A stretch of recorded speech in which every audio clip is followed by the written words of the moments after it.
unbroken, you lose another battle. More your troops die. Lose enough battles and troops, you lose the whole damn war, and then the whole map could look real different today. Polish, French, and English would end up beating the Enigma machine with math. The U.S. would try something else to make their unbreakable code, or use something else, to form their unbreakable code. Because fuck math, right? America doesn't need nerds. We sure as shit don't need fake ass science. No thanks, nice try, you deep state serving, FOVID and fake news pushing Illuminati puppets. USA, USA, America! Woo! JK. Gosh dang. None of that was what I believe at all. But the U.S. really did not turn to math for real, at least not to create the codes that they would use.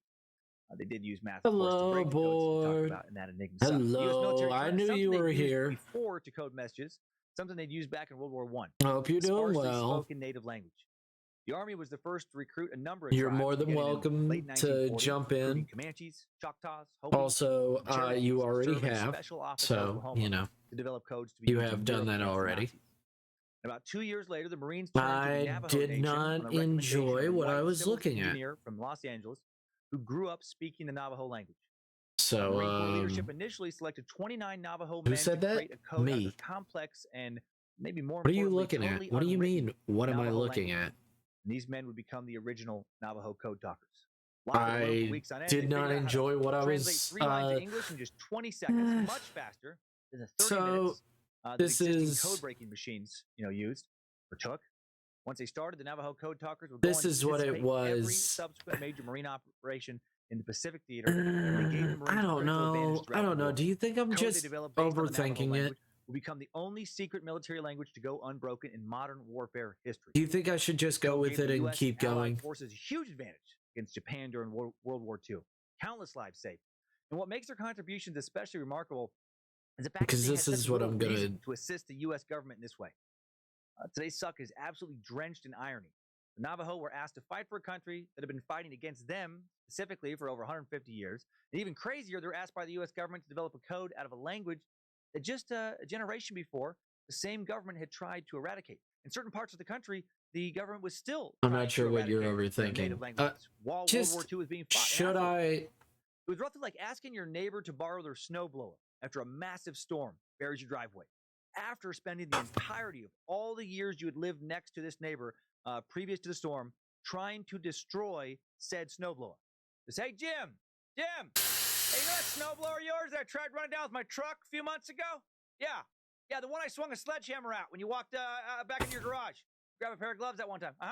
Yeah, the one I always shoot at with my 22.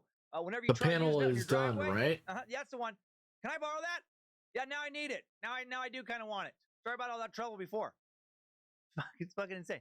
We'll get into more of the details of the U.S. attempt at erasing the Navajo language. I don't know. I just help them. I don't know. Maybe I'm overthinking it, and as I mentioned earlier, the Navajo, looks fine. Not the only tribe to help the U.S. war effort after repeatedly getting fucked over by the U.S. government for centuries.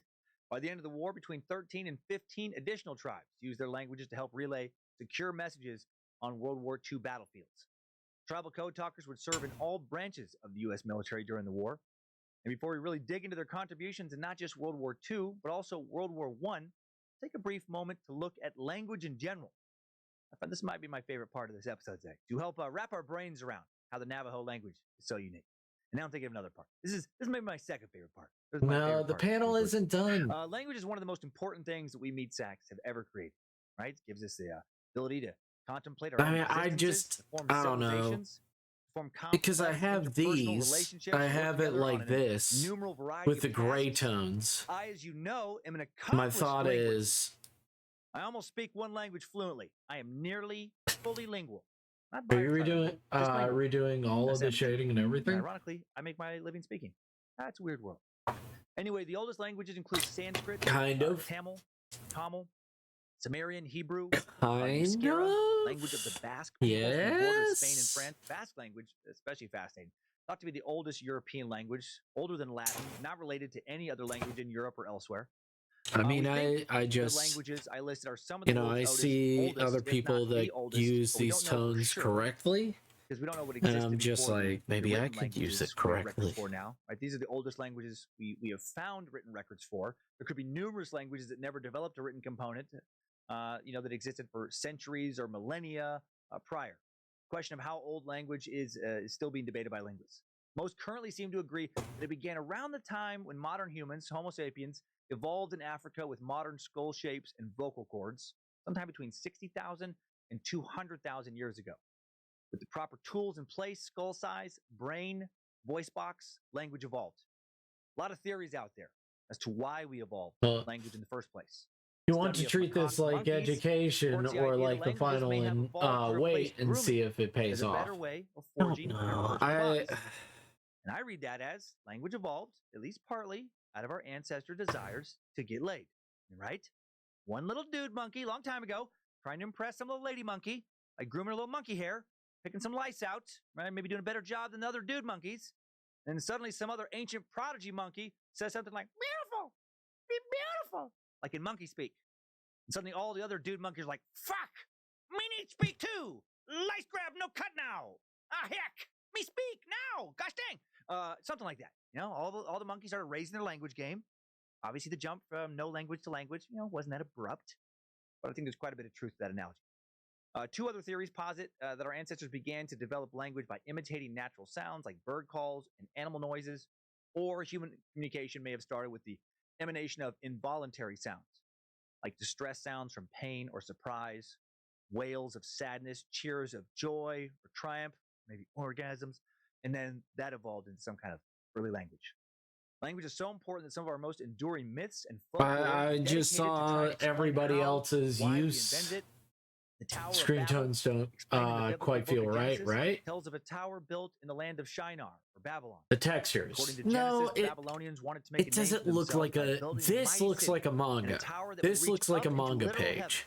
Several generations after the Great Flood, this God, who, looks like a web comic. Reach heaven, disrupted their work by confusing the language of the workers, so they could no longer understand one another. Then he knocked them off the tower, and he dispersed them all over the world. And wherever they landed, a new culture arose with a new language. This looks like a web comic. As being, you know, highly symbolic. That's the biggest thing that I'm just created by God, flicking ancient humans off a tower so we couldn't sneak into a magic cloud heaven like a kid flicking ants off a popsicle stick, or not. But does it? Maybe I'm just overthinking it, and that it looks just fine, and I'm overthinking it. Well, the literal stuff is true. Man, that's a lot of dudes getting flicked off a tower that day. Most of the 7,000 plus languages are spoken by only a small group of people. Just 23 of all of those languages are spoken by more than half of the world's 7.8 billion people. English sometimes credited with most overall use currently. 2 billion speakers.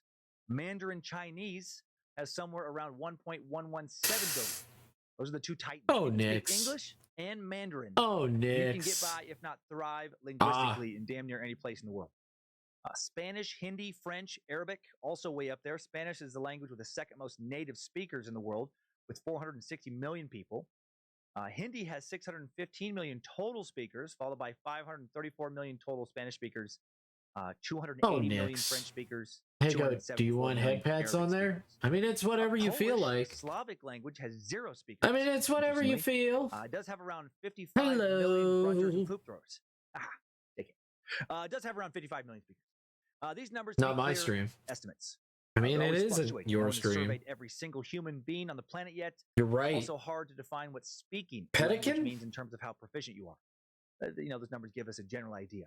For comparison, as of the 2002 U.S. Census, only around 170,000 people speak Navajo. Wish I could tell you how many people spoke it back in 1940, you know, around World War II time. You can delete any command I put in or request to remove it. I mean, true. About native languages. I don't know. Am I just overthinking it? It's in the U.S. as of 2019. Am I just overthinking it? Just being like, no, it just doesn't look like a manga yet. Of around 328 million. This is the 5th most languages per nation in the world. Roughly 150 of those languages are native languages. Interestingly, the nation with the most languages spoken is Papua New Guinea. Remarkable 820 different languages coexist. Over 11% of the known languages in the world. Some of them currently spoken only by a handful, literally of, well, not literally, it could be in your hand, but like 5, 6, 10, 15 people. You know, the elderly members of just one tiny village. The number of languages go extinct every year. It's such a strange thought to me. At least 230 languages went extinct between 1950 and 2000. 230 at least, just completely gone forever now. The pace at which languages is going extinct is accelerating. Imagine being the last person on Earth to speak your language. How much harder would that make your life? Everything else stays the same. Now, I no one just else don't speaks your know. language. Think about how Am I difficult it would be to learn a new overthinking it? language if Am there I were just literally like, no, no it's fine. translator It's for you anywhere else on 100% Earth. fine. Like I can fumble my way through Spanish on a trip badly, mostly because I can ask "Cómo se dice?" and then I insert whatever word I need in Spanish here in español. It just means how do you say this word in Spanish? I can ask that only Hi again, with someone board. who I speaks came both to my English and kitchen Spanish. to make I'm in ramen, a place not where cereal. no one speaks a word of English. I Totally had fine. cereal bars. Because then it boils down to I bought some cereal bars. holding shit, displaying it, shrugging shoulders. Hello, Pedican. If you're still there, being frustrated. Hope you're doing well. Language so important to survival. Think about how hard it would be to hold down a job if you didn't speak the local If you're tongue. not still there, that's totally fine. Yeah, sure. Many do. It doesn't look easy. You achieve I think you'll get it, but if you probably not, unlikely. Hard to run a business. But if you're questioning what you're doing, it'll seep in. Yeah. Imagine if suddenly your phone, computer, all your devices. I don't know. Do you guys think it's fine? You not understand. Why am I asking you people? Of course you'll say it's fine. I don't need to. I'm not going to ask you people. No. I'm not going to ask you people. No. Every time I ask, it's like, no, it's fine. It's okay. It's like, half of them will be extinct in just 30 years by 2050. As people give up their smaller local languages for ones that are better for living in a globalized world. Currently, on average, every 2 weeks, another language goes extinct. Now let's take a closer look at Native American or American Indian tongues, languages. In the U.S., as I said earlier, of the roughly 350 languages spoken, about 150 spoken by an estimated 350,000 American tribal members. I love a goat. The number of American Indian languages varies from 115. I can give critique, but it's going to look good. What's important is that you're happy with it. I'm never going to be happy with it. That's the truth. Is the most spoken native language by far right now, with nearly 170,000 speakers. The next most common, big drop off, is Yupik, 19,750. Spoken in Alaska. I'll never fully be happy. 20,000 speakers. I'm a fickle Lakers bitch. Home basketball game at the Staples Center, full of fans. That's it, no more. And once you get outside of the top 7, drops incredibly dramatically. Also wanted to say beforehand, 10,000 people. Thank you guys, and thank you so much. Near where I grew up in north central Idaho, what's less than 1,000 Moss Undead? Let's give Moss Undead a round of applause because they have been so wonderful. I know Heaven already knows that she's wonderful. She already gets rounds of applause by being just herself. And only roughly 2,000. Yeah, Moss Undead, being like just join the community and already feels wonderful. I just wanted to say thanks to Moss Undead, even if they're not here or not. They're here or not. 2/3 of all indigenous American languages, counting North, Central, and South America, had already died out or were on the brink of extinction. 99% of the American Indian languages still spoken today are in danger of quickly becoming extinct. The overwhelming majority of American Indians, they speak only English. I need to add, if that's the case, then fuck this page. You know what? Fuck this page. It's done. It's fine. It just needs sound effects everywhere. Initiatives with a goal of preserving native languages, but it's challenging. Most kids just not into it. I get it, right? They want to scroll memes. They want to talk about Twisted Tea, fucking shots to the head. They want to watch YouTube videos like my kids. That shit is not being produced in native tongues. It's going to be a real struggle to keep these languages alive. Making things even harder, a lot of native languages were only spoken, never written. And of those that did have a written component, much of the written texts were destroyed thanks to cultural assimilation programs we'll talk about soon. Now let's talk about colonization, how that affected language preservation and or language destruction. Around the world and throughout human history, the colonization of one culture over another through military or economic means is often equated to the degradation or destruction of native languages. Language destruction doesn't always happen, but it often does. I just wanted to look like a professional druid and not just some 5-year-old. Identity. And if you can erase their identity, you really no longer have an enemy. Like, that's the biggest thing. Part of you. This way, it makes sense, strictly from a pragmatic view, for invading forces to stamp out the language of their subjects. Right? The lines of the modern map, the lines of all maps, been drawn by conquerors. When you're conquering, there often isn't a lot of room for sensitivity and thoughtfulness. Conquerors aren't really thinking about language preservation. They're thinking about keeping order, preventing uprisings. And if some languages have to die to make that happen, well, then some languages have to die. In the case of the colonization of North America, hundreds of years of war. How many 5-year-olds want citations? How many fucking 5-year-olds paint the Mona Lisa? It's I thought the number was 25. The sheer number of American Indians, being killed through either disease or combat shrunk their languages to either total extinction or near extinction levels. In the 15th century, when European settlers began to arrive in North America, the continent was richly populated with native communities. Don't have class, but have cookies. In the Americas, several historians agree on a probable total indigenous population of around 60 million in 1492. For comparison, Europe's population how many 5-year-olds? 88 million. I want citations. Some estimates say there's about 125 million people. I better start naming all 25 kids, and I better be able to start 6 million. Well, for real. Your art always looks amazing and like a professional drew it, because you are a professional. No, I'm not. I am not a professional. That is not true. North American tribes and Native I am not a professional. I have tricked everyone into believing that I'm a professional. I am not a professional. Disease were subsequently subjected to political conquest, a situation sometimes referred to colloquially in Native communities as death by red tape. Let's go here. In 1806, the Federal Office of the Superintendent of Indian Trade was created specifically to monitor and control economic activity between Indian nations and the U.S. government. After this office disbanded in 1822, in March 1824, Secretary of War John C. Calhoun created the Bureau of Indian Affairs to replace it, officially placing responsibility for working with Indian communities under the control of the U.S. War Department. This new bureau controlled a lot more than tribal economic activity. In addition to controlling trade, the bureau was responsible for settling disputes between Indians and European Americans, as well as for appropriating funds from Congress to fund efforts by the Indian Indians to for being negative. I'm not negative. I'm just European American society. And acculturate, by the way, I hung up on that word. I don't remember seeing it before. Acculturate means to alter through sharing and learning the cultural traits or social patterns of another group.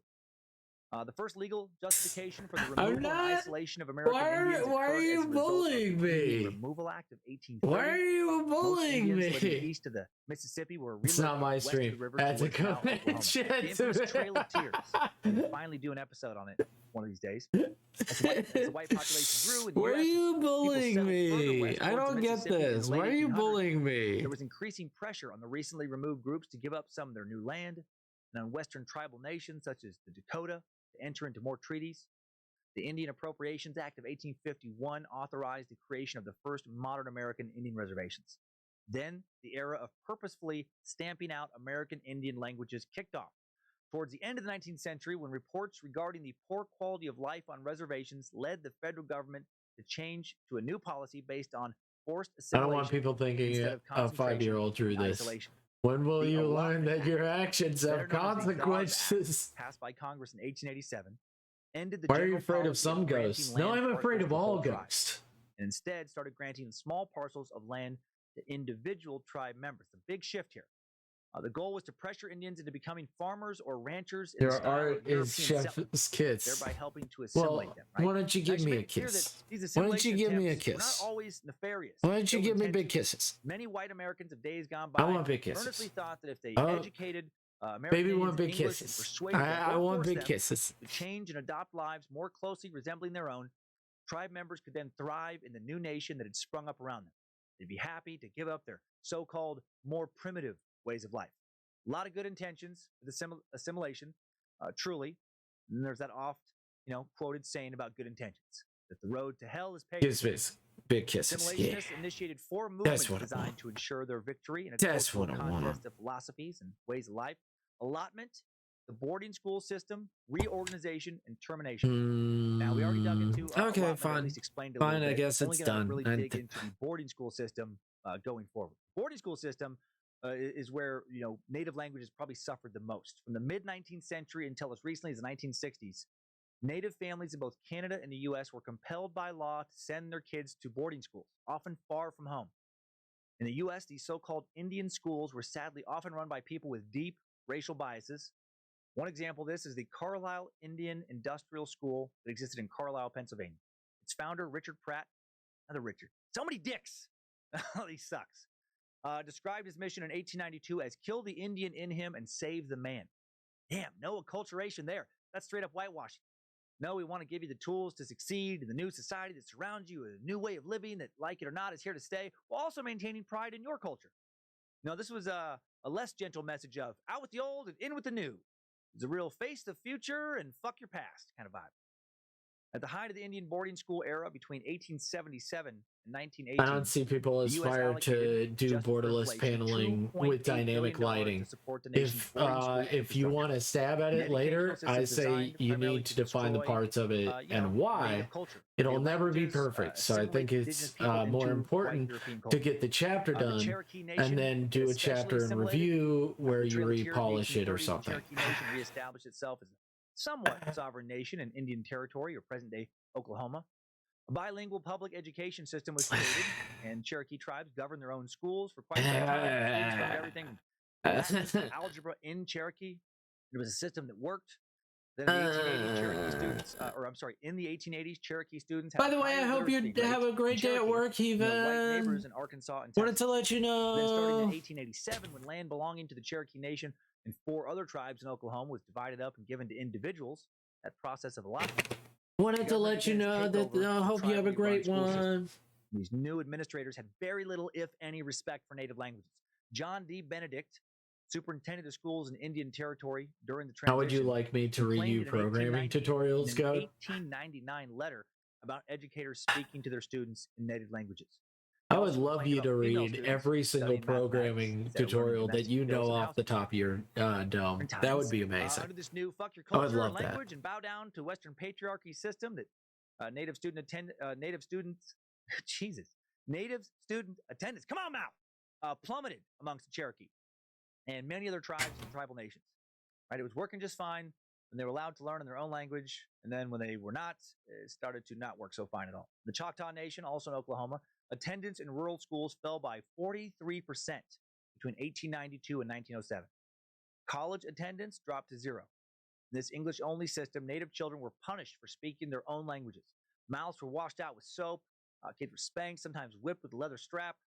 Such punishment would continue in parts of rural Oklahoma all the way up until the 70s, the 1970s, not the 1870s. In early 1900s, Cherokee children were sent to boarding schools like the Chilocco Indian Agricultural School, an Indian boarding school on the Oklahoma-Kansas state line.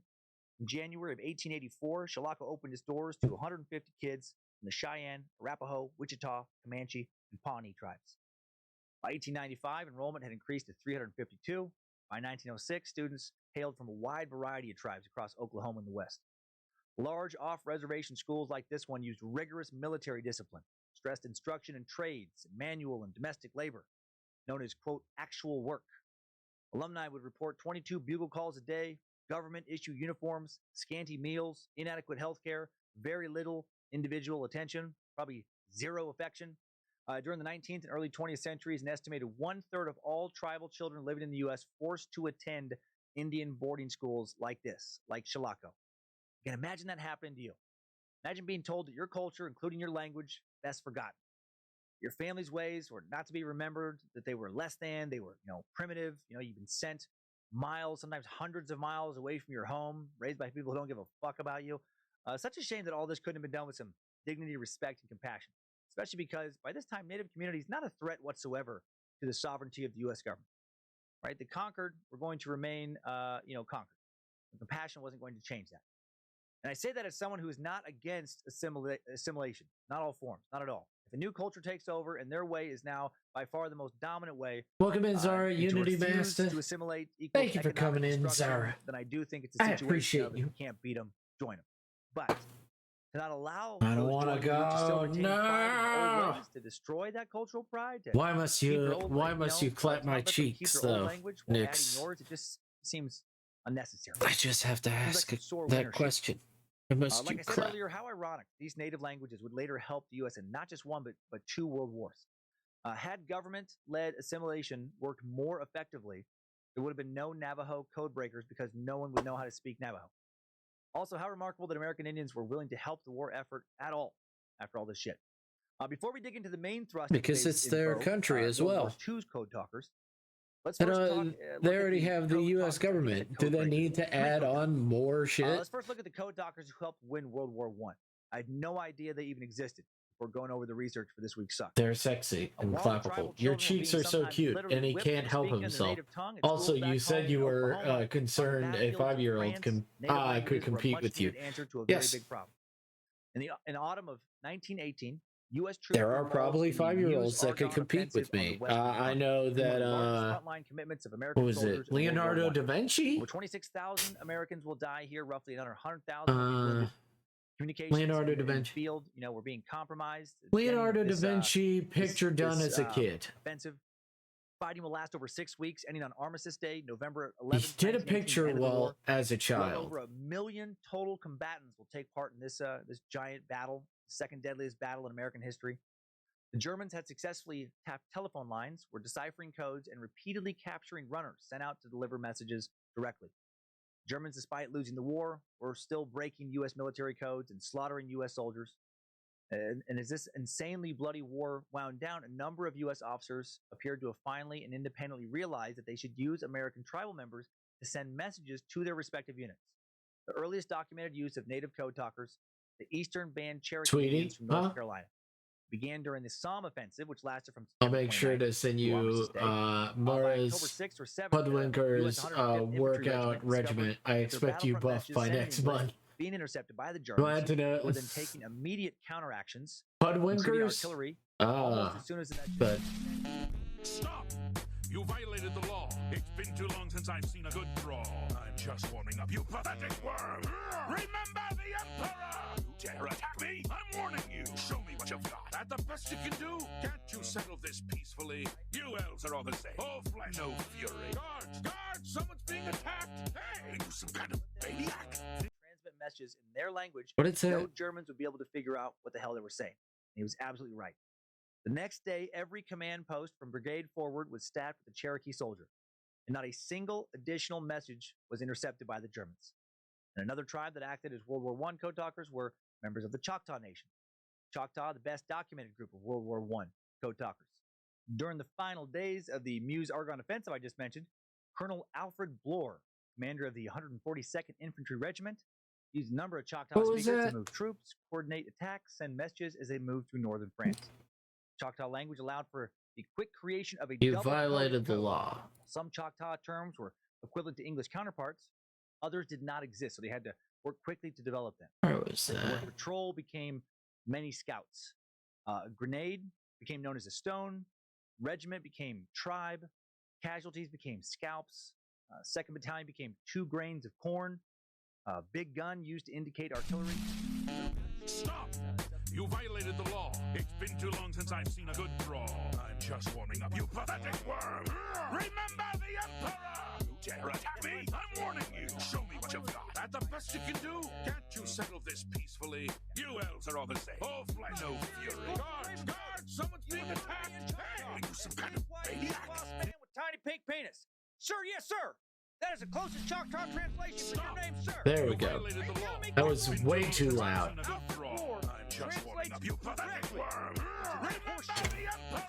There we go. It was too loud. Settle this peacefully. What is the closest Choctaw translation? Sergeant Major Harrison. How does his name translate? Sergeant Major Harrison, sir, is strong warrior. Some kind of baby act? I love that. Well, fuck me in the face, Corporal Ravenfeather. What about Staff Sergeant Johnson? Staff Sergeant Johnson is noble gladiator with a lion's heart, sir. Are you fucking shitting me? Corporal Ravenfeather? Johnson's a goddamn gladiator with a lion's heart? Sergeant Major Harrison is an honorable warrior, and I'm a big dick with a tiny pink penis? Sir, yes, sir. The Choctaw language is as mysterious as it is cruel, sir. How are you? I'm doing. How are you doing? I'm doing. I'm living. I'm alive. So let's see. You said you wanted to talk about my past programming experience or experiences, or was it something else? Yeah, I mean, whatever you want to talk about. I'm down to hear it. I mean, I figured you sound like you were interested in making your own game, so I thought maybe I would suggest I could give you something to listen to that isn't earbot about some priest from 1946 who abducted 2 kids or some shit.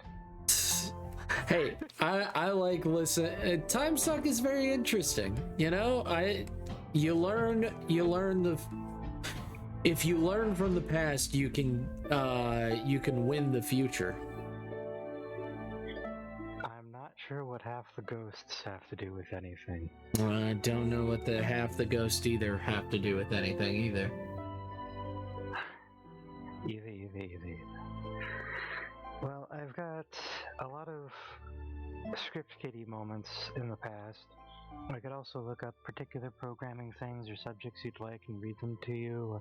We could discuss them if you would like to do that. Or I can also shut up. I mean, you don't have to shut up. You could just, talk about it. I'm just not sure what you are most interested in. So, my first thought in a video game is a side scroller. In the idea of, so it would be in the style of a Metroidvania plus a Metal Slug. Metroidvanias tend to be extremely complex, but with today's prefabs, that would be a lot easier than it used to be. Mm-hmm. There's the A-Star Pathfinder I mentioned before, which would significantly help when it comes to shortcutting a lot of AI production, because it is a long list of different dependencies, basically things you would hook in, little shells of coding that provide a function. Mm-hmm. For example, when 8-ball functions, what it's doing specifically is it is setting up a caller, which is eval. Hey, you're going to do some JavaScript. Mm-hmm. It has to go and fetch from a website a particular file, which it has that kind of backwards in the programming. So it mentions the file, it mentions the website, and it grabs that. Then it brings it in, and while it's got all that held, it then takes a range, which would be the max and the minimum, and it randomizes against that to pull one Looks entry like you're going to the shadow realm, by grabbing Jimbo. against Have the split. fun. So it takes the entire document and it splits it into rows at that point. So that would be the semicolons that I utilize for that. You could also use other things as well, but some things are pre-declared, so they don't share well. It's kind of like putting jump and crouch to the same button. You're going to get very strange results. Yeah. So that's my thought, is that would be the easiest game I could make, is a space game, a game set in space, or not really space, just an alien planet, and it would be a Metroidvania. So if the Metroidvania is the simple one, what would you consider the complex game? Kind of like, so you know that thing of like a lot of corporations, you're making a game. No, we're talking about what making a game actually takes and stuff like that. Maybe, I don't know. So, you know, Bored. Hi. yes, it's Bored. Bored is here. He is talking to me about things, just to keep me entertained and whatnot, so I'm not losing my mind while working on comic. That way you can't overthink everything. Yes.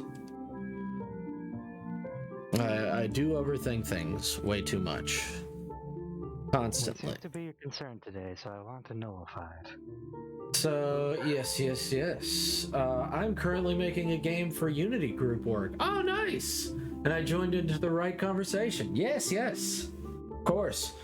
So, the biggest thing is that if I made a game, it would, you know, the whole like corporation is trying, big video game corporations are trying to get everyone.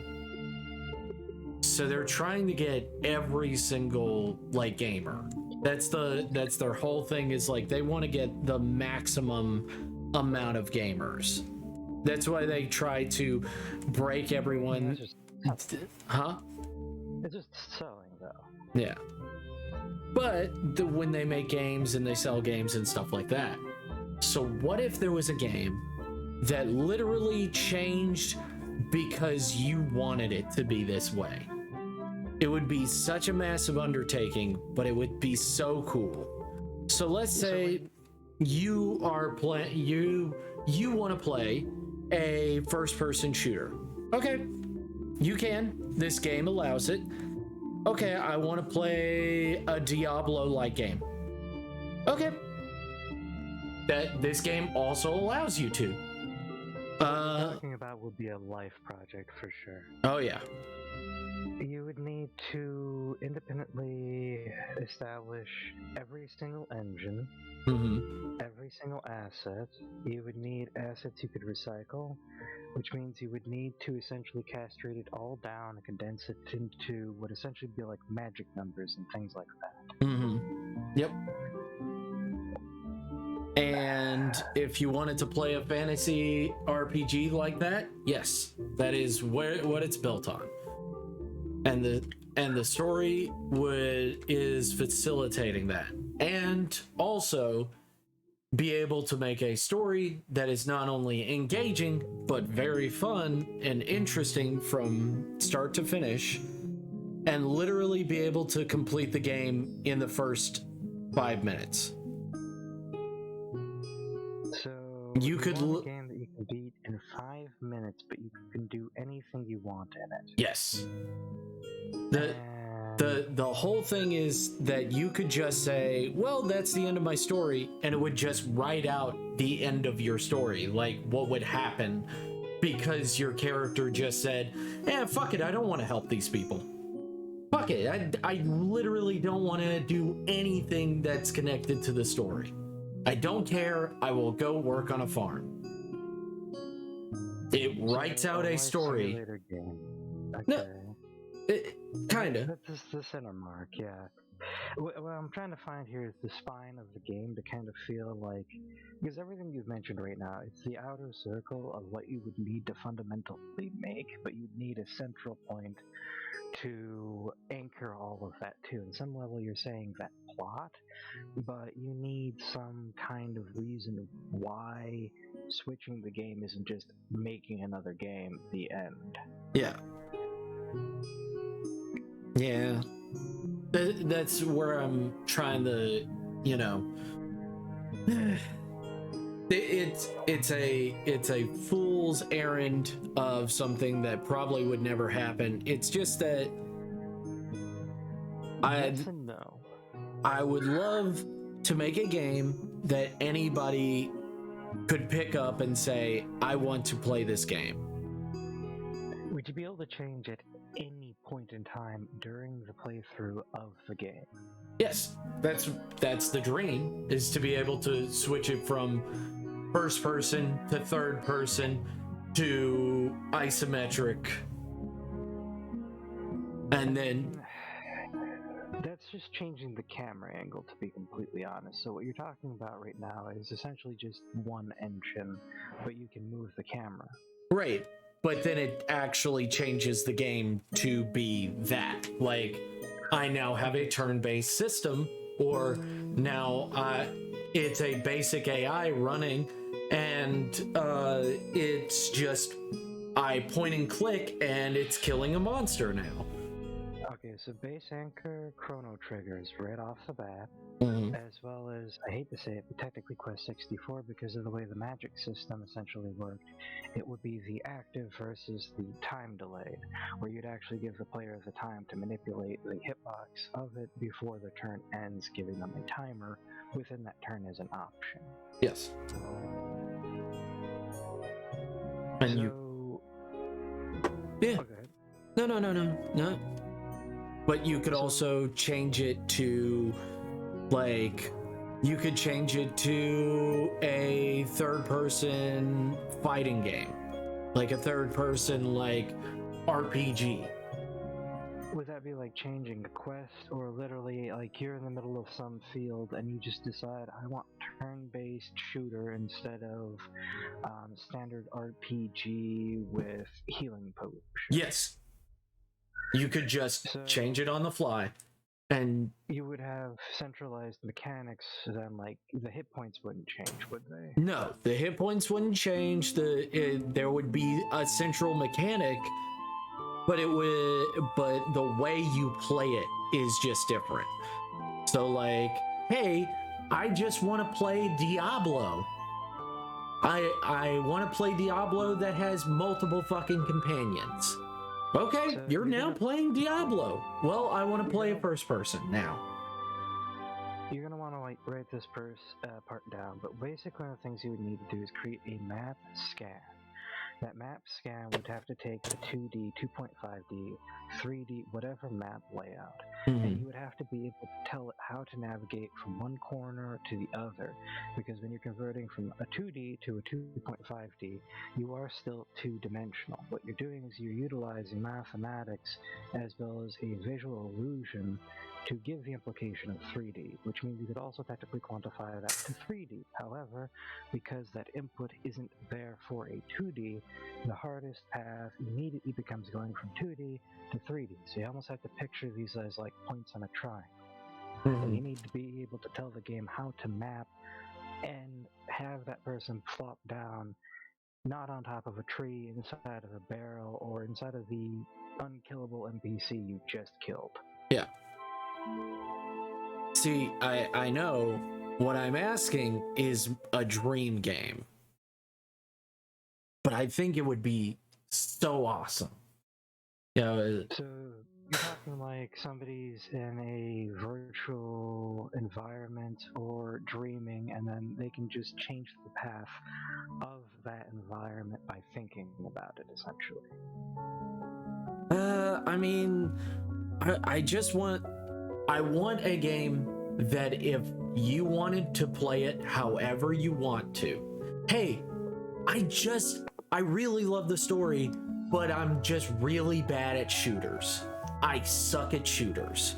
Well, don't you worry. The game, you just click this, and now you're playing basically the same story.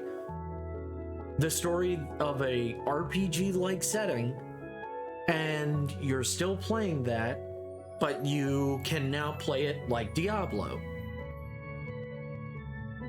Or, oh, I would like to play it like Chrono Trigger, because I'm not very good at those kind of games. Okay.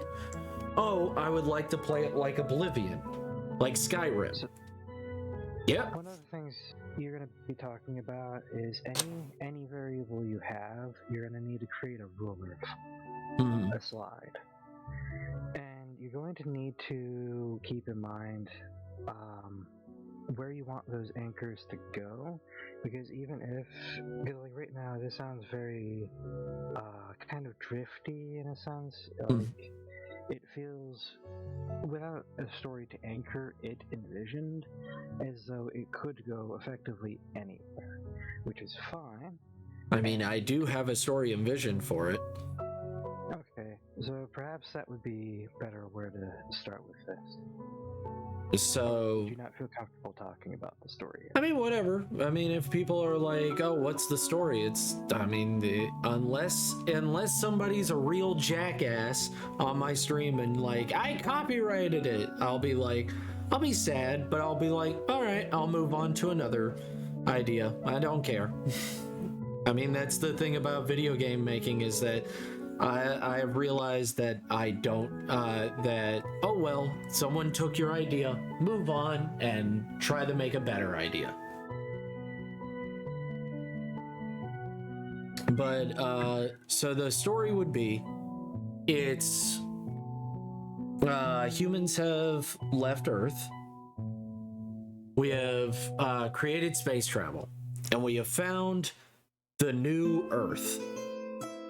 looking for resources and stuff like that. We're looking for, you know, of course, we're looking for an easy Earth-like planet. And we find it. Essentially, Terraria or something else of the nature. Somewhat. Well, aliens also find it. This is also pretty habitable for their species. It just needs a little bit of terraforming, just like it would be needing a little bit of terraforming for us. And that's when we butt heads with those aliens.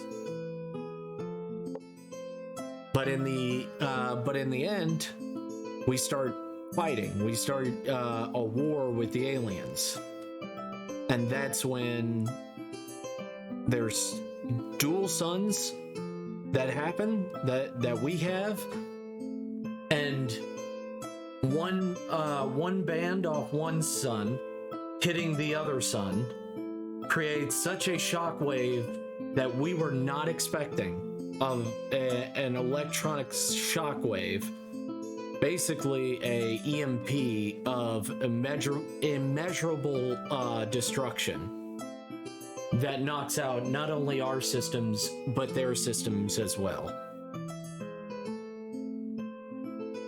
And we are stuck on this planet and all the technology we had and everything like that is now burned out. So you would want somebody to be able to just go straight farming, straight to the ending of this game, never having to pick up a gun once, I'm taking it. Yes. The idea is you want to leave the planet. You'd basically want to make every single path possible pure as an independent side game, and then eventually you want to figure out the finer points between each of those games and then create that mapping point so that we can kind of anchor what's going on. Especially considering if you're talking like an old school RPG, would grenades still exist or would they just kind of disappear for having just like a sword and a shield kind of deal? Right. Or would you have... Yeah. Here's the thing is that, yes, I agree. I don't know. That's just my fledgling idea of like, that's my thought, is that you want to leave the planet, but also, what do you really? Is that really what the end goal is for you? And the intention is, you know, like kind of make your own ending. You're intentionally looking for your own path and destiny. Maybe you want to make a town. Maybe you don't want to make a town and you want to be done with these people, human and alien alike. So you would want flag states then for particular endings and the ability for those endings to stack. So you could have a character get married and divorced X number of times, for example, if they were set to autopath. And you would need to essentially make like Stardew Valley or something like that as a side project just to be able to get to making that portion of it refined, fun, and intuitive. Yeah. So you see this dream game, and I would call the project the Chimera Project. I mean, yeah, it would have multiple heads, especially. Yep. Yeah, at that point in time, what I would suggest is just making a goal of sectioning off every possible game type, bearing in mind you're not going to be able to fully encapsulate everything, and then you're going to have a very large menu with certain presets. Mm-hmm. Because you would have, like, some games that have text speed, or auto text. You could be looking at this, do you want like RuneScape, for example, and that skill system, just having that skill system always be something the player can see no matter what mode that they're looking at. Yeah. Because properly defining that determines how long it will take you to make this. And in a sense, you could actually do a simplified version of what you're suggesting as an experienced programmer with about the average game development time plus just a little extra for the most part. so long as you know what you're having as the centerpieces. Like if health points, health potions, grenades, for example, are all in the game, no matter what you choose, that's great. You don't have to translate or move any of that. Right. That's the biggest thing is like, would health potions be the same? Would they be the same as this and that and stuff like that? I mean, balance is always a balance. Yeah. My biggest thing is, I guess I would have to say that a normal shooter would not exist in this scenario. It could, in theory, you could technically do Doom, but you'd need to ensure that the DPS matches the turn-based DPS in the large scale. You're talking about a series of puzzles that you're trying to translate into a visual aspect while having the visual aspect be what's variable, which that's essentially normal programming. You're just becoming hyper-focused on certain aspects of it. Yeah. I am, but I want a friend to play Goose Goose Duck. Aww. Oh no. You need a friend to play Goose Goose Duck. We need to play sometime. Maybe Sunday would be a good time for you, Kaz.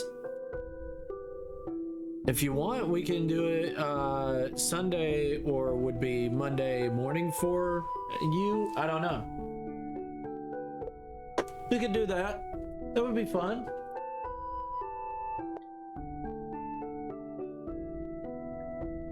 Here's a question for you.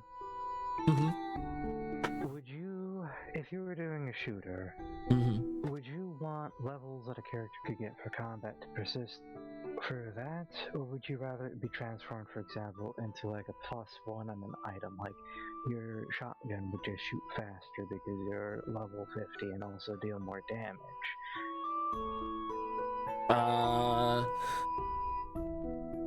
That's a good question. I mean, some stat boosts like that. Because the biggest thing is that then I also have to look at items, and individual items would also count as like having things, because I love that in RPGs. Yeah. And it's like to be able to have that exit point. Yeah. Be right back. A way to get food. Oh no. We understand, Heaven. Hope you're going to your favorite place, Greg's.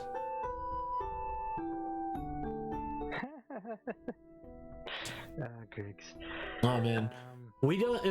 You know what? I have 2 Gregs now at where I work.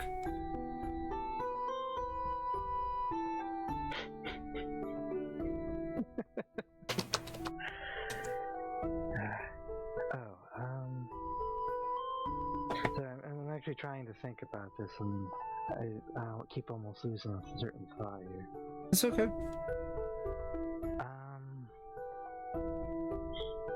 So when it comes to the game design, ultimately what it sounds like your main issue is going to be is how extreme you want the variance to be, because technically there are people that could do a 24-hour or 48-hour game jam and actually technically make a decent chunk of what you're talking about. Or if you're trying to talk like full on Symphony of the Night, I'm talking Symphony of the Night with a little bit of like Fallout size of stupid side content. I'm talking like real in-depth side content. Become a millionaire. That's the main thing you need is you need to become a millionaire. That's what's gonna make this project. Yeah, I also don't want it to take so long that literally nobody has interest in it. Like that one game, I forget the name of that game. Overgrowth.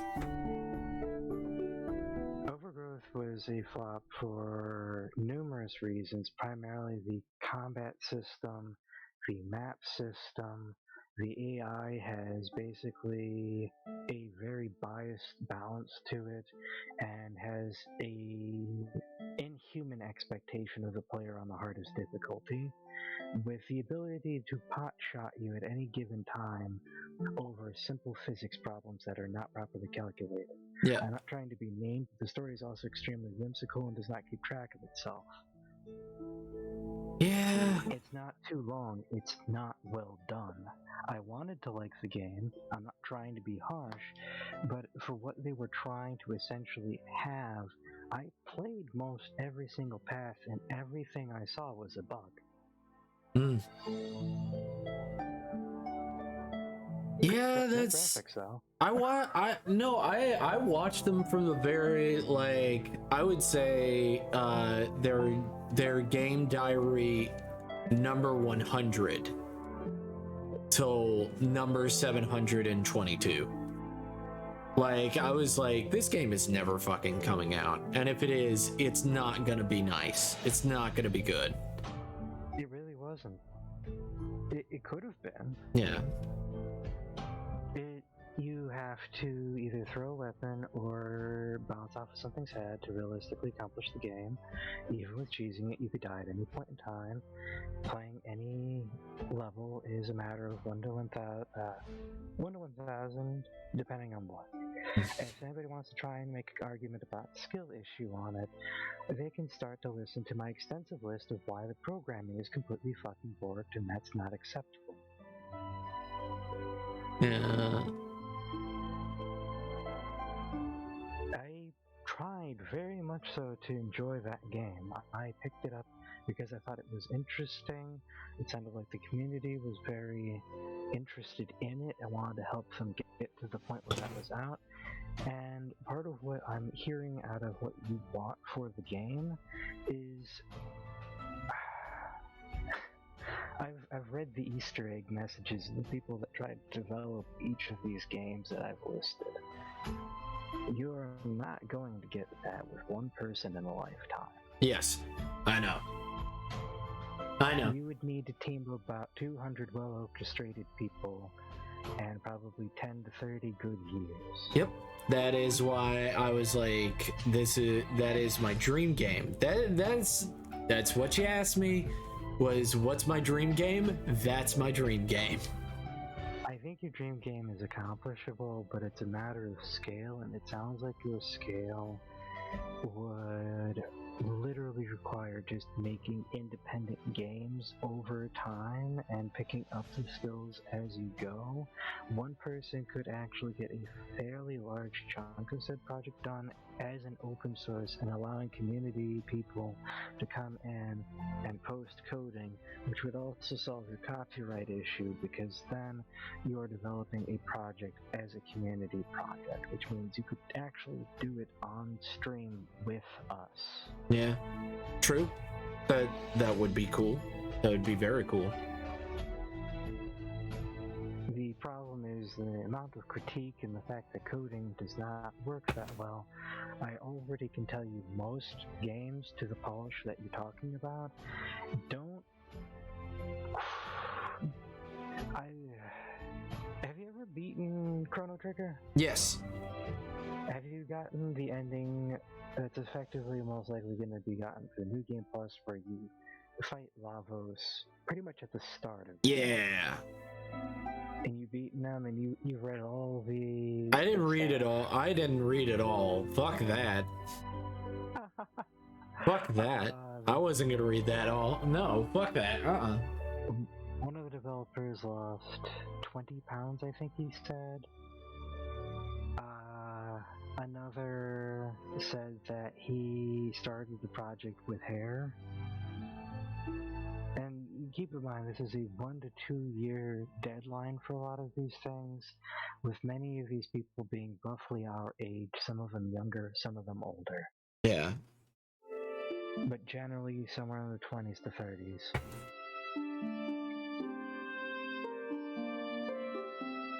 Yeah, that's exactly what I'm thinking, is that it is a dream game, because it will be a dream. I had a, like, And also, I had a villain in mind that would be very funny, that I think everybody would love, is that the power has come on for some things. And it would be these killer vending machines. So essentially, if Marcus from Borderlands decided that he wasn't selling guns aggressively enough and needed to do live demonstrations. Yeah, basically. You don't need a better weapon, you just need to shoot more bullets. So like the thing is that like systems have definitely gone haywire, and these vending machines are coming after people because it's trying to sell to everyone. I actually have a game concept that is actually just a bunch of vending machines essentially doing is essentially what you're asking. Like, imagine if every Domino's had just electronic staff and they all went nuts and started beating people up for their money and robbing them. Yeah, that's what they're doing. Taking them for buying their pizza, like, make your pre-order quick. Yeah, these things will also sell to you, but they'll also, some out in the wild, they'll just start shooting at you and trying to kill you because you have valuable items on you. You have things that it could sell to other potential customers. You could even have some where you have to beat them first, and then while they're just dead on the ground, you can still vend with them. Yeah, they're like, ooh, sorry, potential customer. It seems that you were too powerful. Please, would you still like to vend? Thank you. You could have Dante's Inferno methodology of choosing whether to eviscerate them or actually vend. Oh my god. My thought is that you could have also like, because obviously things are going more anime and stuff like that, just to be a representation of that, but like make anime versions of the character of the actual alien species as well, and all the others, and because it's trying to sell to them as well. So it's like, this is what they like, right? Not understanding what they are. On the hard mode, I would have the poison vendors be the ones that wear the masks, for example, and are dealing it out, and the ones that sell bandages are the ones that have the swords. So the most likely need for their product will come from them giving you the issue in the first place, because it enables them to be more capitalistic. Oh yeah. That's what I was thinking for these fucking giant, and there's still those square vending machines, and it would just have these anime human, alien, and stuff like that, just this look of hi, and it's given the peace sign while it's launching fucking rockets at you. You could even have an adult version of that where they have the freaking the sex robots revolting that way. Oh my god. Christmas. Oh my god, that would be fucking that would be a fucking enemy and a half, and it would be hilarious. But like, think of that, like, that would be so good. And that's what I'm thinking of, like a ultra high sci-fi fantasy. That would be a fairly good. I think your Metroidvania should be the start entry to your dream project, and that would be an excellent possibility. You could even actually have the segments of the vending machines randomized, kind of like the guns are in Borderlands, or the item modifiers in Diablo. So of iron, for example. I mean, it would be in the same universe. That would be fine. So like, the other game, the Metroidvania kind of game, is where you're a space trucker with your wife, going through to a planet to meet your ex on, because you need to give her supplies, and this place has been overran by mutants. Mutant population sprouted out of nowhere, and they were like, this is too much and too much money to keep it going. So they kind of left them to their own devices. And they... Mad Wizard gets tired of upkeep and decides, I'm just gonna let the dungeon clean itself. Yeah, that's basically what this is. So yeah, and you're a space trucker, and basically you're just trying to help out your ex. Your wife is like, what are you doing? Why are you doing that? It's like, she was your best friend beforehand. Don't be like that. And it would be, it would try to give a bit of like family stuff and all that, being honest about it, and have a bit of that kind of story with a bit of lightheartedness and stuff like that, and a bit dark. That makes sense. That's fairly on point, I think. When it comes to Metroidvania, that would be like an upgrade system, hidden NPCs, side quests, kind of like some of the early entry Link games had, where you get an item that translates to another item, that translates to another item, until you finally, at the very end of it, get the upgrade that you're looking for. Yeah. And I was also thinking of it like Resident Evil 2, where you have scenario A and scenario B, and they have slightly different things because you chose to do one or the other. I think Blasphemous really could have been a great game. Have you played it at all? No. It's got, should I explain it, or should I just maybe play it for you at some point in time, or encourage you to play it? Let's see. Hold up. How much is it? I just don't want to go spoiling things unnecessarily, and I could have sworn you'd mentioned that you were interested in playing it or interested in it at one point. Blasphemous. I don't know how to spell blasphemous.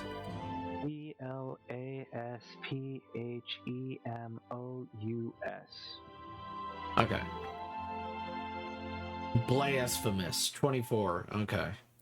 Put it on my wish list. I gotta make sure that I pay my bills before I buy it. Honestly, I personally feel the game's worth like $10. Well, it says it's $24.99, so you know. Oh, I get that. It's blasphemous. Thank you, Heart. Thank you so much, Heart. Thank you for being so sweet. So, the Clink. Did I say A or E? It would have been E. Clink. Now, so I got the anxiety in my mind. I can't remember if I actually said it right or wrong at that point. You said it fine. You said it all right. Oh, just all right? Just all right. Just A-okay. Wow. Just okay. Was there a mistake? I don't think so. Wow.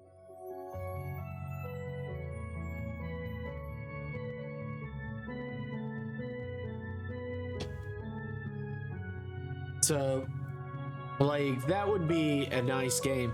And the thought is that since it's a Metroidvania, I would also, which I think would be really cool, is because it's 2.5D, have it where you see alleyways and buildings and stuff like that. You can go down them. You can actually, and the whole, like, the building would flip to the side. So when you go down it, and you would, in real time, it would flip in real time. I have plans plans for a few things of that nature as well, actually. I remember playing Sierra's early Quest for Glory games. Quest for Glory 2 is one that never. There's a remake of it now. There wasn't a remake of it officially at the time. That's one that kind of has that aspect to it, and if it's done incorrectly, it's very, very confusing. Similarly, I remember now, there was another game I could have referenced. Blasphemous pulls from Dark Souls and what I was going to suggest, in that sometimes the way you interact with NPCs, the items that you get, means that you walk off a certain path, or you change the chemistry of the environment entirely. Right. I was curious to see, because when you're talking about making Metroidvania, there's what Igarashi style is, which isn't even the most in-depth, or there's more like Nintendo style, which has some difference as well. Gesundheit. I just love Hart's response. Is just play Metroid. Just play Metroid. There are differences between Metroid and Igarashi, because Igarashi had, I think Bloody Rondo is where the difference between the two came more into play early on versus some of the later entries, because you could get alternative bosses in a Castlevania game, and it was a stage oriented, whereas Metroid is more of an open world at the point. I mean, I've played both. I know the difference between them. I dual knuckle my entire way through Symphony of the Night, and I've also done a suitless Meridia run in Super Metroid. I do the randomizers for fun. There's a lot of importance as far as game design. What's a good sound effect for footsteps? I've played Hollow Knight. I actually hate the late game because they don't know how to balance bosses, in my personal opinion. What do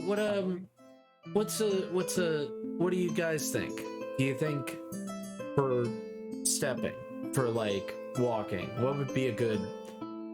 Depends on the material in the shoe. A hard leather versus a wood is more of a hard clock or clonk, rather than, or even a thwack or thwack, versus like a softer, and even just the A actually is kind of more of an inclination of a softer tone. Pat, pat, pat. Okay, pat, pat, pat. Yeah, I liked Hollow Knight for its slower, but there were a couple of the bosses in particular where I really don't feel like they had a good idea what they wanted for the balance of it, for how they wanted the fight to feel, and never really fully got a hold of it. And because of that, it became an unrelenting and kind of, it's one of those, a player needs to be able to realistically react to the environment. I do not feel that's achieved in many of the bosses, especially late game. Beautiful atmosphere though. I love the artwork, and it's great to me. But I also know that the game hates me, and that's okay.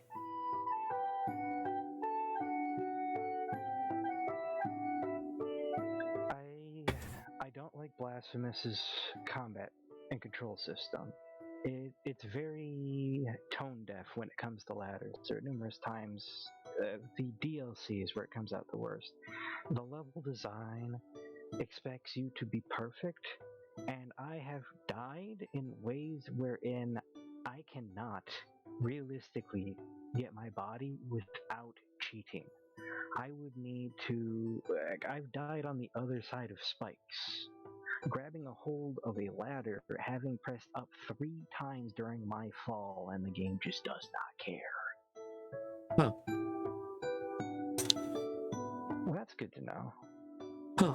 Because the DLC I had experienced didn't really refine anything, it just furthered a lot of the fundamental issues I'm talking about. It definitely added more to the lore. I feel there were a few parts of the story that didn't get fully fleshed out, like the giant beetle at the rail system.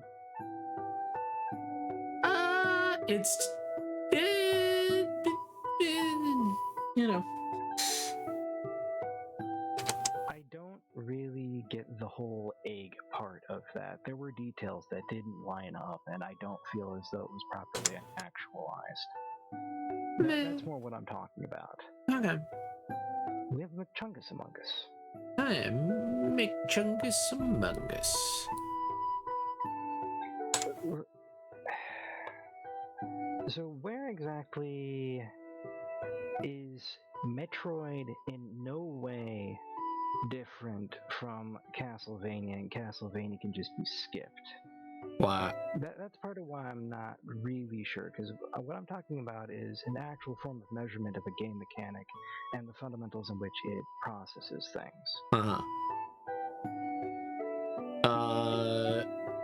The thing is that Metroid, I feel the game doesn't hate me, it forgets I exist. Metroid forgets I exist.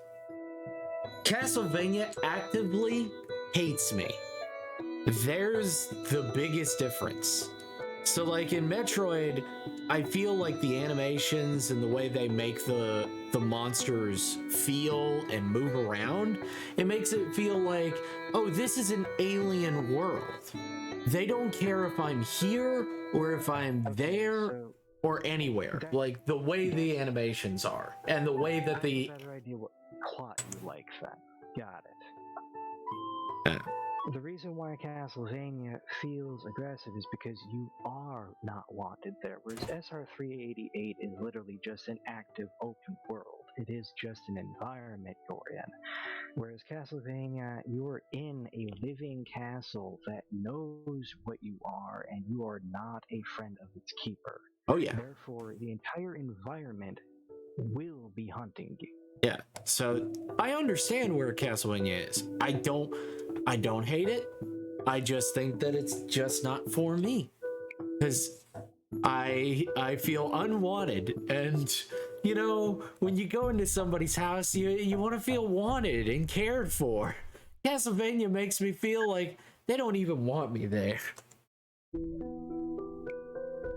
It's like Dracula doesn't want me to come up to his keep and kill him. It's crazy. Technically, that's actually false. He sees the obstacle of the player as a game and is an extreme Machiavellian narcissist who is actually fundamentally aware that he is a Machiavellian narcissist. Whereas in Metroid, what you're talking about is a somewhat blind rogue AI system, and that does bring to mind it sounds like you like Dread, and what you're talking about with your game would involve you coming into similar situations where you're talking almost SR388 kind of experience, but you're essentially putting the player in a Castlevania situation. Mm-hmm. Because you're on a planet that's almost more of a Halo dispute. You'd be actively in an aggressive environment to some nature is what it sounds like. Right. You're going to be in an aggressive nature because it's an alien world. Whereas with Metroid, you're still, like, the enemies still actively come after you in a lot of instances. They'll actively prey after you. So in some level, I'm kind of confused as to where the finer point of that feeling diverges for you. Somewhere. I mean, that's important because that is the heart of your game. Okay. That's going to define the pacing, the enemy types, why they interact the way that they do. For example, in Metroid, you have subsystems like you do in Castlevania. In Castlevania, that's handled through a currency, same for Metroid. In Metroid, it can be toggled, whereas in Castlevania, you have a choice. You want the dagger? Do you want the cross? I feel like missiles or super missiles, maybe a power bomb. I have all three. Well, so in this game, actively, oh my god, no, need eraser, wrong. Wrong is not, that's not the right eraser, no.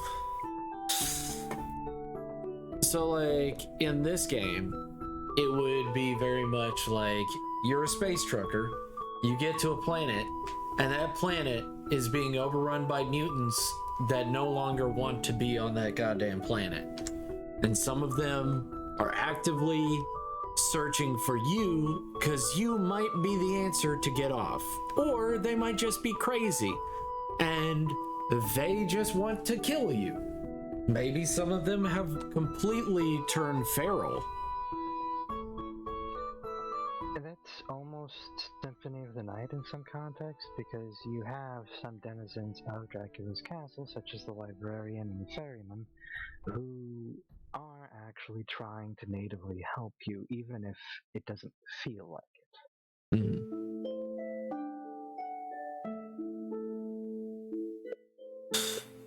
So yeah, that's the kind of game I was thinking, where where you have a lot of great set pieces and stuff like that, and you're trying to get to one part and you're trying to leave.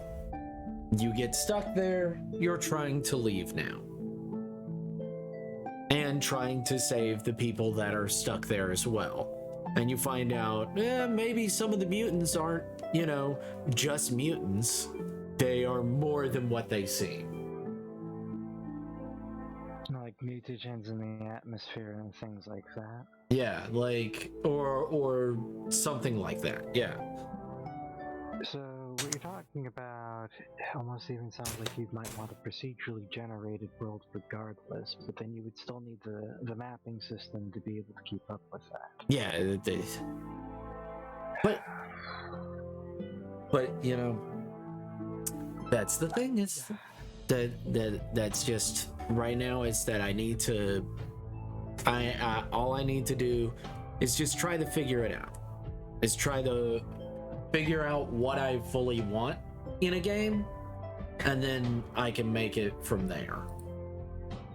Considering the appeal of Metroidvania, I would, based on our discussion, highly suggest actually figuring out why Castlevania feels hostile to you, whereas Metroid doesn't, because that is going to be where you could wind up tanking your game in your own eyes, and that would be a very big issue. I mean, I like Hollow Knight. All three fairly similar. Yeah. I mean, I don't think that okay. I don't think Castlevania is bad. I like the idea of Castlevania. I just suck at the game. There is a bit of a difference. Where Metroid, I don't suck at that game. So is it perhaps the control set, or the timing elements, perhaps the gravity? It's a lot. So like Symphony of the Night is I just die at the beginning to halfway through it, and then I'm like, man, thank God I played this for free, because I would have been mad if I paid for it. I mean, dying in the game does occur. It has multiple different endings and is supposed to be difficult. Yes. I do feel the lucky mode of it is very poorly balanced, the sun margin. I can understand why you would feel that losing your equipment at the beginning of the game is not exactly the most helpful. That, however, would mean that you would not enjoy Metroid Prime for some aspect, though. And I don't.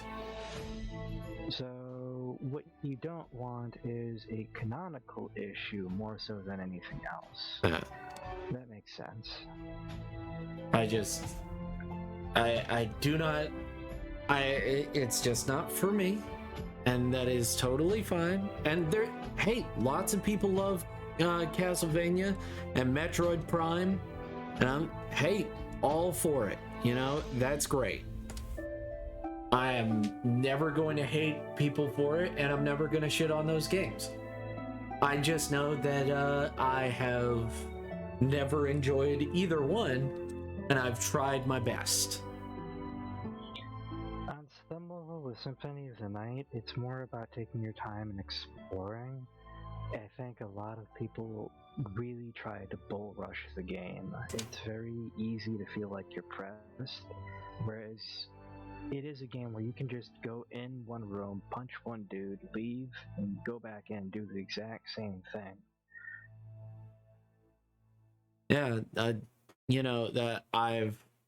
here's the thing, it's every game that is like that. I have tried my best, and it just, and that's okay. But it is very possible to get broken in the game. Did you ever try grinding in it? I hate grinding. I hate grinding so much. So that's the autopilot as well, and the being able to skip a portion of the time. Yeah. Okay, I think I see a little bit more of that. But that does create the issue where the average player will not enjoy or appreciate the game for part of the same reason why you kind of don't like the other ones. Yeah, I mean that's life. Eventually, some people will find a reason why they're just like, man, I just don't like Goat's newest game. And just, something about it. It's more the prospect that you make it so optional, and I'm not saying the game wouldn't be popular. It's just more you wouldn't have a very consistent user base, most likely.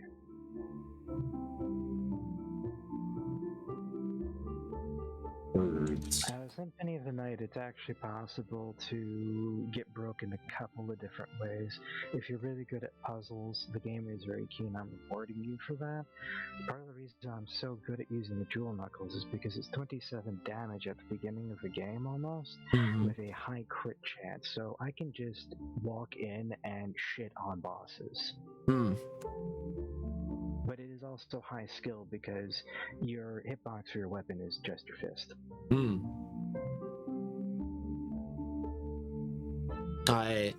I must say that sounds great. It sounds fantastic. I'm not trying to be a dick. I've tried, and I have failed. And that is okay. What I'm saying is, to beat and make that sort of process, you would need to feel comfortable with it. So if you're not comfortable with Symphony of the Night, why make it? Because I like Hollow Knight, and I like Metroid Fusion, and I would like to make a game that has some similar aspects to it. That's funny, because especially Metroid Fusion has overlaps with Symphony of the Night, and is actually even more pressuring due to having to deal with the SAX and the, it'll just shit on you if you get spotted and you can't get away from it. Yeah, it'll just wreck your shit. Yeah, I know. I'm a bit confused as to why that's because you're nerfed the same way in Fusion as you are in Symphony of the Night in a large prospect. I mean, I know. I don't know. I'm trying to figure it out myself because I don't know. I mean, it has been a while since I played those games. My opinion could change drastically. Kerchow. I fail at all games like that. No, you're fine, Hart. You're okay. That's Heathen. You're okay, Heathen. I fail at everything. Same though. I fail at most things. Same though. But I haven't failed at this yet, so I'm doing good in some aspects. I'm getting a lot of viewers. I'm getting consistent viewers, which is something that a lot of people even at 1,000 rarely get. I get people that are that genuinely want to be here. Does that mean you have high fiber stream? Well, it's because it's consistent. Because it's consistent. That's how you get consistency. You get a lot of fiber. You gotta let them out. Gotta have a little. Dogs at, though. Where are the dogs at? And Nix is probably in bed. Yeah. I mean, consistency isn't so much the issue as much as constipation, which would be a lack of fiber. Yes.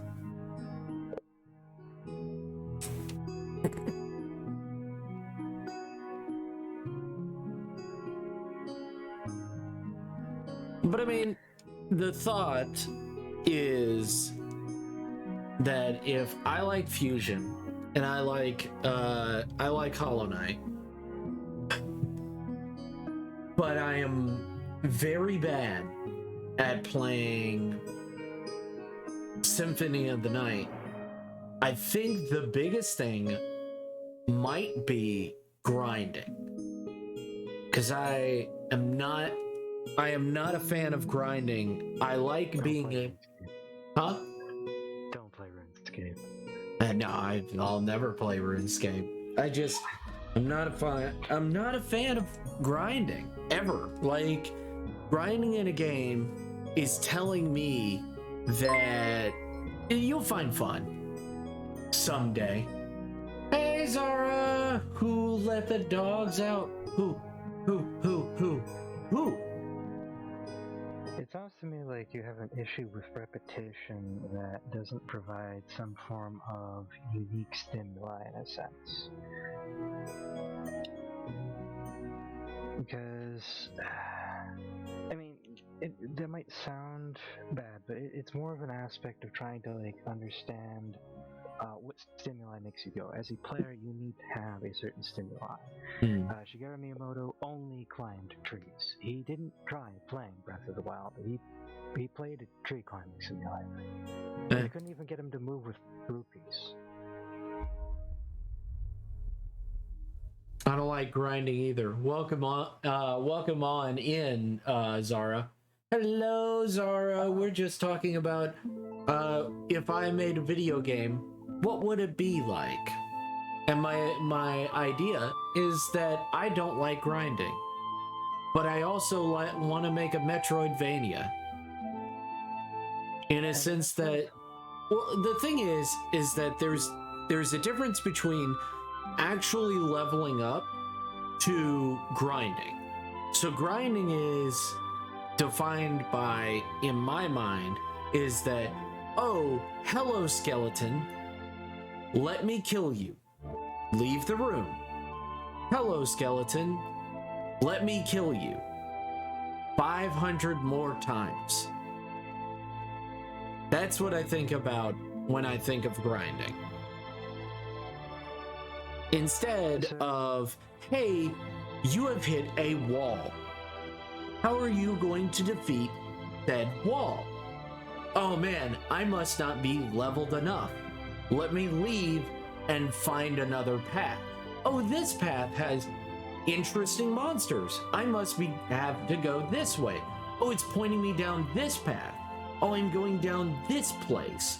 Oh, there's some enemies that I don't feel like are kicking my ass. Oh man. That's all the exact same thing as far as the coding premise. You're talking like reskins, slight behavioral changes. You're just nudging different variables to make it a little bit more interesting. Yeah. Which is where what you're talking about is that you feel like Symphony of the Night is just a game that you're not quite good at and didn't quite get a good lead on where that wall was. Whereas it sounds like RuneScape wouldn't even necessarily be that bad, so long as you could go to another area and grind another type of object in a slightly different fashion, just that way you can learn yet another thing. So would No Man's Sky be something that's irritating to you? No Man's Sky is fun until a point. And then that's where you have the other end of the ruler, and somewhere in between you have the pacing that you want for a game. Because No Man's Sky is literally just reskin galore. Yes. So eventually you can't reskin things enough to be able to stretch that content. Yeah. Which, I mean, they have so much content now.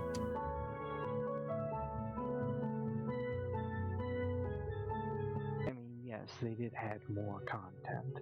It's more the premise that when you're looking at something, what makes it unique to you, even though you're still doing the same task of, let's say, you're killing a space pirate that's green versus a space pirate that's purple. Why is it important to you? Well, maybe the purple one is slightly faster, or they now have added a dodge mechanic to the purple one. Just one little thing, and you'd be surprised at how much that changes the combat. Like Devil May Cry does that pretty well. So here's a next set issue. Eventually, you run out of room to be able to provide that content to the player because you'll have nudged out all of the variables. And you are not going to be able to guarantee that just because you find it relatively engaging that the player is going to be thoroughly enthralled from start to finish just because now they're fighting what is essentially Tank Beetle number 5 with the 5th set of will adjustments. Right.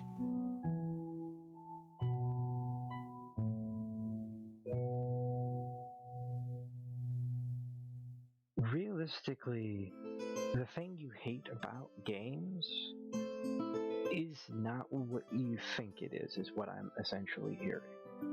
And that this is going to be your biggest enemy.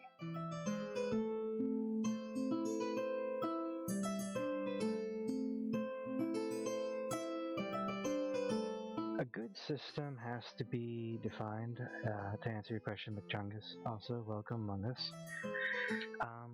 It really gets down to a textural sort of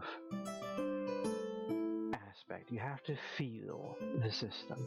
When you're engaging with an enemy, it has to be something you can realistically react to, even if it is a harder rendition of something.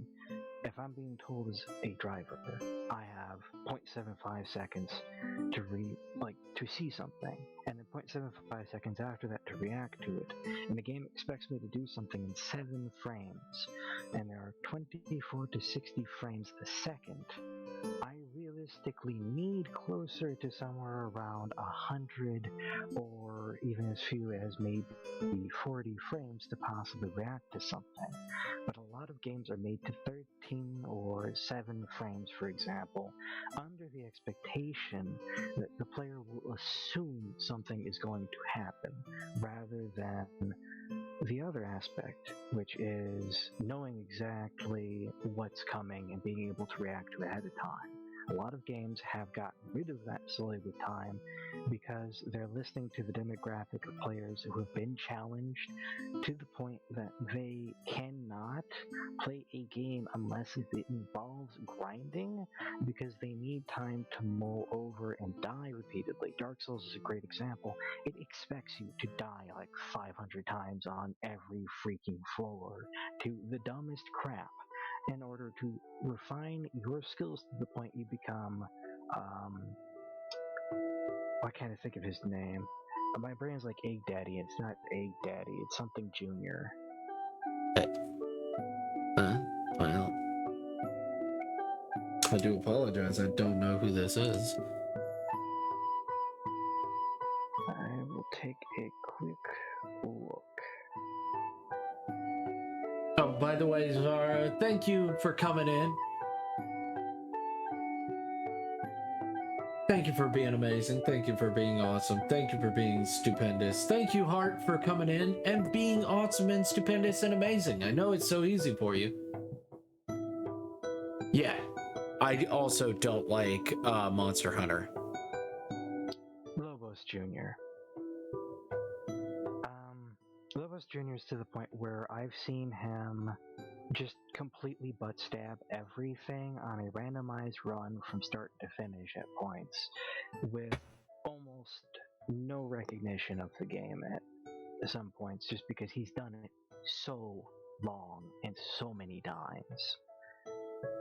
And part of what we're talking about with that is trying to establish the boundaries and a couple of different measurements so you have that needle threaded in a very specific spot.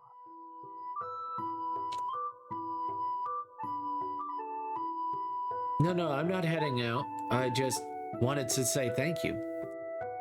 Can I just say thank you? I just wanted to say thank you, and thank you for being amazing. I know it's just, I wanted to say that. He's saying he likes you. Yeah. No. Not allowed. Okay. I just wanted to say thank you, and you're nice.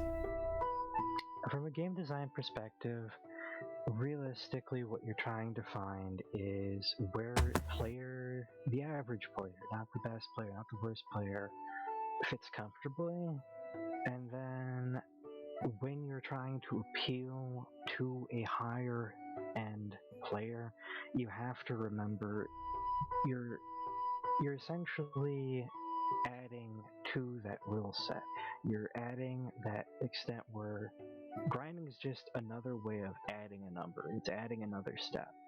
When you're feeling what you're complaining about the grinding is that it's not diverse enough to keep your attention or to feel entertaining. So when you want to sit down and design that as a developer, you have to keep in mind that it has to be realistic, it has to follow an explicit set of rules, it has to be communicated in a way that makes sense to the player, and it has to be something where as they're doing it, it still feels like they're having to engage themselves. Mm. You can give somebody a Rubik's Cube, but when they can solve it in 0.7 seconds and don't find it fun anymore, you can't just make a new Rubik's Cube for everyone that's 10 times more difficult. Right. I mean, I don't know. I just, that's the biggest thing about game design is that you're also working in the idea of like, people have already made these games and stuff like that. There's hundreds of games out there. And I mean, that's also the thing of like making a comic. Like, I already know that there's lots of fantasy comics out there. Why am I doing a fantasy comic? Well, because I like it. It's not really any like big like reveal. I like it. That's the feel I'm talking about. That's why I want you to be comfortable with, like earlier you were saying you weren't really sure and you felt like this was the longest style you wanted. You need to be comfortable and you need to know where that comfort level is. Otherwise it'll just drive you nuts, and then eventually that's where your concern comes in, that it'll drive somebody else nuts. There we go. You can't appeal to everyone, so you have to have the idea as to what you want that appeal to be. Yeah. And then inside, clink, clink, clink, clink. With sounds, it is good to have, there's lots of fun ways of making grammar great. Onomatopoeia is mouth sounds, and the way you, like, the Danbachi is a title, but it's also a mouth sound where it's the act of loading and firing a gun. Hey, Steady, so, how are you? Pitta-patta, for example, might be more fun than pat-pat-pat, depending. That's some of that feel as well. I'm just, I don't know. I mean, when you think of somebody like walking, do you think and hear like the jeans rubbing up against the thighs is kind of a sound at all? Do you hear the clicking of the heels? Do you hear like the fabric moving? Don't even think of it like that. I don't even think of it like that. My brain does not work like that. My brain is like, they're walking. Tap, tap, tap. That's all there is. I try to picture the scene, so I hear like swift of like the cloth brushing up against the different joints. Maybe there's also the stretching, for example, of leathers.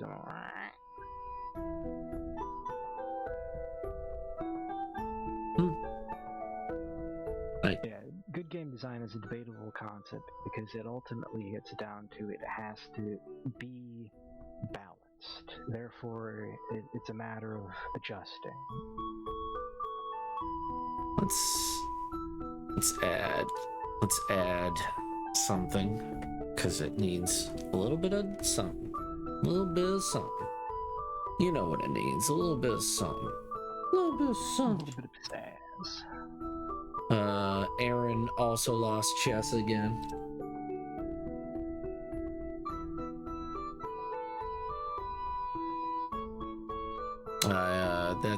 That's what I watched today was Aaron lost again. Wait, Aaron Hansen or Aaron Hansen, yes. He lost at chess. About losing things. Yeah. He's generally a good sport about it, though. He has an entertaining way of saying fuck, that's for sure. Yeah. Mm. I love Vigoraptor. I was always jealous of Vigoraptor, and then, like, nowadays I'm like, you know. I'm not jealous of someone who's stressed out all the time, who's scared of losing his company at every second.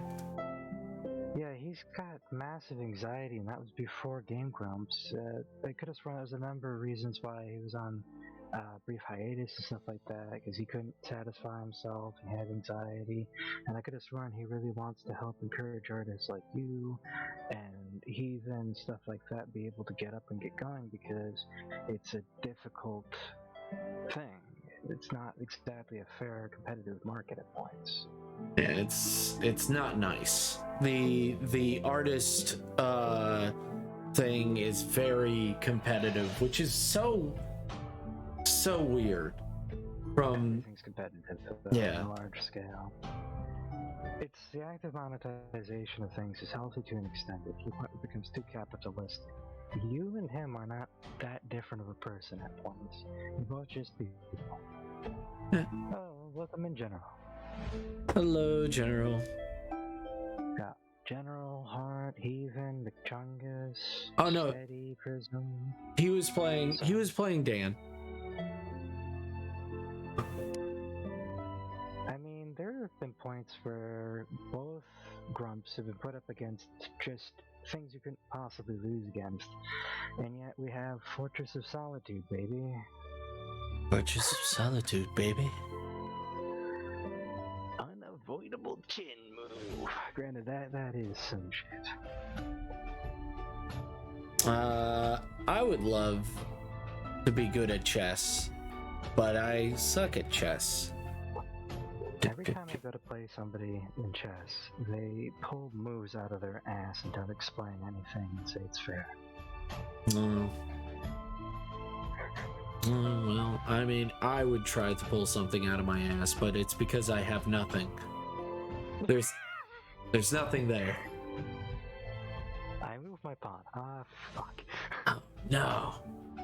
I moved him. Oh, no. I've screwed myself already. First move.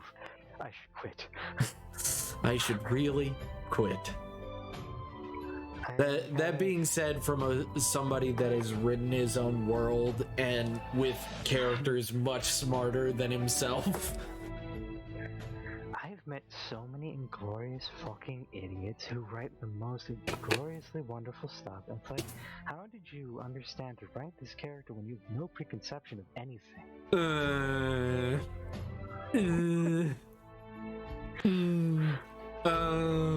This character punches really hard.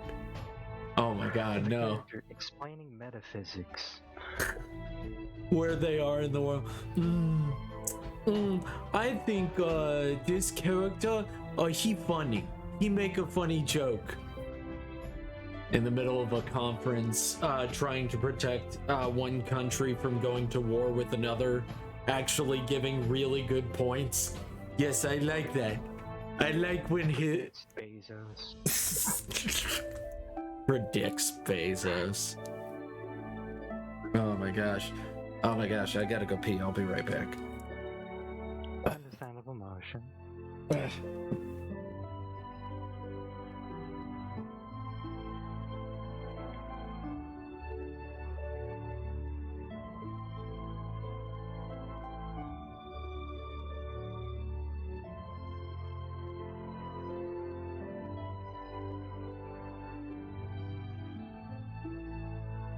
How's everyone doing today?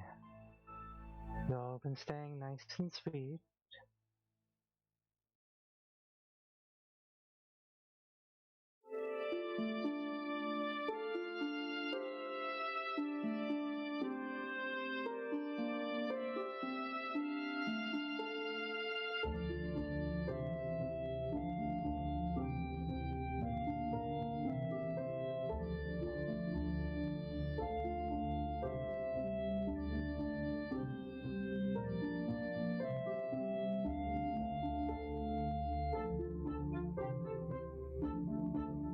I mean, that's an understandable complaint in all margins.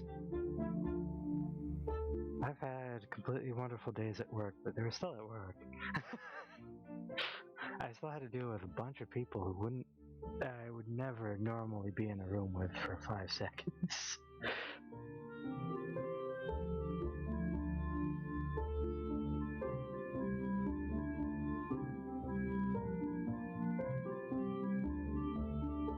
Rabbit boy. In a room with people No. laughing as they go to put Oh no, sharp he even objects has to in go to spinning work. blades. No. Being at work. Oh no. Not. Going to work isn't even necessarily as bad as being at work at points. Oh man. I was also offered a job as a barista at my sister's husband's work. Heaven, I'm in heaven. That her name's Heben. I mean, but that's the song, though. But that's the Also, song. I need to get consent before I just go putting myself inside of people. How would you feel if I just did that to you? How would I feel? I'm in goat. You have to ask questions about it. Going to is worse than being at. That's what Heben thinks. I mean, I got to the point with my last job where being there was worse than going to it, and that's when I decided I was checked out and done on that shit. Couldn't stand in the building without my head pounding.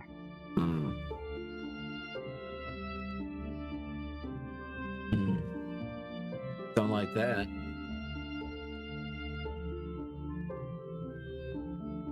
When your job actually gives you a headache and nothing's even happened yet, that's a really bad sign. Yeah. So I was told that the job as a barista is literally like, it's from 6:30 in the morning to 2:30 in the afternoon. Sounds about right. I used to have to go in about 4:30 and I'd actually get out around 2. Yeah. And he said that, you know, that they pay, the start pay is 15 I think, is either 13 to 15, and I'm like, it better be 15, because if it's not, I might not. But, you know, having your weekends off and stuff like that, that's not a bad idea. I wouldn't mind my weekends off and having nights off.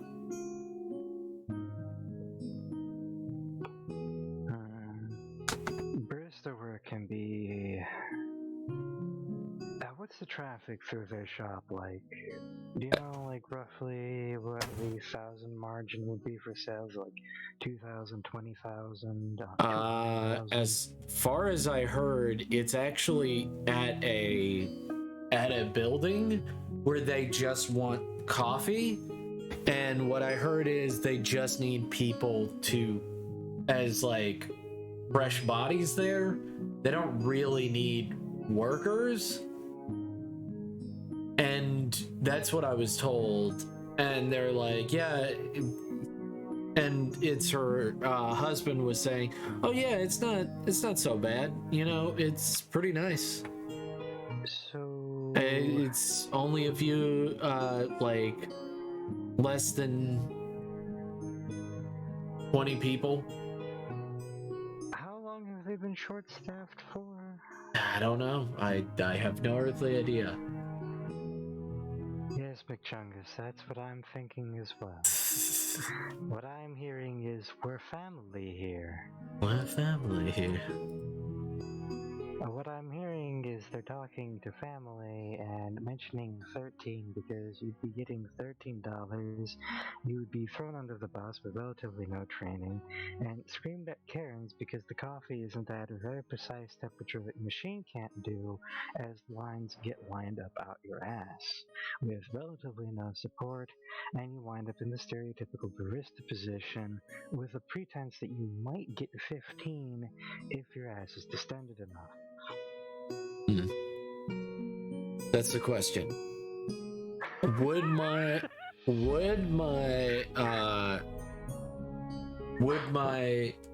sister's husband fuck me over like that? That's the question. Would he do? Billy Joel? Would he ruin me like that? That's the. Don't drink wood polish. That's the question. Is like, would he do that? Would he fuck me? Would he fuck me like that? I mean, if you're quoted well enough, they already sound like they're tentatively trying to say it's work, and we don't really control it, and people scream at you, but that's just part of the job, and they're angriest here because they just woke up and don't have two brain cells to rub together, and it's frustrating them, and you're the first thing that looks like it's punchable. I don't like that. I don't like that at all. It's to work.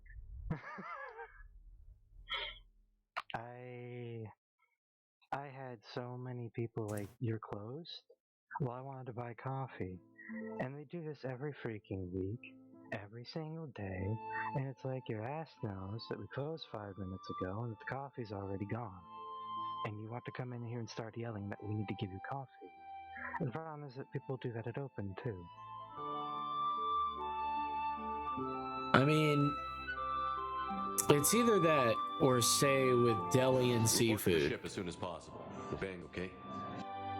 I mean, it's really more a matter of which is the more cutthroat demographic, in my opinion. I personally would sooner work for respect than money, which is probably the reason I'm not the richest jerk off in the world. Have a good shift, even. No, even no. Hopefully your customers will be nothing but sweethearts today. No. And nice and slow or even paced. Well, she works at a card shop, so I don't know. I don't know the customers at a card shop. I've seen places where it's like, you would think it would be stupid slow, and you'd see like one person a day, and then you go at the wrong time, and you're like, is this a Shark Tank? It's terrible. You could tap on the glass and watch them scream.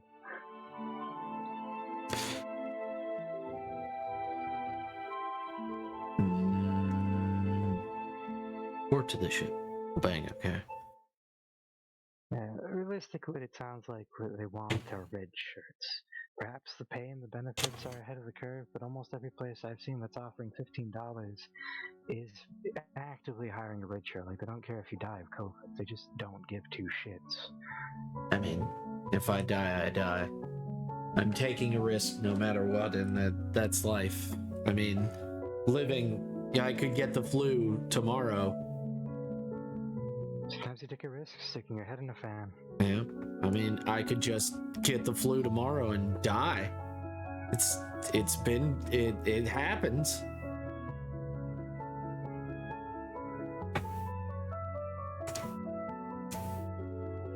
Yeah, the card shops would definitely be more seasonal, but I also see weird tendencies in society. It's like, you wouldn't think today would be the day that everyone's going out for hot dogs, but the traffic jams because they've got about 50 cars up to the exit ramp and nobody knows where they want to go.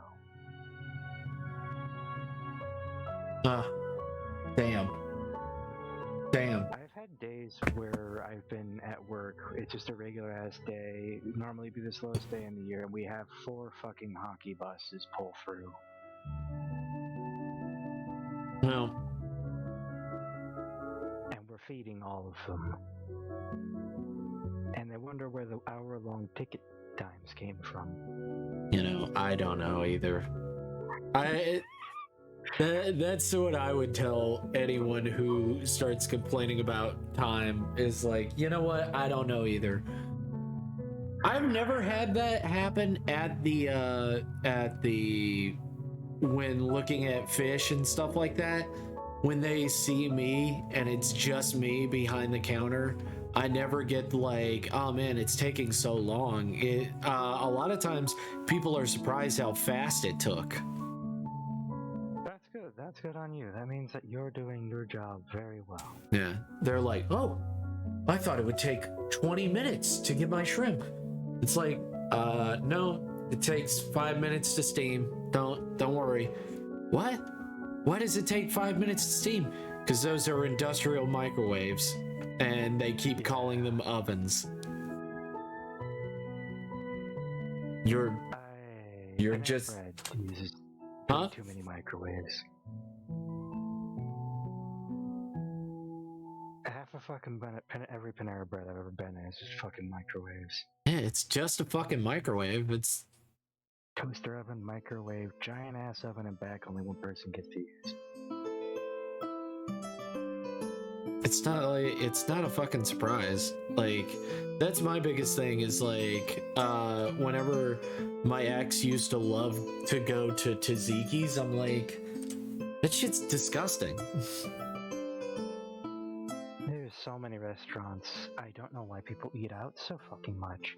I was the first person to clean the grease trap in 4 years, and you think that's uncommon? Yeah.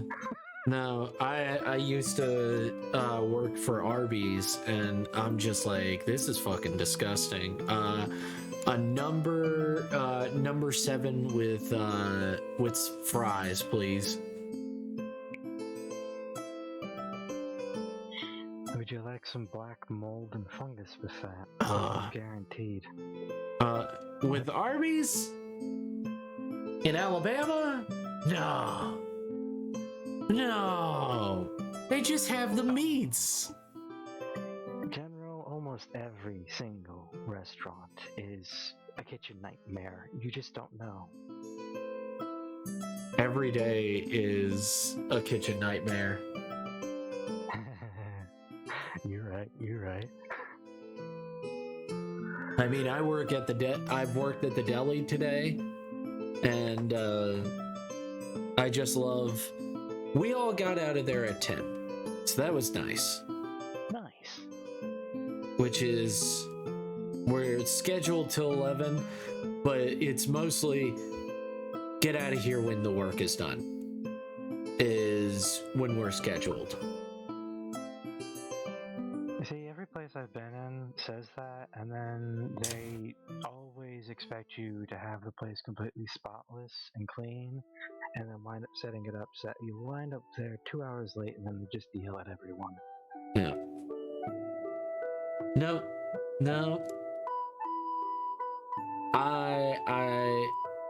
Where I work, they don't do that, as far as I can tell, unless it's the general manager who will, like, he'll find things of like, well, you need to clean this.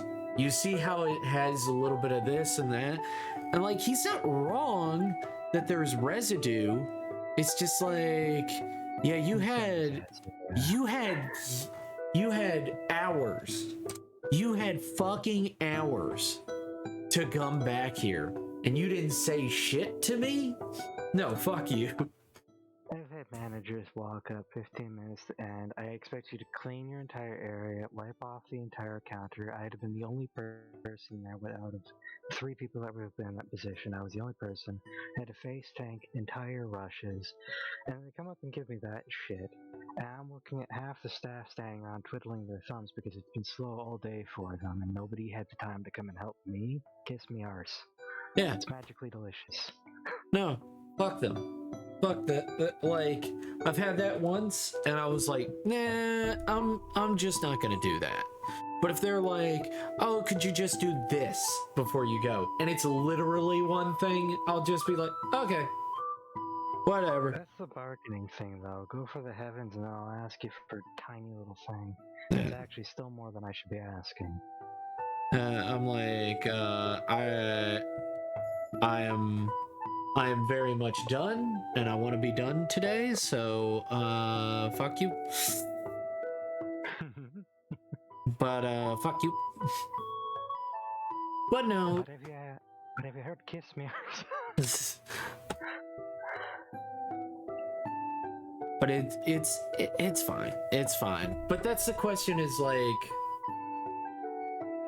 is it as easy as he says? Is it as easy as he says, and that it would just be easy money, and literally they don't care if you're on YouTube or your phone, and they just want a warm body there? Why not? But I gotta find out. Why would they just pay for somebody to stand around and jerk itself? I don't know. There are places that are like that. I have seen them. Those jobs do exist. There's still a market reason, though. Make it look busy, make it look full. This hand. This hand. Oh, hands, why must you fuck with me? This sounds sus. It's not them, it's just based on the average demographic of people who own these businesses and operate them. That's hella sus. Agreed. Agreed. I feel her left upper arm is thinner than her right. Yes. It is.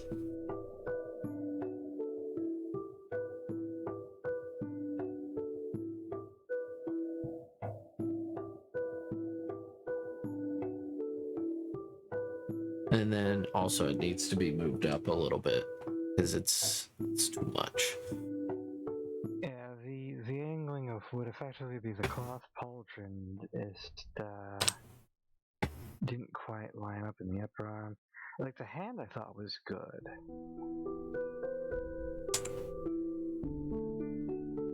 Like, your right arm is perfect on that.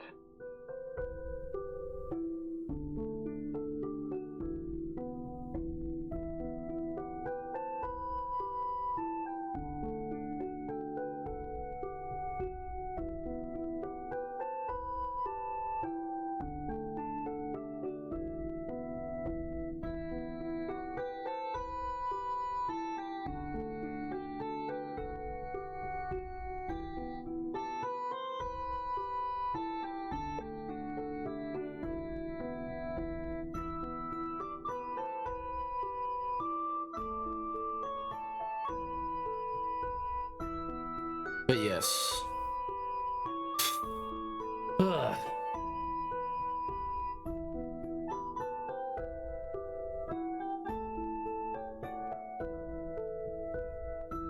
kind of just... And if I ever want to make an anime game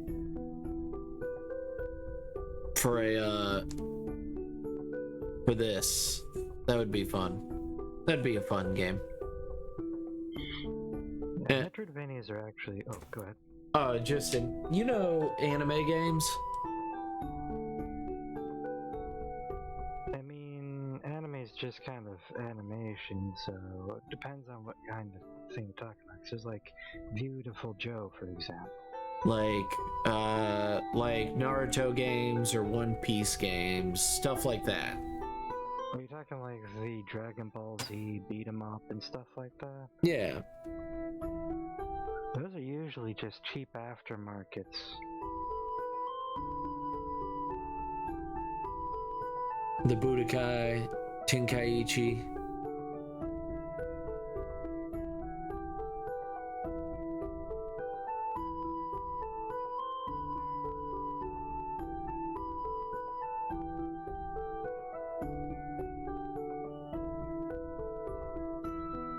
I asked some orcs about their gods once. Turns out they're unsure which one's which, too.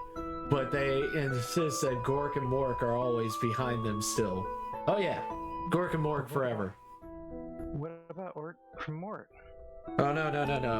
Gork and Mork are the Warhammer things. Yeah, they're the gods. I was just being a horse's ass. No, I understand. And I immediately was like, no. Let me clarify. No. You're... Just in case some of you aren't aware. Yes, just in case some of you aren't aware, don't worry about what he said. Guys, don't even worry about it.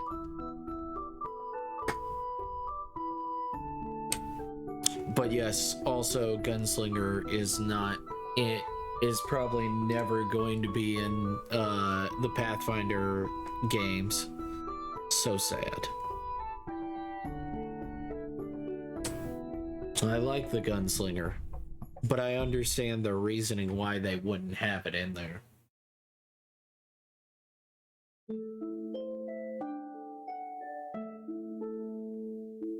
I mean, what would the reason be for not having Gunslinger? So, Gunslinger, only gunslingers can use guns. That is one of the... I think the first issue, yeah. Second, only gunslingers can use the ability Grit, which is not that different from like other spellcasters and stuff like that. But Grit is situational. Gaining Grit is by doing extraordinary things. You can gain Grit during the game. So like it rewarding you for luck. Yes, you are. That is actually a mechanic for the Gunslinger. You gain Grit through luck itself. Like, so that would be an archetype, I would say, if anything. Yeah, I mean archetype's fine, but like, no, that's built into Gunslinger. Which takes an already random thing and further randomizes it in a way that the DM's not going to be able to account for because it isn't fundamentally balanced. Yeah, it is 100% not fundamentally balanced, and that's why it's not going to be in the Pathfinder game at all. That's kind of why I'm done with the Forgotten Realms and Wizards of the Coast as far as, like, they don't really seem to be keeping track anymore. I mean, this is for the game proper, the Pathfinder game itself. I mean, I get that. It's the same issue though on a large scale. There's a lot of balance issues that aren't really balance issues. They're just attempts at grabbing attention through a different mechanic that's not properly categorized or understood as to why it's effective. Yeah. So, like, that's why Gunslingers are not in there. But the reasoning that Owlcat, the developers of the video game, stated why there's not going to be any gunslingers is because literally this is their answer, not mine. They said that it would clash too much with their fantasy aesthetic. No, it's a basic alchemical combination. If you have alchemists or artificers, you've already countered that argument. No, everybody knows, but that's the official statement from the Alcat developer. Even though there's literally mechanical half demons in the games. Yeah, that'd be Dwemer, which would be also proficient in engineering, which would also be another way of handling that exact same situation, but it's a form of alchemy as well. Yeah, no, this is just them being like, we don't know how to implement it and not make it broken. Or boring because we don't know how to change content. Like if you're looking at an adult game, any mechanic should be able to be swapped for a non-adult scenario. It doesn't matter if it's gore or hentai, it doesn't matter. What's important is understanding why it has the representation as, looking at the nouns and being able to change that noun in a way that does not cause an inherent loss in an important fashion. That's the A to B. So what they're saying is not enough source material, PS we're Disney. Yeah. Sorry, we're Disney. Yeah. It's just giving up. Yeah. And also making the gunslinger, the actual, like, guns, usable to all classes. That would fix that. That would fix that so hard. Or, like, you actually build it yourself.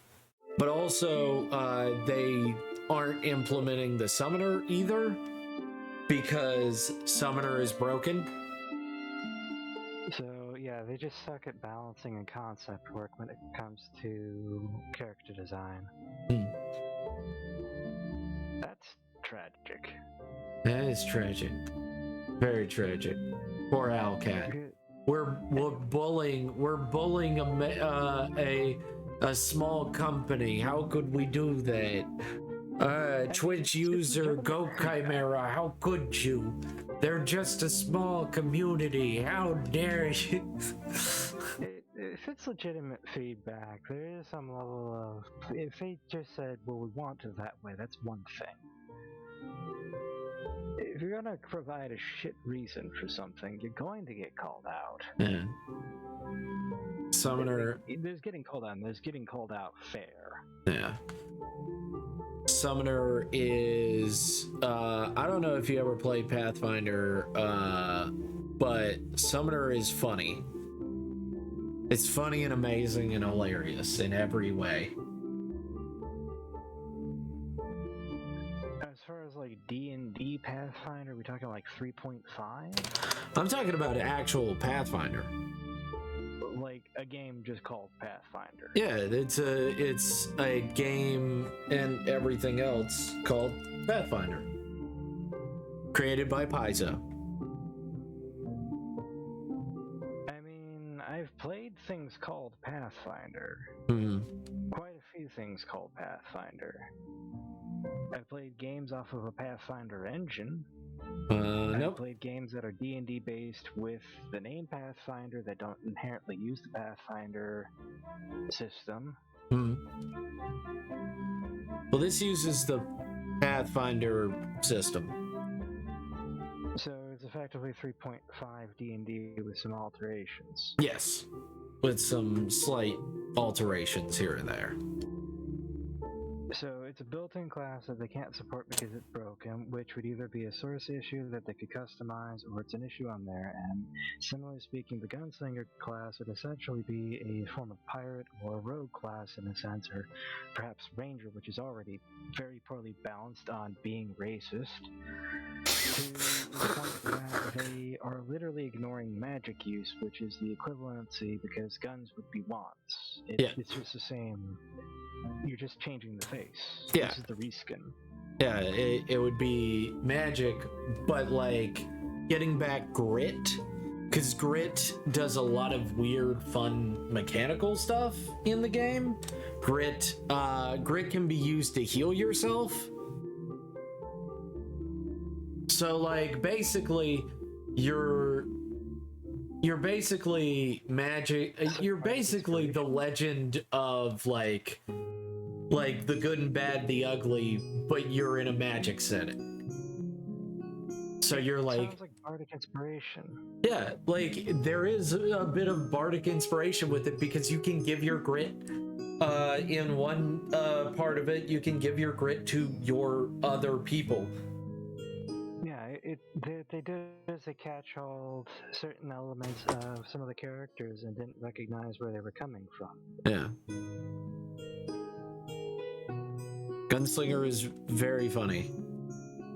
Gunslinger is essentially just a layman's and callback to, it sounds like the rogue and the wizard, or rather, it sounds more like the bard and the wizard, but without any committal to something more solid than, do you really just feel like playing The Binding of Isaac in a D&D campaign setting? Yeah, also you get the health benefits of a fighter. So you have a D10. Weird flag. It's so weird. It's real funny, but it's very weird. A lot of people don't even use it because of how broken they can make a gunslinger, but hilariously enough, how the Pathfinder video games are made, they expect you to break a character. And in one of the developer notes, they said, we give you the best options and also the bad options. Because that's how making a, like, if you're making a D&D game or campaign, there should be bad options and you should be punished for bad options. I mean, that's any gameplay experience. It's falling down the spike a bit. Yeah, but like... Oh, we've got some chat here. Grit seems like a really neat in-game concept. Sorry for speaking out of turn. No, you're fine! You cannot speak out of turn. Trust me, McJungus. If you comment, we need to be... Or at least, I want to be trying to read it. No, you're fine. You're 100%... Stop doing that, McJungus. Stop feeling down on yourself. No. Feel free to talk as much as I do. Yeah. Feel free to talk as much, if not more, than we do, because I like an active chat. Keep it active. Somebody who talked more than me might actually be slightly intimidating. I don't know. I'd be fine with it. We did have that, but I don't know. I don't know what happened to them. Anyway, moving on. So they are also slightly mad. No, McChungus, who made you mad? Was it me? Did I do it? Was it me? Did I make a bad? Moss Undead, welcome in. Oh, Moss Undead. Oh shit. I didn't even know you were streaming. Moss Undead, what? I didn't even know you were streaming because I didn't look at any of my notifications. I feel like, yeah, it absolutely could be less randomized. I actually was thinking that it almost sounds more like it'd be a daily reward that you'd have like a deck of cards kind of thing that you would be able to do potentially based on previous day things that you'd actually have to sort through and think about that would be predefined and not just, you can place this wherever you want. Yeah, I would actually like that it has a little bit more structure, but the thing about the summoner, which makes it just as broken, is that you can summon regular things, like you can summon CR 0.5 or CR 1 things if you are level 2, level 3. You can summon lower than your level. No bully. Oh, that's understandable, Chunks. I know bully. I trashy. No! No, Professor Cypress, no! Mad in a sense that I'm slightly crazy, not angry at all today. Oh, okay. You're mad, not mad. Doctor not mad. Doctor just crazy. Just say you're crazy. But the thing is that you can do that, and there's nothing stopping you from just summoning. Like, so you summon, the amount of things you can summon at a time is determined on your level plus 3. So like your charisma level plus 3 is how many things you can summon in a day, and that increases every 2 levels. Or you can choose an Eidolon where you can just make a fighter. So you're basically 2 characters in one. Yeah, the charisma would be broken so quickly because of the outside applications. You'd be able to talk your way out of everything. Yes. And your Eidolon... You'd have plus 10. Yeah. And your Eidolon is pretty fucking broken anyway. So they can have fighter... your Eidolon can have feats. And have just as much health or more health than you do. It could also be your mount. This is kind of like a magic square, because when you're sitting down, you have to look at, like, if you have an extra action, that's an accommodation for a whole slot. You have to outweigh that to balance it out. So when you have this character standing here with his tank, that tank, even if it has more hit points, needs to be attached to something that's got 4. Mm-hmm. Eidolon also... Eidolon also can have 5 attacks at level 2. See, I built that. Would be the frame rate break equivalent. I built that. I built Chiquita Man. So he was a gnome. So he gets some stats boots for being a gnome. He wore a yellow robe, and his Eidolon was a spider. Oh, I used to break the shit out of Halo. I killed myself for cinematics and had Invisible Master Chief because I thought it was the funniest shit. That is pretty funny. But like... You can actually run yourself over with the Banshee. Oof. As you go through the door, it'll allow it. You were saying? Just to bring it to the finalized point, I understand that they are like, we don't want to break the game even more than people already are going to break the game. So like people are like, oh yeah, if you know how to build a fucking mid-max character, you can literally just decimate that game. And like there's guides to literally like, hey, this is the best way to just ruin the game, and here you go.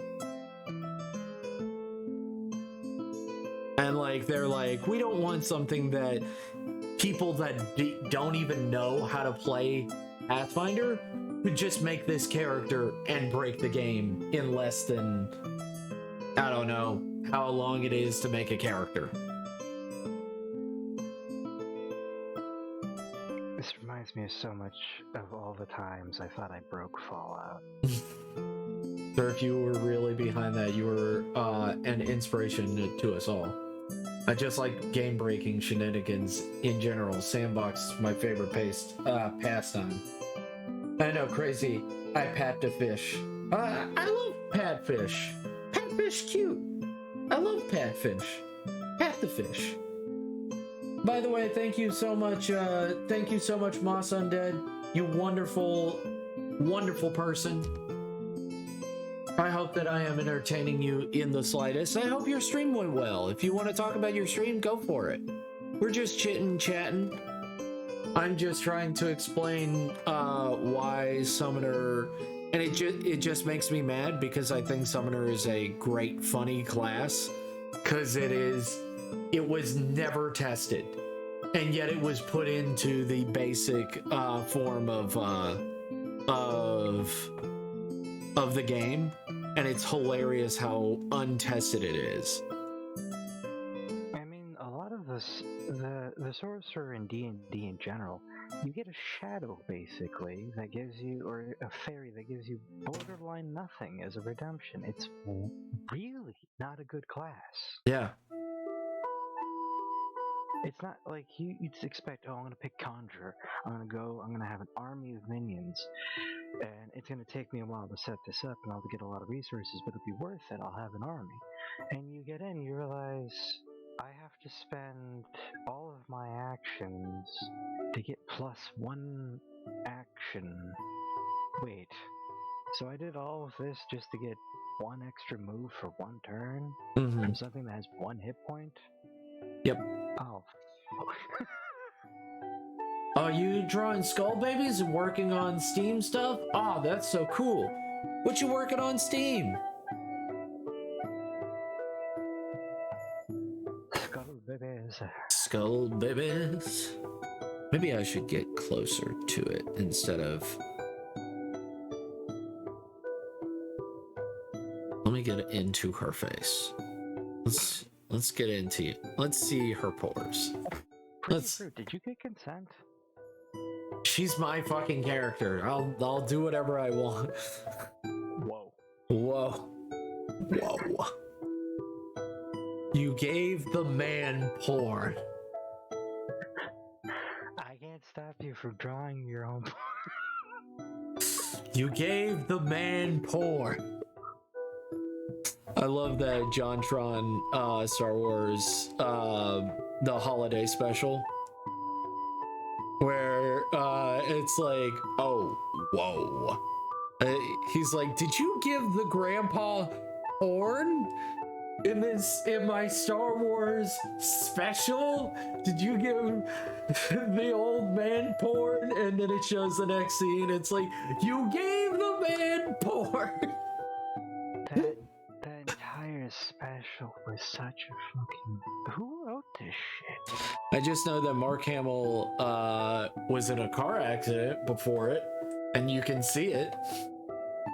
I mean, Mark would practice the Joker voice while driving the car, and commented at one point in time that he thought that people would something along the veins of him thinking that people would think he's just this nut bar laughing maniacally in his car with the roof down and everything, and the windows down, just sitting in the middle of an intersection. Yeah. He said it was like he tried to treat his voice, I think, like a flute. Yeah. Yeah, he is a nut bar. It's great. I love it. I mean, I think he's the best Joker, but that's just my opinion. I get to have that opinion. He is definitely the best Joker, I would say. He's at least earned respect as playing the role of the Joker so well. Yeah. Like, I'm glad that they brought him, and they brought him to play the Joker for Batman games, for the Batman. Oh, go ahead. I just liked his performance. Go on, you were going to say. I like his performance. I do not like how they wrote some of Arkham Asylum, the game. No, you're right. I 100%ed that game. You're right. I also have 100%ed that game twice. Why twice? Cause hi, Cat Vaughn. Cause I felt like Batman. Curmudgeonly. Cause I felt like Batman. I hate it. Where's Martha? Where is she? Where is she? Where is the Joker? Where's the clue? Why does the Riddler suck? Why does the Riddler suck? Why he sucks so much. Batman, where do you think I got these scars? Is it from hitting your head into the desk? Ah. How are your magic tricks, buddy? How are your magic tricks, bud?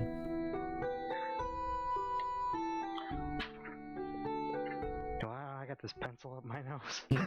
Why? Where do you think I got these scars? I love the one animation where literally he slams his head into the desk, and that's when he just doesn't wake up, and he's like, "Oh no, I have to kill the witnesses."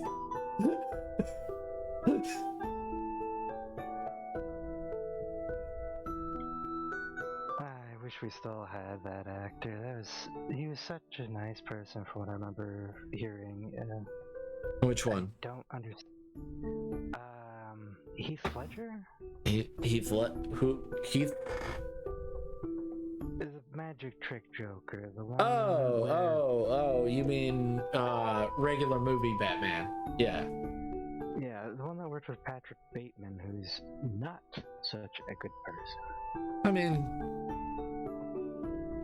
you should always be able to look at the art before the artist. Until you find out that the painting was made out of baby's blood. He's a very good actor, but he didn't need to say half the shit he did, from what I've heard. Oh yeah.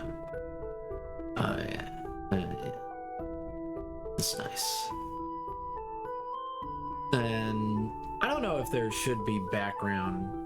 Maybe I should put a background with all these jack-offs in the background. I think one step at a time, see how you feel about it. I mean, I need to put the background for this.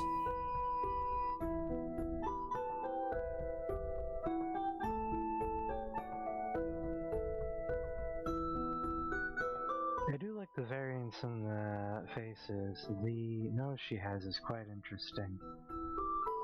Yeah. Some people just draw generic nose A. The end. Yeah. I mean, It's fine, but I've seen whenever I look at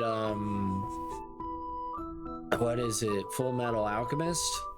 If you look at that, I'm like, no, just doesn't do it for me. And also, I like interesting hair as well. Like, keep it interesting, you know? Keep it weird. Keep it weird. You know? Have you ever fun, keep it interesting? Have you ever heard of that that statement? Keep it weird. I've heard keep it fresh. Keep it weird is something that's in Texas, I think, and in California. Not California, Portland. Portland? I think I've heard a food truck say keep it weird. Yeah. It's where keep it interesting, keep it weird. That's what they're but what the statement is keep it local. You know, if you're gonna buy something, buy local, you know. And I'm always like, what? Don't just buy local, buy from wherever you like. Don't The buying local is because there needs to be a certain level of ecology to economy. Otherwise, you wind up with dead zones that have nasty repercussions. For example, see Gary, Indiana. I know I say that one a lot, but there's a reason why that place got so bad and is still quite terrible.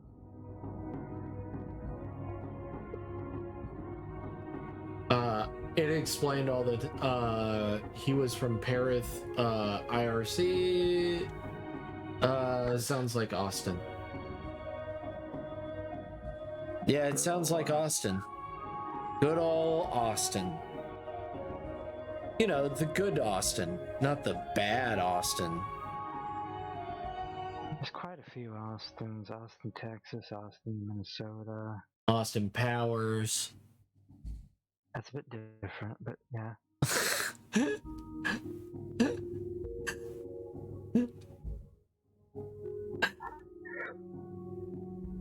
We went up with a state called Powers. I'm going to be quite interested and confused. I will say that we do need a state called Powers.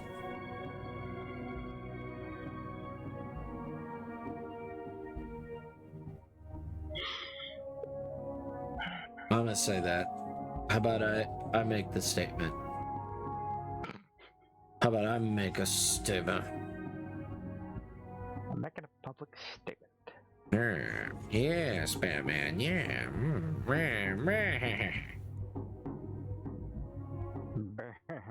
That's definitely a villain noise.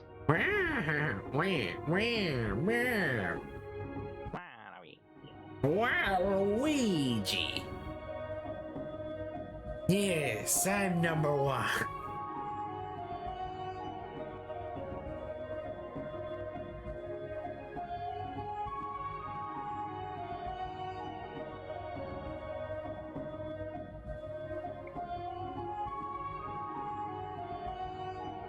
Also, go just here where we have in the ever lovely Real Kazi Gaming, Cat Vaughn, General Lotus of Venice. We've got Hart, McChungus is still among us, Moss and Dead, Steady Prism as well, the Shy Red Fox, and Zara Unity Master. So I'm not sure which of these are idle, but I do see McChungus in general with bomb marketing words being the most recent.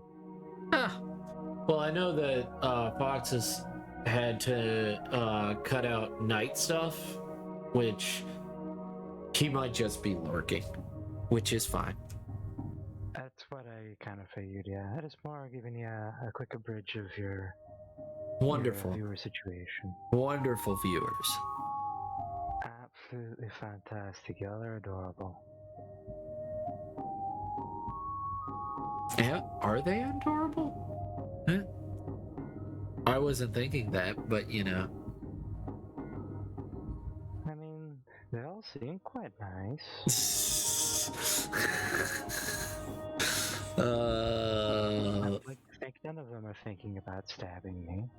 I would love to imagine them all giving each other a hug, because they're wonderful people. But I mean, I gotta say, I like all of the people that hang out. Even the lurkers, even the people that are just chilling out and doing not much. I love them all.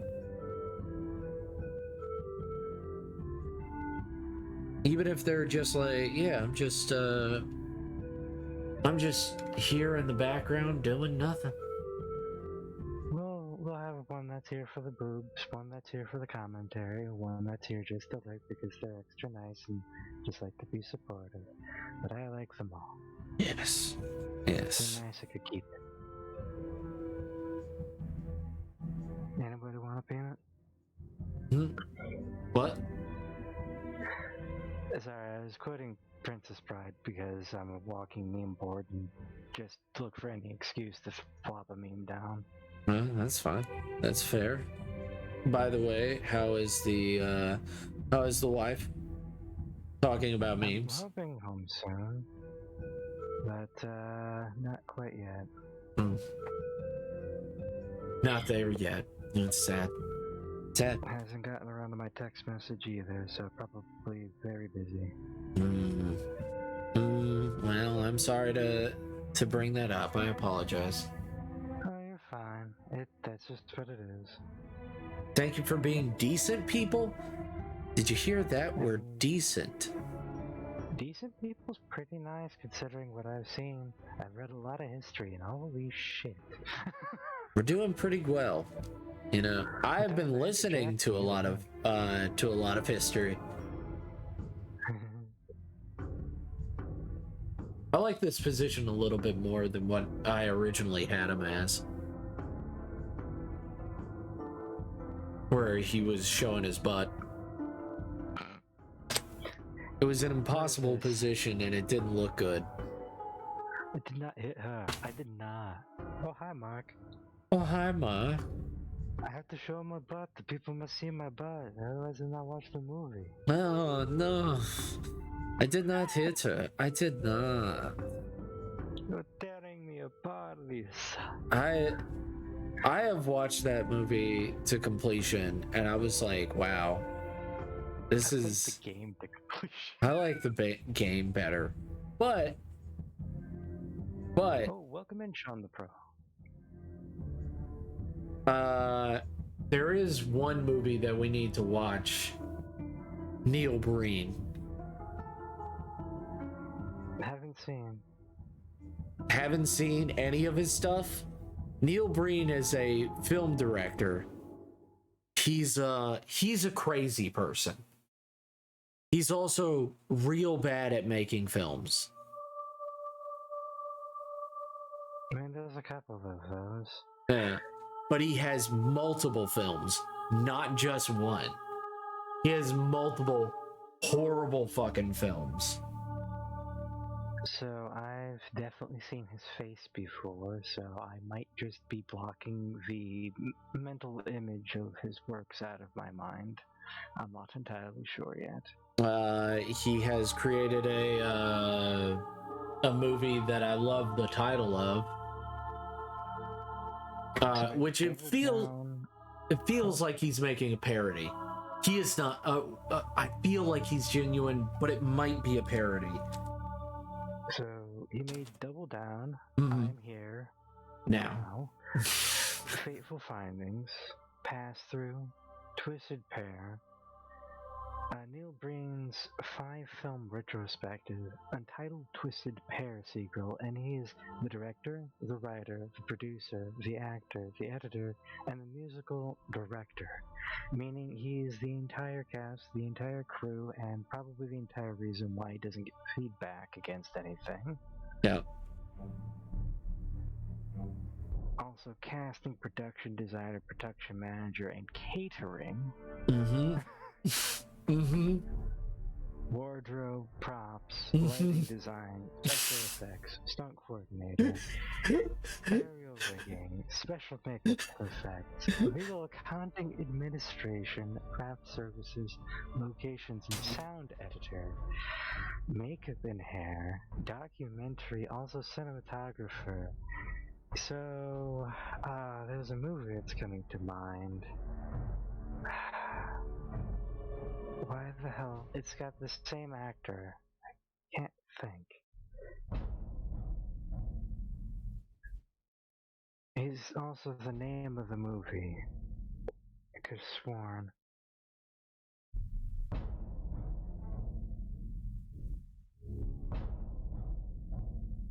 Oh. What the hell? I can't even think of it. It was like being and then the actor's name. I can't think of it, and he played every character in the movie. I don't know. Like, he played female characters, male characters. I swear I should be able to remember this more. I'm gonna have to look that one up. I just can't remember either.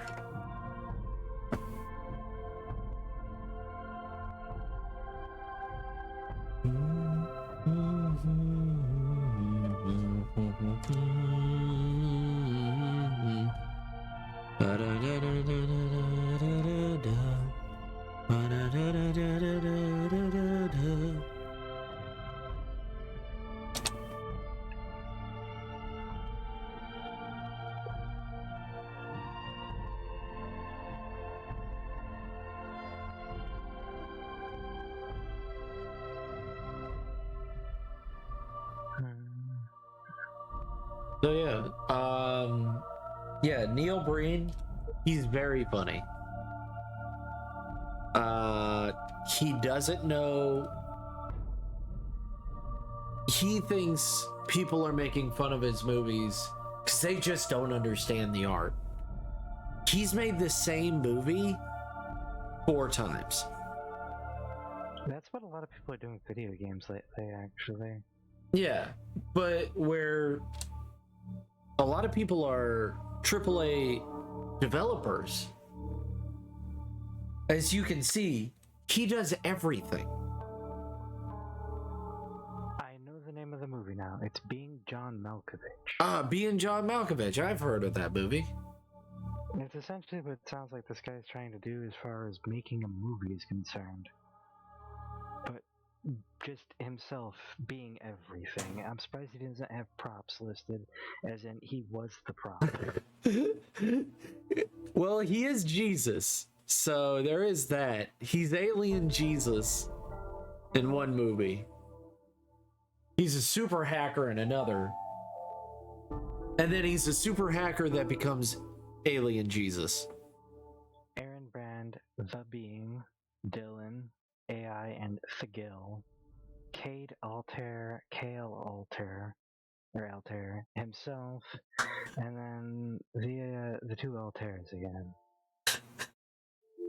This is starting to sound a little bit like Phantasmagoria 2. That's a fucking trip of a game. That is...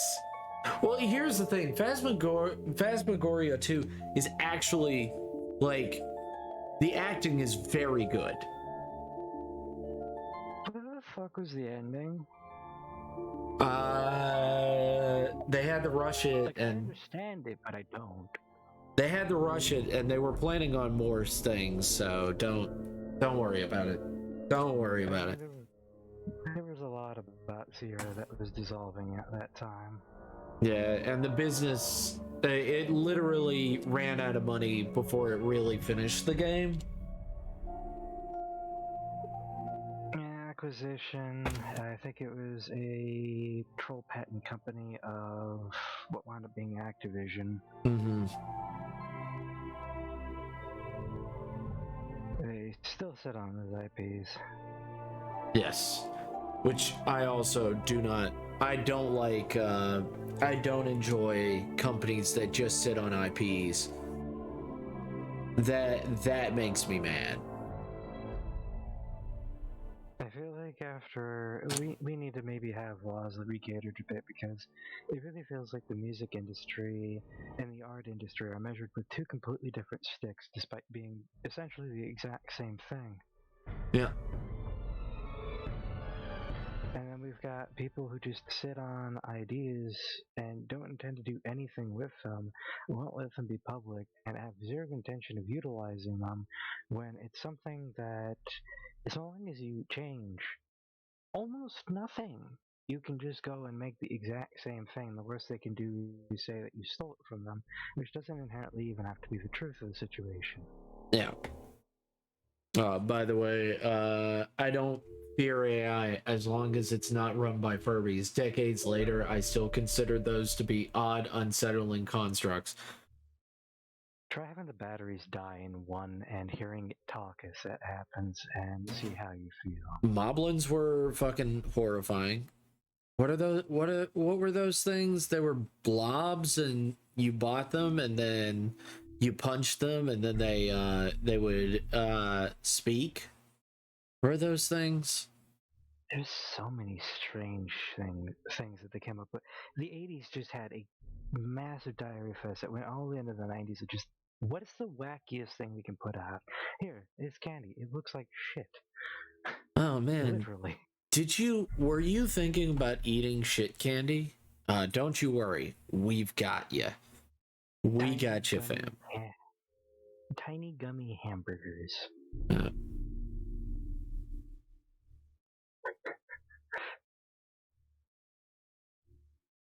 Yeah. Bug juice. Bug juice. Ugh. The Bop It. The Bop It. Bop It, yeah. Bop It is weird. Floating slime that stained your clothes. Yeah.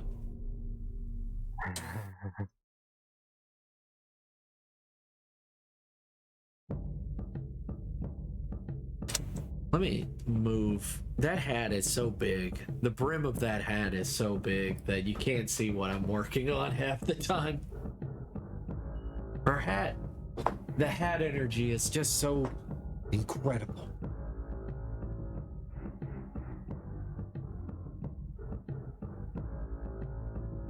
But yes, Neil Breen is he's a brainius. He's he's pretty hilarious, and people aren't sure if he's trolling or not. I think I remember watching one film of his a little bit, and no. People think he's trolling and that this is all just a joke, and that he's actually a genius, and he already knows that why make a good film when I could just easily make a bad film and make a lot of money. Honestly, I feel like that is more the actual situation, that last bit there. I've known so many narcissists that honestly feel like they are just a different species from everyone else because they can bullshit every fucking day to such extraneous measures and nobody ever questions them. I've been in cars with people who drive over the sidewalk and the curb and almost kill people, and every single day they go unquestioned as they gloat about making entire building structures, owning entire multiplexes and businesses, being millionaires, and people just swallow the absolute horseshit that comes out of their mouth. And then we're still told we have to follow rules and that we can't just make shit up as we go. I mean, I was told to follow rules, and then I stopped following them. I was told to go to college, and I went to college. I went to community college, and I hated it. There are rules for a reason, but there's a reason why the lawful good paladin is actually just lawful evil or even chaotic evil at points. Because the moment they start screaming, I am the law, they've taken a concept, given it a material voice, and branded themselves as being perfection of something and a personification of it, which deprives everyone else of access to it.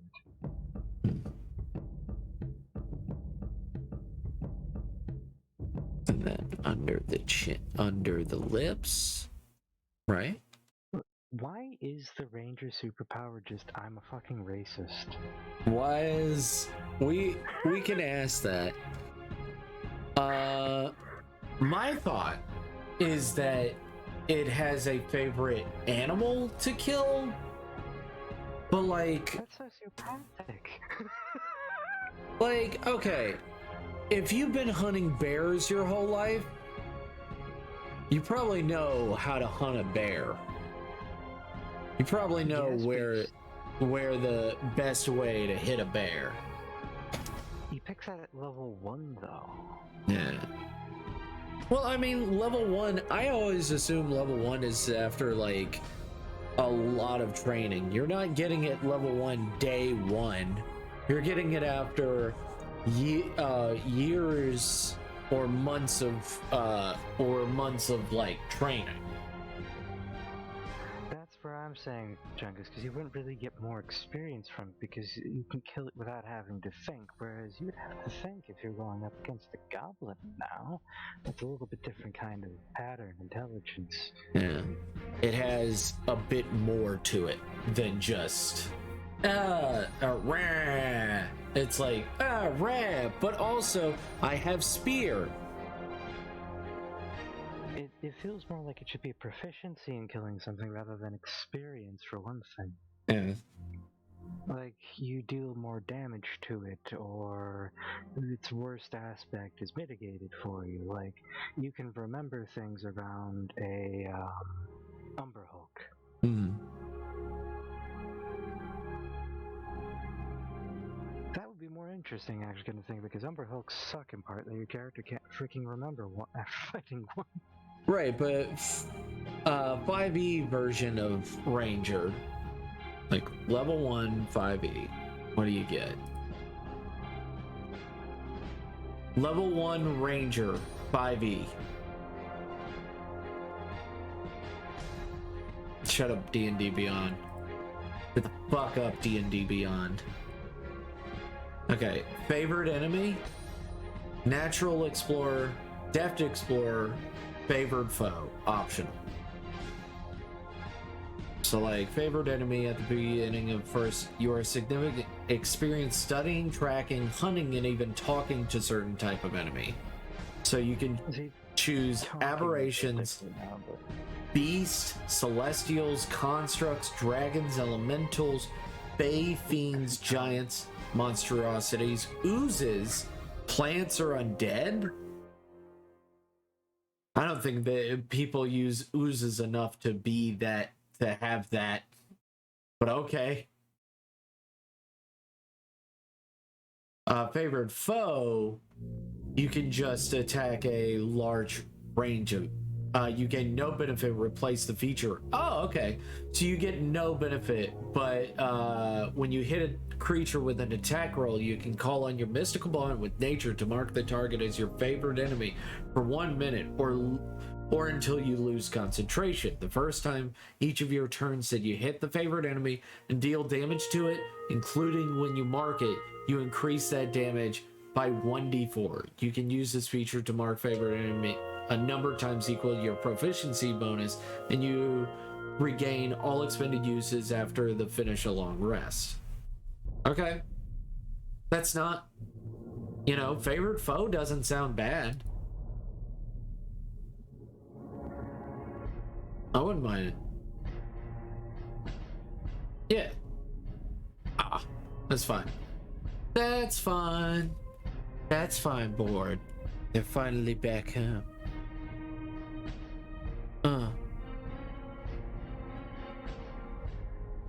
Get those snuggles. Get those huggins. Get those huggins and snuggles. Gonna AFK. Oh yeah, it was a lot worse of an implication. Hello, Muddy Geek Studios 1. How are you? How's every little thing? Just working on my comic. What's new? Scooby-Doo. What's been going on? Hope you've been doing well. Hope you're doing good. Never giving you your favorite. Never give you your favorite. We're just talking about Rangers and other fantasy things. Thank you for coming in. Thank you for chatting with us. Thank you for hanging out with us. I'm doing well, and yourself? I'm doing good. Work was good. It's all right. I'm gonna take a shower after stream instead of the usual before. So just working on my comic. This is the 3rd page. Just doing the shading because I wanted to try it out, give it a cleaner time, see what I look like and not like about it. So I'm using gray tones. So to get the look I'm trying to get, and it looks all right. Yeah, it looks decent. And I need to finish that. Need to finish the background. Shouldn't be too hard. So the 2nd page is like this.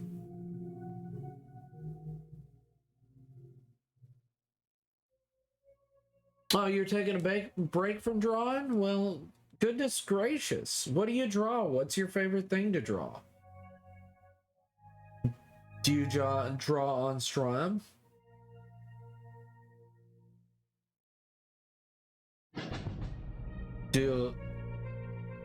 Rare. I'm refining the comic book I made for the 24-hour comic day challenge for publication. Oh, okay. Well, that's cool. That's neato petito. I wish I could do that, but I am too slow. I am too slow. I am too slow. I couldn't do couldn't do that challenge. That's okay.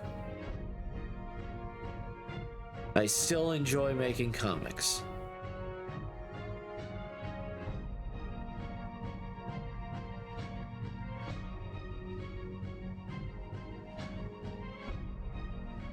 Still like making things look good.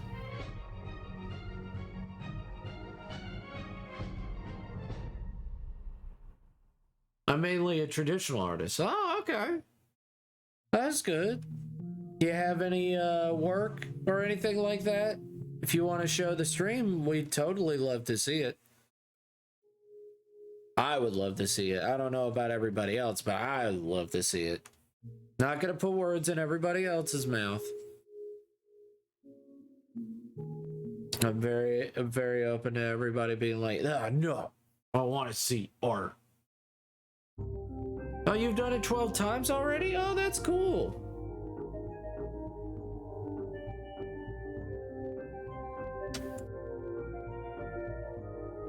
That's so cool.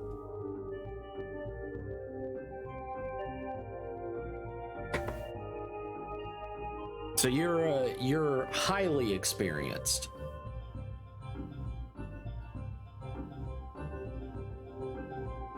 We'd love to see your work.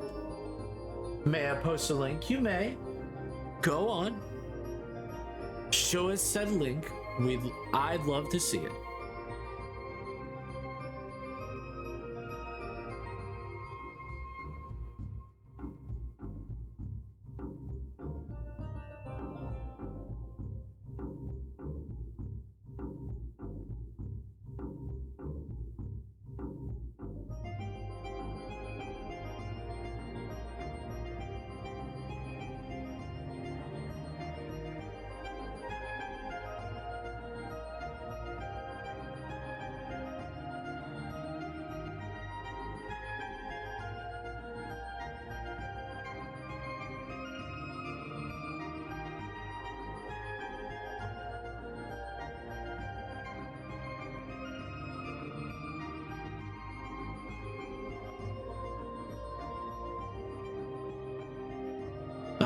There we go. Instagram. Let's see. Confirm. Let us go. Let's step forth. Oh.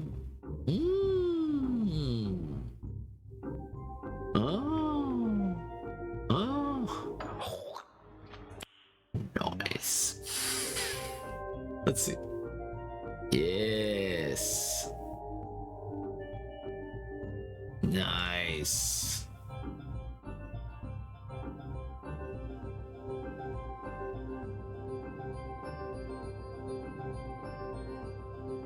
Nice. Nice.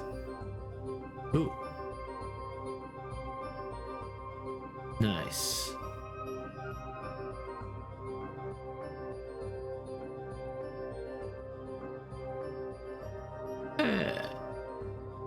Yeah, why not? Why not give you a follow? Yeah, there we go. Okay, I'm done now.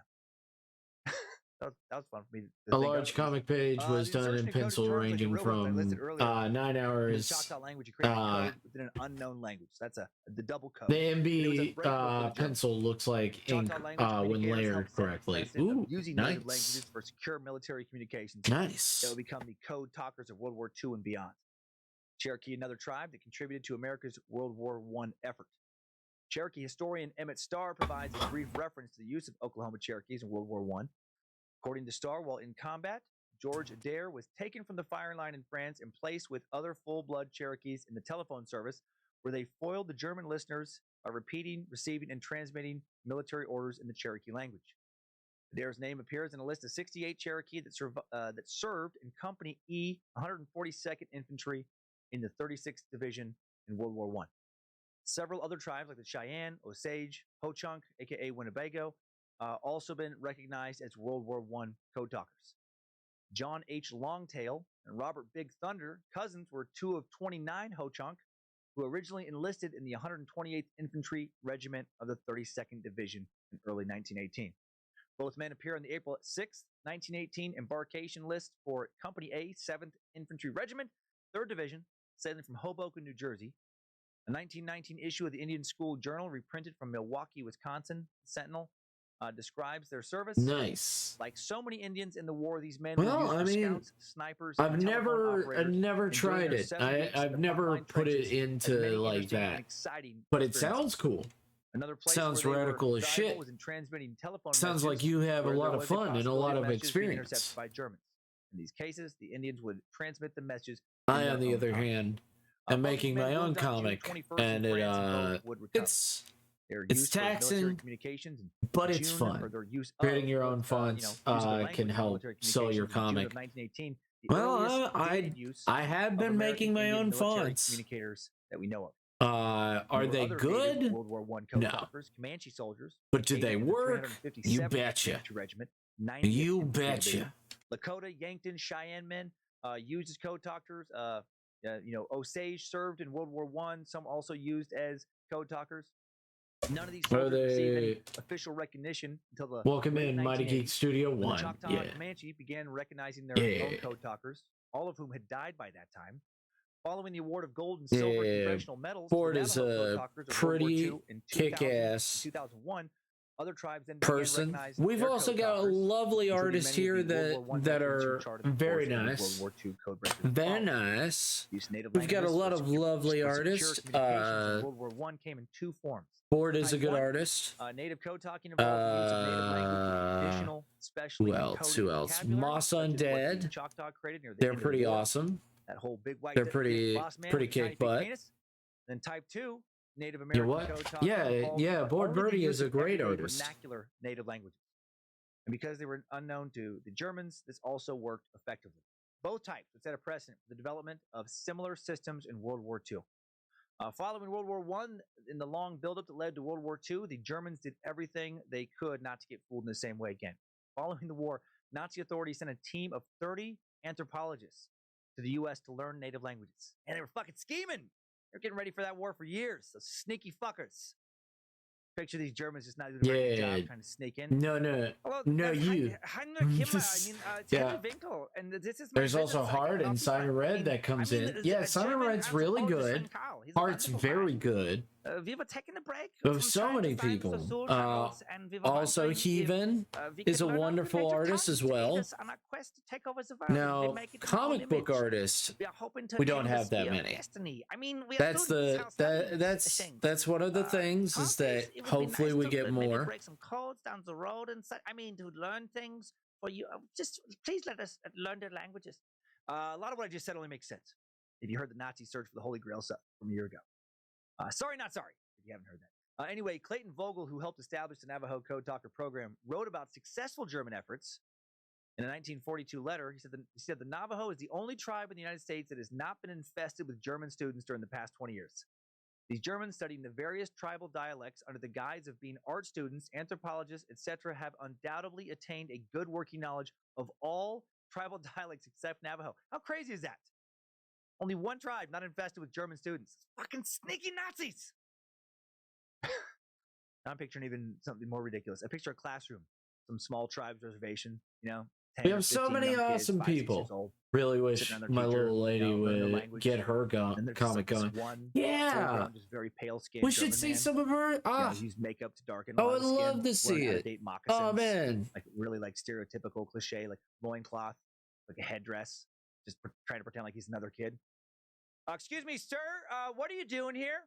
This is a class for first grade macaw students. Oh yeah, that is why I'm here. That is what I am. I am running with German Shepherds. I'm a typical 6-year-old native child with an unquenchable thirst for my language and my heritage. Dude, you're German and you're at least 30. Get the fuck out of here. The Navajo language, although by far the most commonly spoken native language now, also one of the most notoriously difficult to master. How fortunate for the U.S. that U.S. assimilation efforts did not wipe it out. It would be so good in World War II. And now let's get into World War II. Enough about World War I. Enough about fighting in Europe. Enough about the Germans. Let's head to World War II, the South Pacific, jump into some Navajo code talking. I don't like promoting or recording people without their consent, hence why I cut the mic when they're home. It's her responsibility to come in and communicate her comic and to write it. Yes. Yes, it is, but 1931. I've joined your Discord. Hold up. Manchuria, and have you read the rules? Called Manchukuo. And China, you know, I have read the rules. Okay, Mighty Geek. Like, right. Okay. Oh, we wanted that. Oh. Manchukuo is a puppet state symbolically governed by the former Chinese Emperor Puyi. Sean the Pro. Really controlled entirely by Japan. Sean the Pro, thank you. World War II would kick off in 1939. This marks the beginning of Japan's entrance into global Thank you so much, Sean the Pro. And the origins work in progress. Oh my god. Before the turn of the century. Oh my god, Moss. Sino-Japanese War of 1895. Oh my god, beans. And to understand that war, we have to back up another 40 beans. Years. After 2 centuries Skull of beans. Exclusion from the rest of the world, memes. Japan had opened itself to trade. Oh my god. In 1854. Big Bill. Kanagawa. Oh no. Under the threat of force, I gotta hear it, guys. I'm so sorry. Fuck you, Baltimore! If you're dumb enough to buy a new car this weekend, You're a big enough schmuck to come to Big Bill Hell's Cars. bad deal. Cars that break down. Thieves. If you think you're gonna find a bargain at Big Bill, You can kiss my ass. it's our belief that you're such a stupid motherfucker. You'll fall for this bullshit. Guaranteed. You find a better deal. Shove it up your ugly ass. You heard us right. Shove it up your ugly ass. Bring your tray. Bring your title. Bring your wife. We'll fuck her. That's right, we'll fuck your wife. Because at Big Bill Hell, You're fucked 6 ways from Sunday. take a hike to Big Bill Hell. Home of challenge pissing. That's right. Challenge pissing. How does it work? If you can piss 6 feet in the air straight up and not get wet, You get no down payment. Don't wait. Don't delay. fuck with us or we'll rip your nuts off. Only at Big Bill Hell. The only dealer that tells you to fuck off. Hurry up, asshole. This event ends the minute after you write us a check. And it better not bounce or you're a dead motherfucker. Go to hell. Big Bill Hell's Baltimore's filthiest and exclusive home of the meanest sons of bitches in the state of Maryland. guaranteed.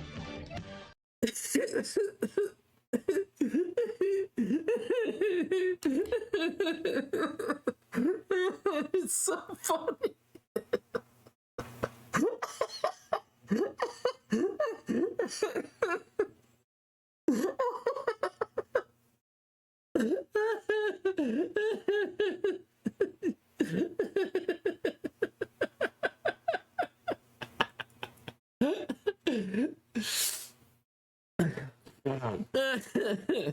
I'm crying.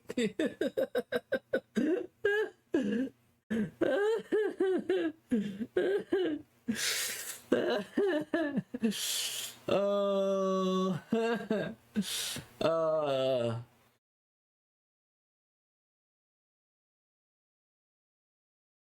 Gotta go to sleep. I gotta hear from a raid a while back. Haha. It's all right, Sean the Pro. Thank you for coming in. Thank you for coming in. I do appreciate it. Red Foreman went into sales, I see. If you work in progress. Okay. That's some noodly goodness and lovely bean weenies. I love beanie weenies. But yes, thank you for coming in. I do appreciate you for being awesome. Oh my gosh.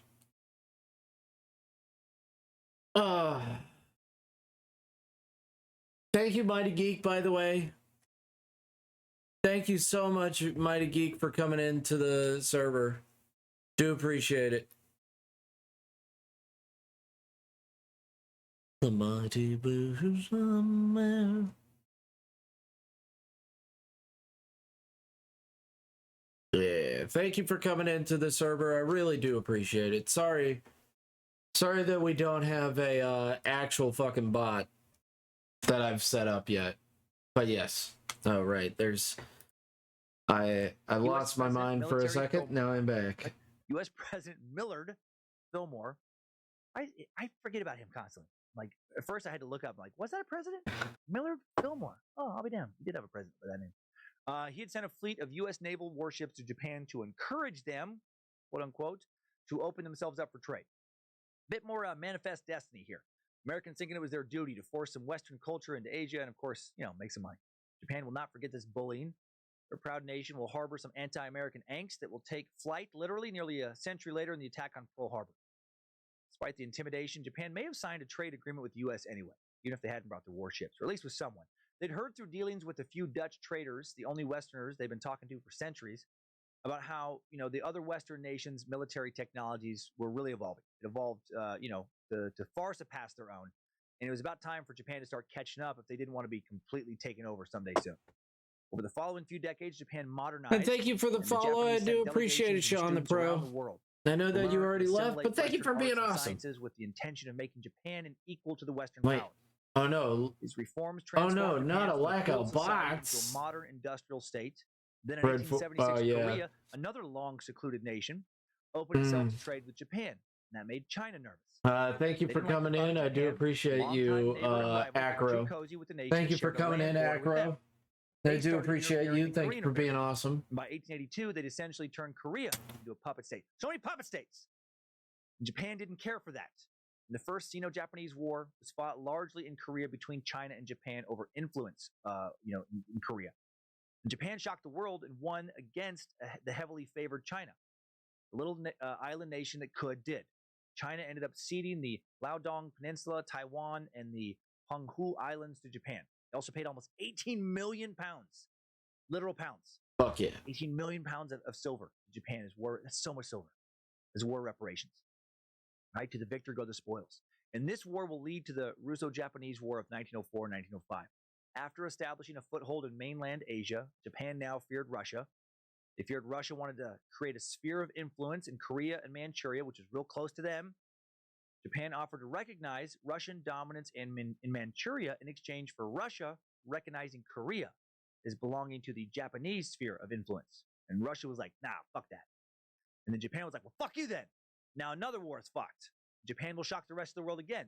Japan establishes itself as a new world power by whipping Tsar Nicholas II's ass, a humiliating defeat for Russia that will cause the Russian public to turn on the Tsar.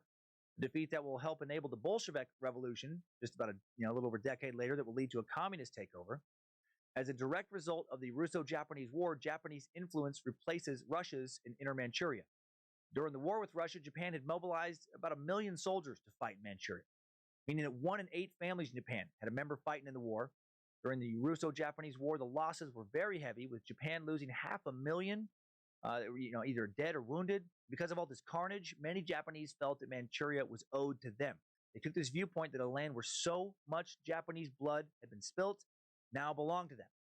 And this sentiment will lead to Japan's takeover of Manchuria in 1931. Now let's back up a bit and then move forward again to get a feel for Japan's World War II ambitions. I really like learning all this because, I don't know, when I've watched a lot of like World War II kind of historical documentaries and things in the past, it's obviously, I should say obviously, the ones I've seen tend to have been focused heavily on Nazi Germany and not as much on Japan. So I feel like I've always, for a long time been pretty familiar with why Nazi Germany did what they did, but had very little idea of why Japan was doing what they did.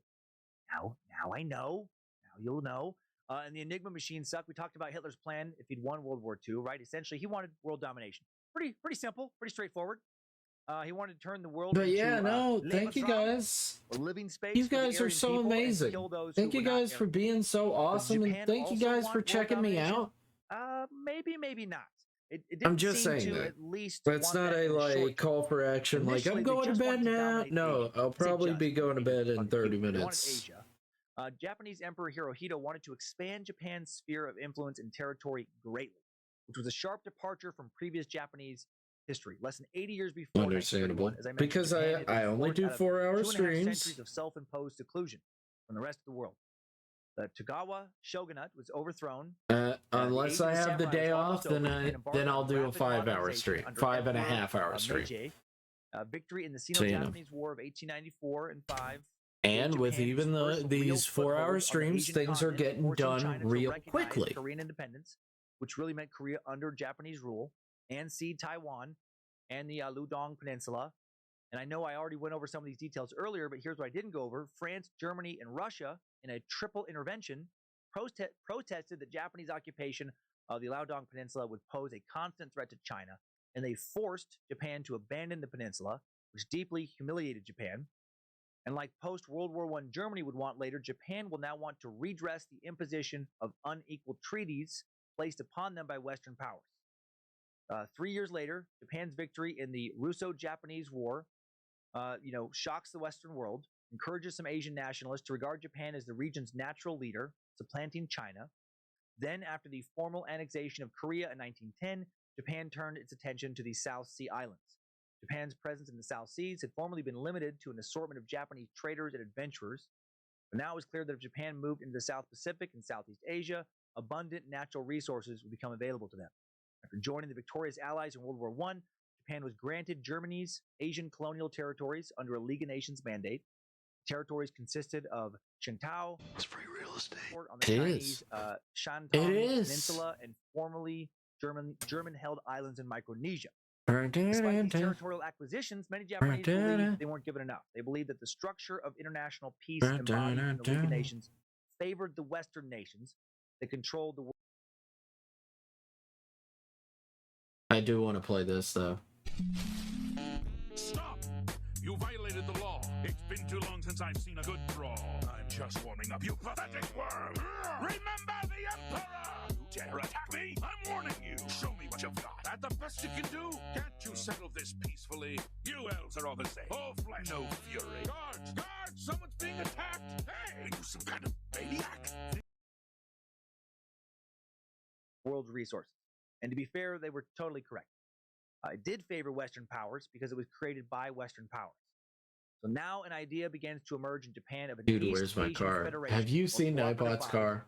based on What's it traditional look like? Pan-Asian ideals I'm too of young universal for brotherhood, math. and in Asia for You Asians, know, liberation is sometimes federal. we all feel like Advocates of we're too young for Pan-Asianism in math. Japan believed that But they were expanding deep their down, empire in order to liberate we Asian all could be territories ready from for Western math. imperialism. And again, they weren't wrong. Western imperialism had long exploited much, if not most, of Asia. But also, this wasn't a noble plan. Other Asian nations did not want Japan to liberate them, only to then subjugate them. They didn't want Japan ruling them any more than they wanted a Western power ruling them. So again, while Imperial Japan didn't seem to want to take over the whole world, they certainly did want to take over Asia. They did want, the U.S.'s resources in the South Pacific. They were willing to fight to get them. The U.S. had various territories in the South Pacific at this time, like the massive island of the Philippines. The Philippines had been ceded to the U.S. by Spain in 1898 following the Spanish-American War, would remain a U.S. territory until shortly after the end of World War II. The Philippines are over 7,000 miles from the American West Coast, but less than 2,000 miles from southern Japan. You probably understand how the Japanese didn't like the Americans being that close. They didn't like them in Asia at all. They didn't like them in Hawaii, which was originally settled by Asians, islands annexed by the U.S. in 1898. And at the outbreak of World War II, Japan hoped that Hitler could keep European powers and the U.S. busy while they shored up their resources for an Asia domination plan. Not a bad plan. Reminds me of playing Risk, right? This Well, is not a great physically, but Risk emotionally strategy. and Let the other mentally. players fuck around with each other, and then you sneakily, Like that, just that get he's this so whole easily kind of territory flustered by her. bonus. Love Risk. I like that Been he's playing more lately so since Tyler easily Monroe got flustered into it. by her. It's Yes, available in app form now. yes, And it Kyler is very Monroe and nice. Lindsay, my wife, they like to talk a lot of shit when we play Risk together, and I love it. Right? I'm like Japan when I play the situation. Like, work each other up, fools. Cut each other down. Might surprise you, but I stay pretty quiet when I play Risk, right? Try not to cause a lot of problems early on. Try not to talk shit. Dude has a heckin' mane. I don't even have half the guy's hair. Yeah. People get mad at each other, irrationally attack each other. Oh yeah, no, no. The guy, Trent, definitely has a mane. That is for sure. Get that sweet territory card. I'm gonna fortify each turn. Nothing to see here. And then a few turns later, oh shit! Guess who's been hiding in South America this whole time, motherfuckers? Guess who's spilling up into Mexico now? Rolling over into Western Africa to fuck your whole world up. Hail Nimrod. Lucifina, guide my virtual dice rolls. Allow me to utterly destroy my entire family. But no, this is actually similar. The way I play Risk, similar to what Japan was doing here. Smart. Right? Let the Nazis, Trent. the allies. Trent has quite a bit of hair. And we're gonna build up some power and hopefully just take over this whole area. Every time you say Trent, my brain auto inserts Reznor, and I want it to stop. Well, it's Trent Rosa. It's close. Their ambitions further. Maybe try to create strongholds in North America. It's close. They would attack Alaska. They would attack the California coast. This is not close a totally enough. unreasonable assumption. Close enough. Very reasonable to fear Imperial Japan. That's why my brain can't deal. Warrior culture. It can't deal. Scarier in some respects than Nazi Germany. The Nazis obviously no joke, but they didn't come from the same warrior tradition that the Japanese did. They didn't adhere like the Japanese military did to the Bushido Code. We got into the Bushido Code a bit in the Samurai Suck in September of 2018. Basically meant that soldiers were to be absolutely loyal and trained to fight to the death for the emperor, just as samurais would fight to the death to protect their feudal lords. I can never say this word, the daimyo. A soldier's duty was to endure death rather than to surrender. Surrender was the ultimate shame. It was truly a death before dishonor warrior's way in Japan. Japanese citizens were indoctrinated from an early age from birth to revere the emperor as a living deity and to see war as an act that could purify the self, the nation, ultimately the world. Fighting bravely in war brought honor to one's family, to one's ancestors. And there might not be another culture on earth that reveres and honors its ancestors more than the Japanese. Literal shrines dedicated to honoring ancestors in many homes. Between 1898 and 1947, the Japanese were legally required to worship their ancestors, at least their male honorable ancestors. How crazy is that? Right? I mean, it can't, but it should be able to. Disrespectful fuck. If you were a soldier fighting for Japan in World War II, you wanted to be worshipped yourself after death, you had to fight hard. You had to possibly, die with honor. No surrender. Hardcore. Think about, fighting somebody who's coming from that psychological place. Someone fighting to honor their family, their country, their God. Somebody coming for you with everything they've got. The Bushido Code accounts for the fanatic Japanese fighting mentality in the Pacific Theater in World War II. Think about those kamikaze pilots.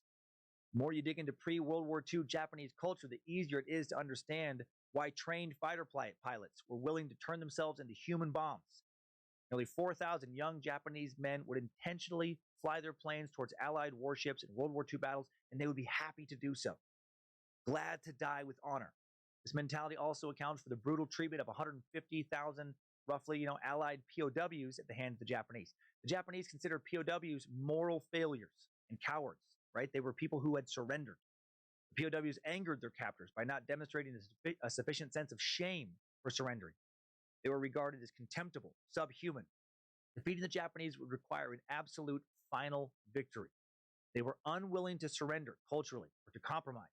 The Navajo codebreakers were fighting an enemy that would rather literally kill themselves than admit defeat. September 1st, 1939, World War II begins in Europe when Germany invades Poland. Of course, that's how it starts. Of course, the start of World War II involves Poland. So my pinky keeps bothering me, and I keep forgetting why. If only they had been as tough as the Japanese. I don't know why. Death and despair would have been avoided, I couldn't tell you. I mean, I'm not saying World War II is my wife's family's fault. Not exactly, but no, it kind of is. No, you know what? It 100% is. Sometimes when I look at Lindsay, I just think World War II, your fault. Your fault. Especially because other than being Polish, she's a little bit German. So really, if we had to blame World War II on one person, is it Hitler? Or is it my wife, Lindsay? I don't know. Something to think about. And of course, new sucker, I'm kidding. Or am I? September 27th, 1940. The Empire of Japan officially enters World War II by signing the Tripartite Pact with Germany and Italy. I think that's how you say that word. I looked it up a lot of times, and it just doesn't feel right coming out of my mouth. Tripartite? I don't like that word. But anyway, I think it's real. And they signed this treaty just over a year after the start of World War II. Tripartite Pact was actually the culmination of a series of agreements between Germany, Japan, and Italy. 4 years prior, in 1936, Germany and Italy completed the Rome-Berlin Axis, a cooperation deal. Good old handshake deal. One dictator to another. From a dictator to a fascist. From a fucking racist to a lunatic. A month later, Japan joined the so-called Axis powers by signing the Anti-Comintern Pact with the Nazis, which Italy also signed in 1937. And why would Japan make a deal with a fucking maniac who thought everyone not of Aryan stock was inferior or were inferior subhumans? Because of strategy, baby. Because real life risk. Let Hitler and Mussolini fuck around in Europe. Gives Japan time to conquer and fortify in Asia. Get that big continent bonus, then strike. And I have to think that had the Nazis and Japanese defeated the Allies in World War II, at some point following World War II, they would have for sure, in my mind, ended up battling each other. In January of 1941, as part of their Let's Take Over the South Pacific strategy, Japanese Admiral Isoroku Yamamoto begins planning an air attack on Pearl Harbor, Hawaii. Yamamoto actually didn't want to go to war with the U.S., at least not at that time. The U.S. was the world's #1 naval power. He believed that a drawn-out conflict with the U.S. would end badly for Japan, but he felt like his hand was forced somewhat. He felt like he saw the writing on the wall. American involvement in World War II by the end of 1940 did appear to be inevitable. Eventually, the way the war was heading, with Hitler kicking the shit out of Europe, America would be compelled to intervene to keep the Nazis from taking over all of Europe, which would not bode well in the future for the U.S. And when the U.S. joined the war, since Japan was allied with Germany, America would soon be facing off against the Japanese.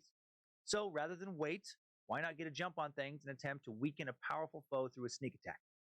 Instead of trying to wear down American ships as they advanced across the Pacific and then hoping the Japanese could beat them in a big battle, which had been the previous strategy, Yamamoto planned to reduce American forces with a preventative strike, then follow up with a battle fought offensively rather than defensively.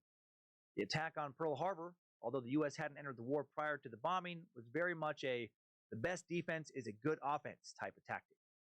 Yamamoto hoped that if the Americans could be dealt terrific blows early in the war, they might even be willing to negotiate an early end to the conflict and just let Japan have its way in the South Pacific, thousands and thousands of miles away from its shores. Also leading up to the attack, tension between the U.S. and Japan mounting. In November of 1941, the U.S. cuts off all oil exports with Japan, urges Japan to withdraw from China and Indochina. And Japan privately, I'm sure, is like, who the fuck do they think they are telling us to fucking do anything? Japan sends some diplomats to Washington in November 1941 to try and find ways to avoid war, or at least to appear as though they're trying to avoid war. They're not. Oh, While those diplomats are meeting with American officials, well, thank you, 6 Mighty Japanese Geek. aircraft carriers and other warships are secretly leaving northern Japan, Thank heading you. towards Pearl Harbor in Hawaii, on a date which will live in infamy, according to a famous speech Thank by you so much, Franklin Mighty D. Geek. Roosevelt. Japan strikes That's the very US sweet of Pacific you. Fleet. On Sunday morning, Very December sweet 7th, of you. 1941, You didn't the have to Imperial do it, Japanese but Navy thank you strikes so Pearl much. Harbor, damaging 8 I really battleships, do appreciate 3 it. cruisers, I 3 hope that I can destroyers, entertain an you anti-aircraft for even just a training little ship, bit. 1 mine layer, 188 aircraft, and 2,403 Americans died. Knowing that many Americans did not want to fight a war against Japan, the Japanese military thought that if it suddenly destroyed the U.S. fleet, again, America might just give up, right? Allow Japan to consolidate its grasp on East Asia. And just like Russia had underestimated Japan's fighting spirit in the Russo-Japanese War, Japan clearly did not understand the can of whoop-ass they opened when they attacked Pearl Harbor. They had no idea how much yip-yip-yah the U.S. had in them. They just woke the fucking bear. The American public is outraged, calls for war. The U.S. declares war against Japan the day after the bombing, and now World War II has another major player. There goes my pinky Japanese again. military rolled the dice with their No! attack on Pearl Harbor. Well, No! initially looked like they hit 7 on the come-out roll. I mean, they did damage or destroy a lot of the U.S. Navy ships. In the long run, they crapped out. That 7 was really a snake eyes. On December 8th, the same day the U.S. enters World War II, Japan successfully attacks America's Clark Air Base in the Philippines, north of Manila. Just right after Pearl Harbor, 16 B-17s, 20 P-40s, most of the base is destroyed. 100 Air Corps troops are killed. 2 days later, Germany and Italy declare war on the U.S. So the U.S. is like, what are you doing? What are you doing? Declare? Yeah, of course we're at war. We just declared war against your fucking ally, you dumb bastards. Just you wait. Just you fucking wait. The same day, only 3 days after the attack on Pearl Harbor, the British battleships Prince of Wales and Repulse are sunk off the coast of Malaya, causing Churchill later to recollect, in all the war I never received a more direct shock. As I turned and twisted in bed, the full horror of the news sank in upon me. There were no British or American capital ships in the Indian Ocean or the Pacific except the American survivors of Pearl Harbor, who were hastening back to California. Over this vast expanse of waters, Japan was supreme, and we everywhere were weak and naked. Yeah. Early December of 1941, things not looking good for the Allies. By the end of December 1941, Japan's opening military march around Southeast Asia has gone off fantastically for them.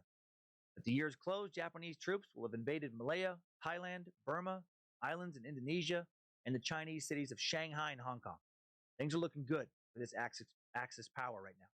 In early 1942, World War II starts going even better for Japan, and Germany starts going worse for the Allies, worse than it was going at the end of 1941. France had fallen in mid-1940, was now Brent just really holding that cord for an eternity.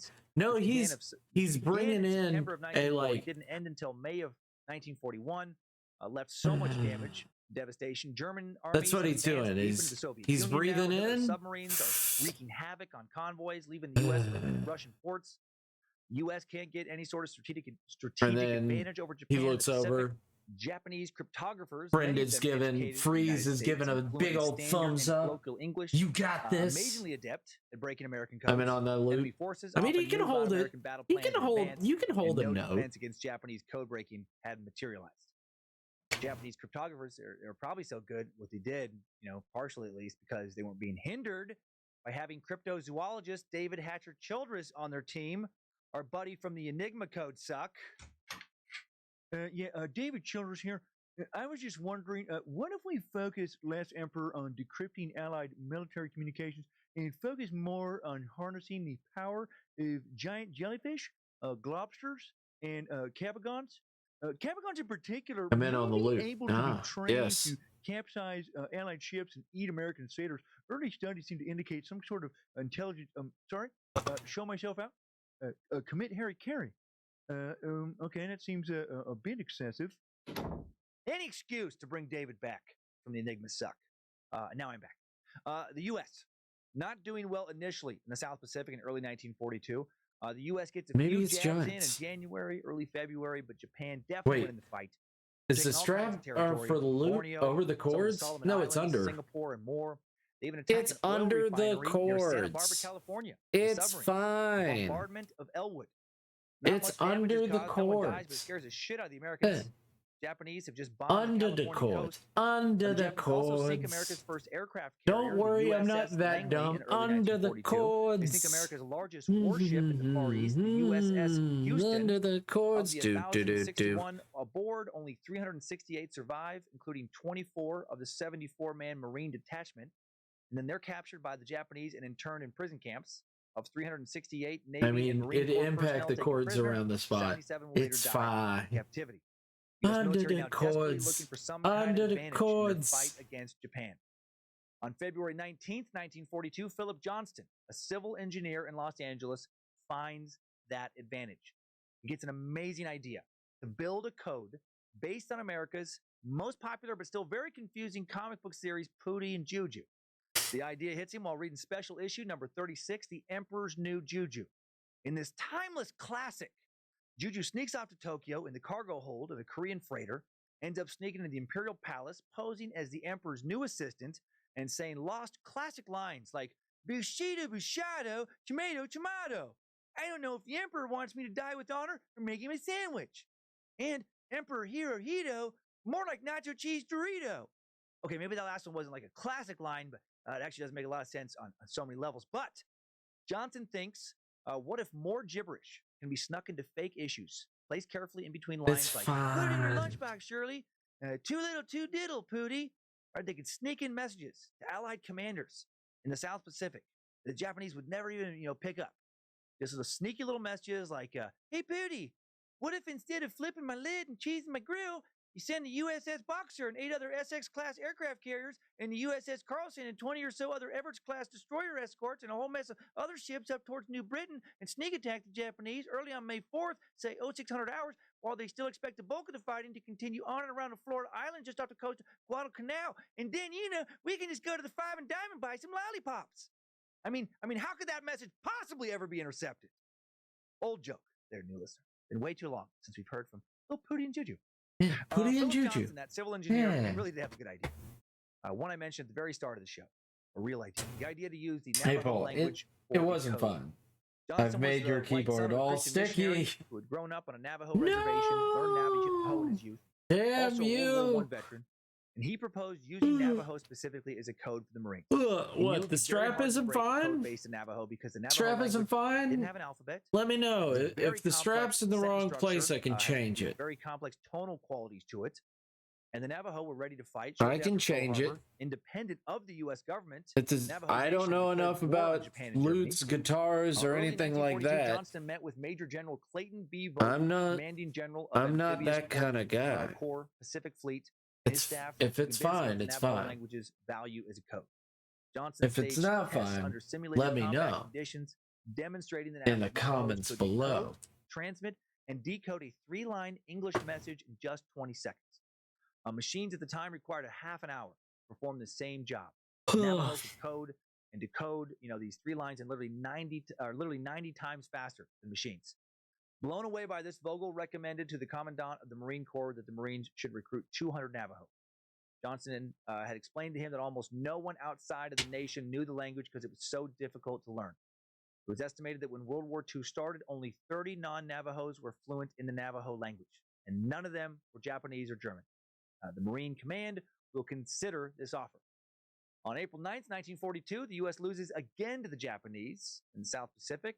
The Battle of Bataan in the Philippines, begun back on January 1st, U.S. and local forces didn't have enough rice and ammunition. Basically, you pinch the cords to the bridge to get the tone, and there's a metal notches that go down the neck being the vertical and bridges being the horizontal, which are used to indicate notes and allow you to stop reverberating. So the band on the neck would just make those notes so different or absorb the sound to some end. It could be his style to have the rap flute and that he doesn't play those notes. This is the largest army surrender, or largest army under American command ever to surrender. Could be his style. Siege of Bataan was the first major land battle for the Americans. Could also be because it just looks like an interesting design. Japanese military leaders had severely underestimated the number of prisoners that they were likely to capture and were therefore unprepared logistically and materially for tens of thousands taken into captivity. And because but I could just take it away. I could just as easily take it away. I could just do this. Watch, it's so easy. Could just the Bataan Peninsula to POW camps about 65 miles inland, facing disease, starvation, and frequent beatings along the way. As many as 11,000 troops will die on what quickly becomes known as the Bataan Death March. Those who dropped from exhaustion or sickness, fell behind, broke ranks to fetch water, who tried to escape were bayoneted, shot, or beheaded. Men who could not rise the next morning to continue were often buried alive or beaten to death with shovels. Shovels held by ditch diggers, which are other prisoners, forced to carve out graves along the way. It was fucking hell on earth. War still really not going well for the U.S. Losing this battle, a major morale blow. Easy. On April 18th, 1942, the U.S. Army Air Force strikes back. My bro felt apparently the best note guitar can make is a broken one as he smashed it head on and into everything until it stopped working. Psychologically. A major victory for the U.S. Puts a lot of fear in the Japanese citizens that they can be attacked on, mainland Japan. They're vulnerable. This is big for America. If the enemy can be reached, they can be defeated. Big for the Allies. From May 3rd to May 8th, an attempted Japanese invasion of New Guinea is temporarily thwarted by the U.S. and Australian navies in the Battle of the Coral Sea. The battle was fought almost entirely with aircraft launched from aircraft carriers, making it the first conflict in which neither side's ships directly fire on one another. Another small victory for the Allies, but quickly followed by a major victory for Japan. 3 days later, on May 6th, all U.S. forces in the Philippines surrender unconditionally to Japan. Japan now completely controls the Philippines, large parts of Indonesia, Burma, and New Guinea. And suddenly, now the U.S. government is ready to act on using the Navajo code talkers. On May 19th, the U.S. Marines head to the Navajo reservation, talk to Chi Dodge, the former and last head chief of the Navajo tribe, and the current chairman of the Navajo Tribal I'm not Council. A fan of my bro's method. Okay. Joined this project. Some were so excited to participate that they lied about their age to get in, while others did not want to participate but didn't really have a choice. So many more than these 29 would help the war effort. Selective Service reports 1942 say that 99% of all American Indians who were eligible for the draft, healthy males between the ages of 21 and 44, had registered for the draft. Roughly 25% of all American Indian men were in the military during World War II, the highest of any group of people during the war, highest percentage. The 29 future code talkers quickly traveled to boot camp at Camp Pendleton near Oceanside, California. And then a code talkers program was set up at Camp Elliott in San Diego to further train them. While they train, fighting, of course, continues. From June 4th to June 7th, 1942, U.S. aircraft stop a Japanese invasion of Midway, a U.S. base that guards Hawaii. During a 4-day sea and air battle, the outnumbered U.S. Pacific Fleet succeeds in destroying 4 Japanese aircraft carriers while losing one of its own, the Yorktown, and a destroyer, the USS Hammond. Japan suffered 2,500 casualties, lost 292 aircraft, while the U.S. lost 145 aircraft and suffered 307 casualties. Simultaneously, on practically the same dates, June 3rd to June 7th, Japanese forces attacked themselves like the Island, upside down guitar become incredibly popular. Alaska, and invading the Django Reinhardt, fascinating. Two Finger Lightning. American soil, taking these two small islands populated by small bands of Aleutian people, another big blow to American morale. It wouldn't be until May of 1943 that the U.S. will fight to retake this land. The Aleuts, taken prisoner by the Japanese, 19 will die in captivity. On June 18th, 1942, the U.S., Canada, and the U.K. embark on the development of nuclear weapons in a top-secret program called the Manhattan Project. More than $1 billion, 130,000 people, and 30 research and production facilities are utilized. Check out Suck 164 for more info on the Manhattan Project. And another project of similar importance will also begin in the summer of 1942. The Navajo Code Talkers start writing their codes. From July to September 1942, Navajo Code Talkers in Platoon 382 undergo boot camp. Let's meet one of them, Chester Nez, in a memoir of his World War II experiences, Code Talker, the only book actually written by an actual code talker about all this. He discusses the thought processes that many Navajo men were going through as they fought for their country. Chester writes, he'd walk up I to could have stayed in high school, explaining how he didn't have to there's fight also in the way he did. Rupa He continues, maybe I should have. to jump in to another instrument. He believed every part of the drum and the sticks were part of the instrument and its notes. He'd walk up to someone's bass and drum on the strings, the neck, the body. He'd play the shaft to the drum kit.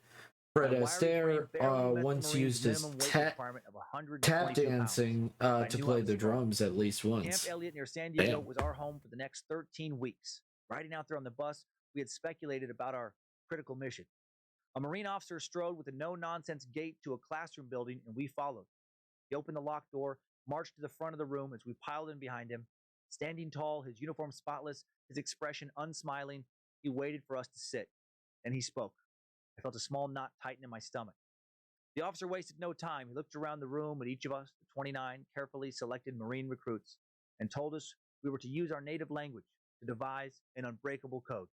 I read expressions of shock on every face. A code based on the Navajo language after we'd been so severely punished in boarding school for speaking it? For starters, you'll need a word for each letter of the alphabet, the officer told us. The officer locked the door as he left, telling us we'd be released at the end of the day to get dinner. Someone would bring lunch to the room. Other than that, we were on our own, forbidden to speak to anyone outside that room about our task. And if we needed to go anywhere, we had to go in pairs. We had to practice the buddy system at all times. Anyone caught alone would be punished. After some discussion, we began to see the wisdom in our assignment. Navajo was a very complex language, and since it was not written, the Japanese could learn it only from a Navajo or from one of the rare non-Navajos who had lived on the reservation and learned to speak the language.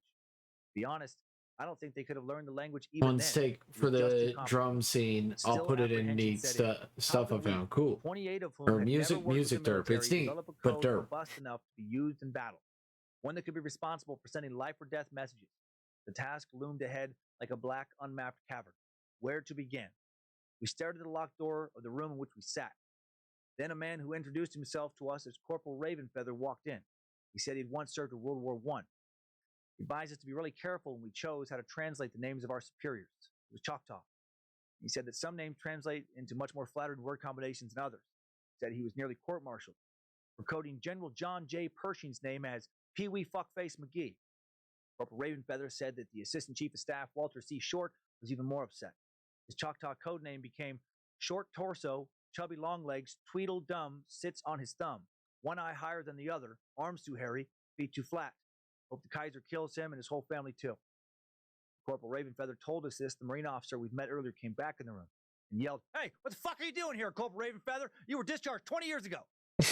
Okay, so maybe the Corporal Ravenfeather stuff never happened. No, Chester Nez never wrote that, but he did write.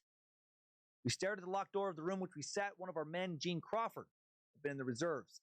He had worked with codes before, and he offered to share his knowledge with all of us. Certain things that were important. Code words chosen must be clear when spoken on the radio. Each word must be distinct from other words chosen in order to avoid confusion. The officer who'd locked the room was correct. A good way to begin was to select a word to represent each letter of the alphabet. Gene Crawford and two other men from among the 29, John Benali and John Manuelito, played a strong part in setting the direction for our group as we developed a new code. On that first day, we decided to use an English word, generally an animal, a plant, or an object that was part of our everyday world, to represent each letter of the English alphabet.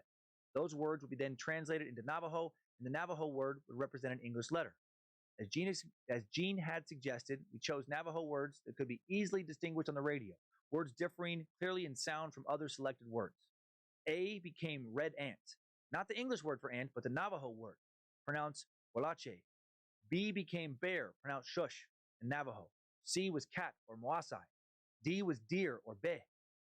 Thus, a double encryption was used. Each letter became an English word beginning with that letter, and the English word was translated into a Navajo word. We tried to make the letter equivalents easy to remember. We discussed pronunciation, since emphasis on the wrong syllable, a slight change in tone, or a glottal stop could totally change a word's meaning in the complicated Navajo language. Any difference in dialects between us men had to be resolved into one firm code. In the heat of battle, we could afford no ambiguity. Navajo bears little resemblance to English. When a Navajo asks whether you speak his language, he uses these words. Do you hear Navajo? Words must be heard before they can be spoken. Many of the sounds in Navajo are impossible for the unpracticed ear to distinguish. The inability of most people to hear Navajo was a solid plus when it came to devising our code. So let's push pause now in Nez's fantastic narration. Look more at the differences between Navajo and English. Such a perfect language for a military code. Sounds like a real hard language to learn to speak if you don't learn it from birth.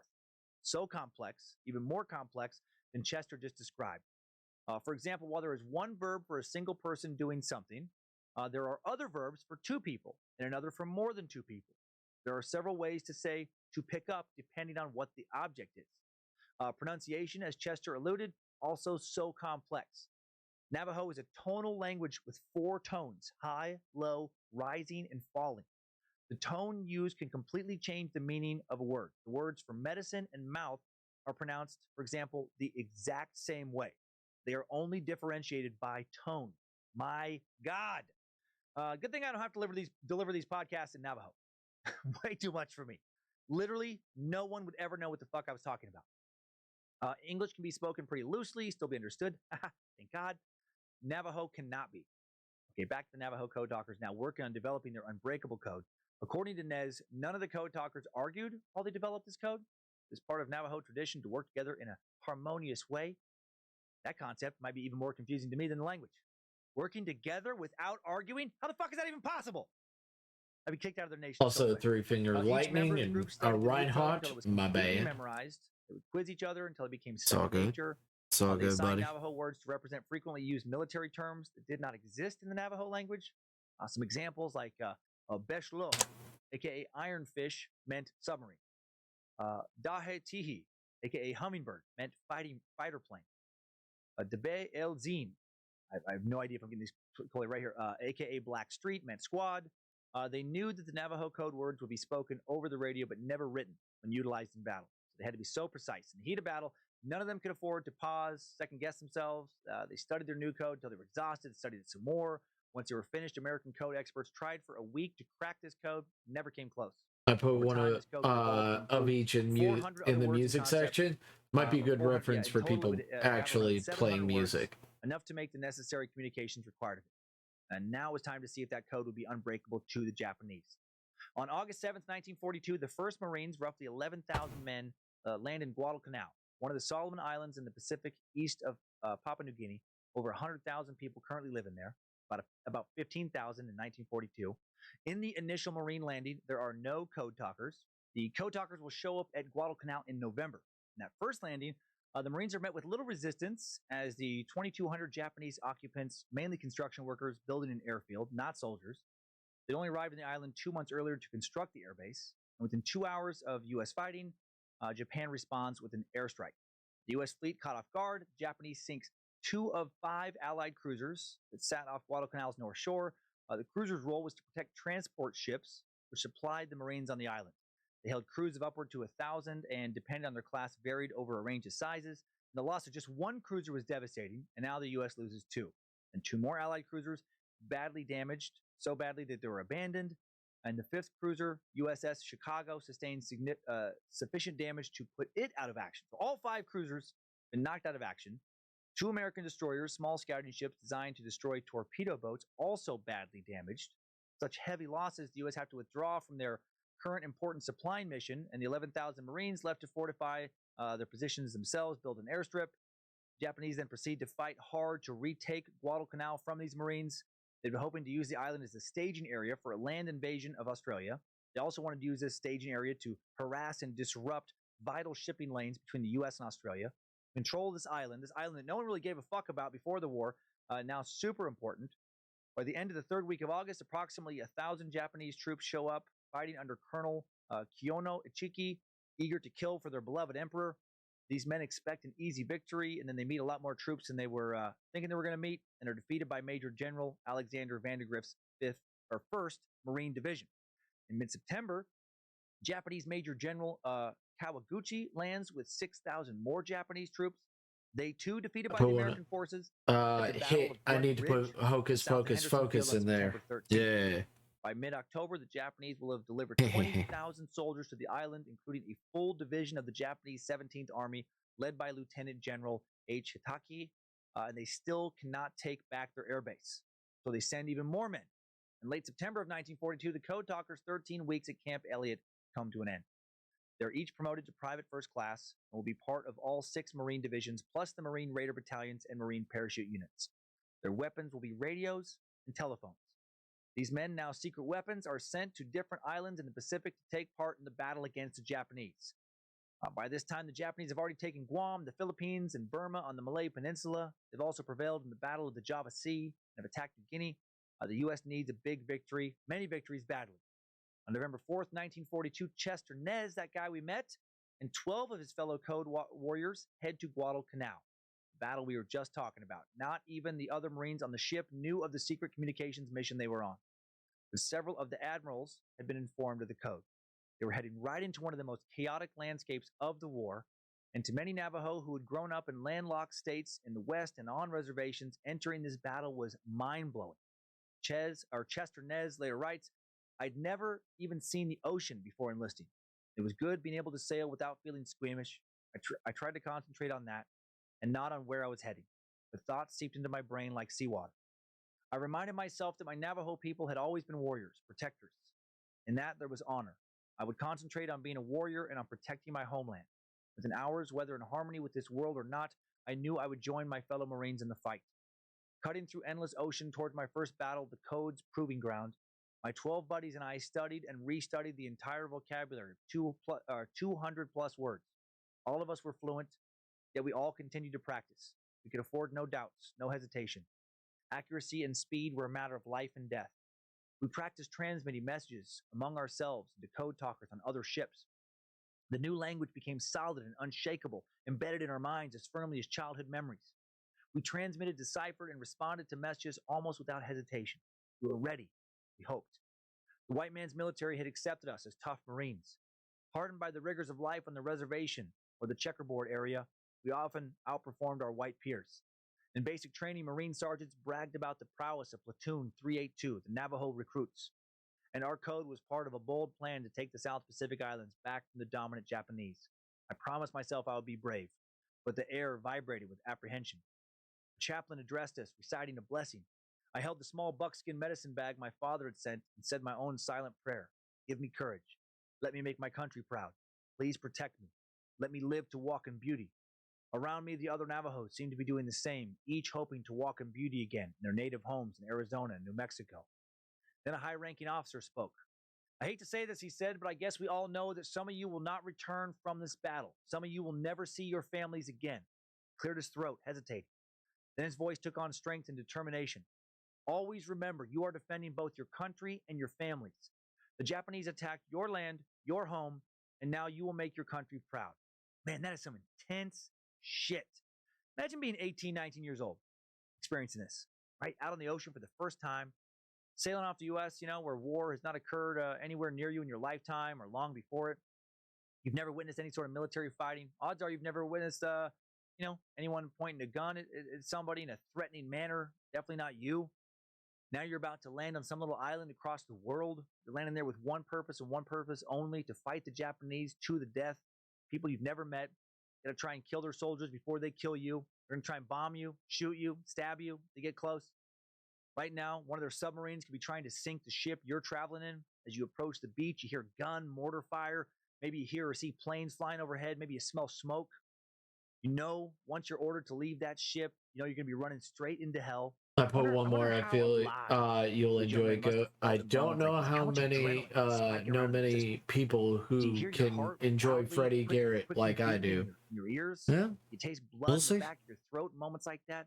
The high-ranking officer also told Chester and the other men with him, "It's okay to be scared. It would be foolish not to be scared. And you men are anything but fools. Just remember your training." Nez and the other code talkers wondered if they would die. It was the most terrifying day of their lives, the Guadalcanal invasion. In Nez's words, we approached the northern shore of Guadalcanal. Gray tones of daylight revealed black smoke drifting thick over the island. I offered silent thanks to the Navy's pilots who had bombed the enemy, hoping to drive them away from the shoreline where we Marines planned our landing.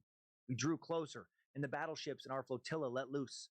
The roar of huge weapons made our ears ring. Shells 16 inches in diameter plowed into the beach. As we drew closer, the black smoke brought in on a heavy, slow wind settled on my skin, and the sharp smell of explosives stung my nose. I saw a helmet floating in the water. I tried not to look too closely, not wanting to see whether it was American or Japanese. My buddy Roy and I watched the first wave of men laden with gear climb down heavy nets to their landing craft. It must have been around 8:30 in the morning by then, but everything was gray with rain and smoke. "We can do that," said Roy quietly. "Nothing to it." "Oh," I said in Navajo, biting the word off, like the English word oat. Yes, of course we'd practiced landing. To climb down the rope nets, the rifle, the grenades, our packs jammed full with the necessities of war. But this time enemy fire tore into the water and ricocheted off the ship. Men cried out wild, startled shouts. Our legs trembled and our hands shook. Nothing was the same. We code talkers did not disembark in that dangerous first assault wave. Apparently, Marine Command deemed our mission too critical. As we looked on, the landing boats filled, forming a circle offshore and waiting until all the craft in the first wave were manned. Then the shelling from our ships moved up from the beach to the hills, and the boats hit the island all at once. When we neared the beach, a Marine unlatched the ramp that formed the bow of the boat. The hinged ramp opened, and we rushed down into chest-deep water, holding our rifles above our heads in the continuing rain. Japanese artillery shells exploded around us. Noise roared continuous like the clamor of an enraged crowd.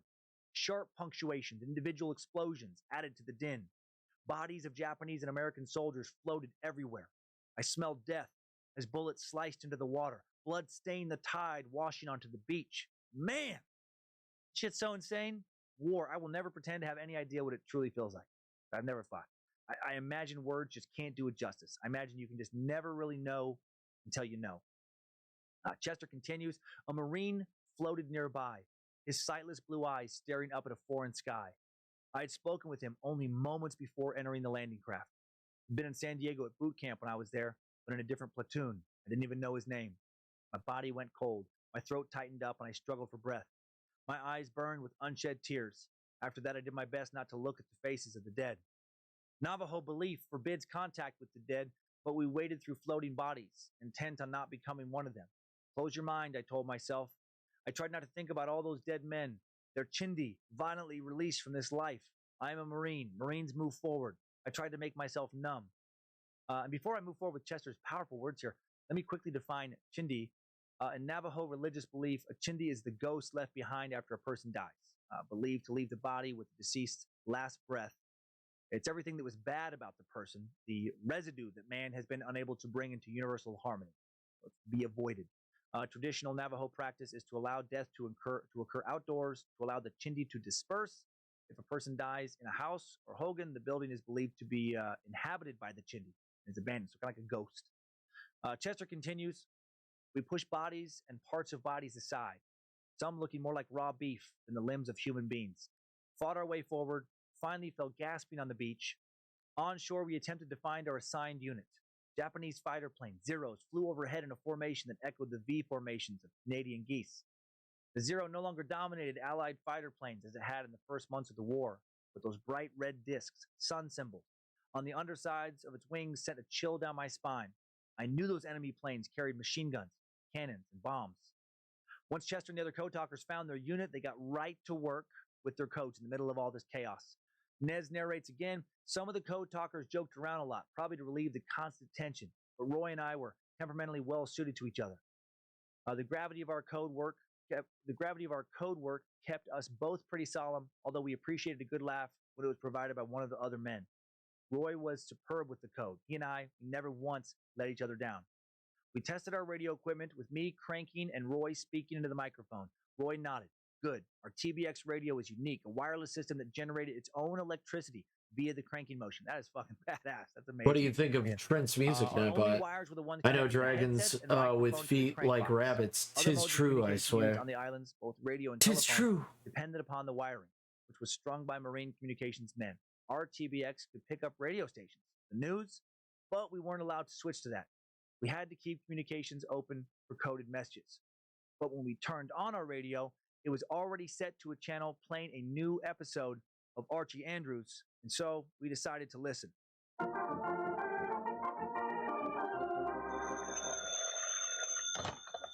Hello? Hello, Jughead. This is Archie. Come over right away. It's a matter of life or death. Oh, relax, Archie.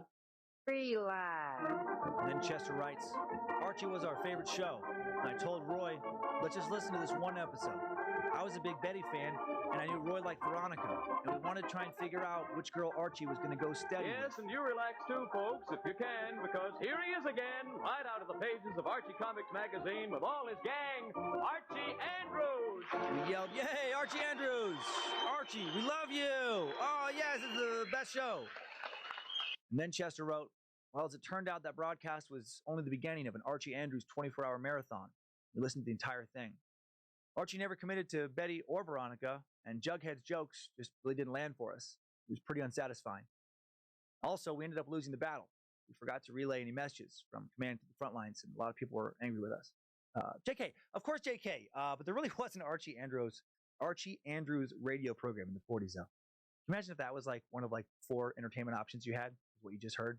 Is not a character I'd advise relying on. That's for sure. Him and Monotron are not the allies you really truly want when starting that game. Here's what Nez really said next. That first night, Roy and I crouched in our foxhole, side by side, but facing in opposite directions. So my knee was pushed against Roy's shoulder and vice versa. The water crept nearly chest high. Heavy drops fell like bullets, causing the water in the foxhole to splash.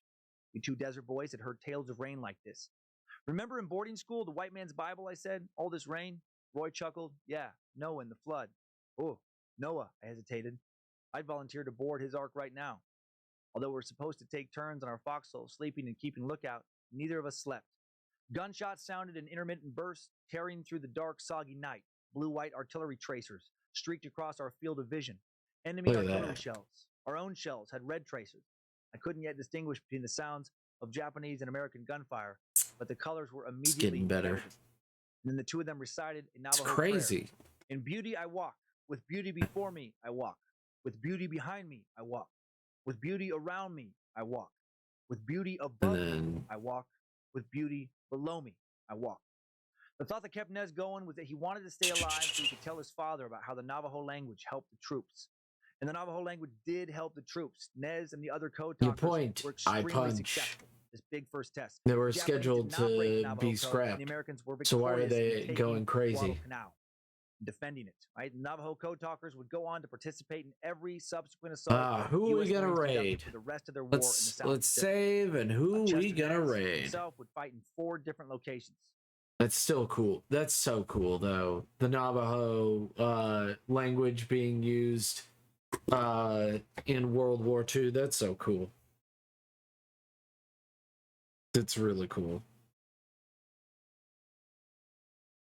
We got D20, Real Kazoo. Let's just type in art. Let's see if anybody's here. See if anybody's here. Huh?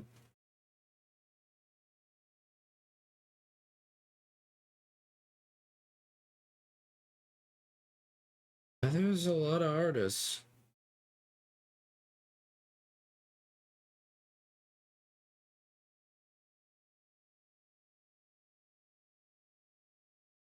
Let's see.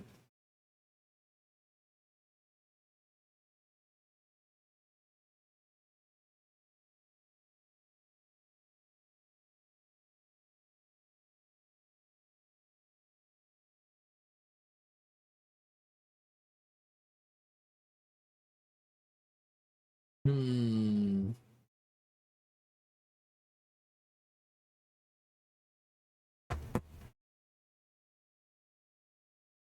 All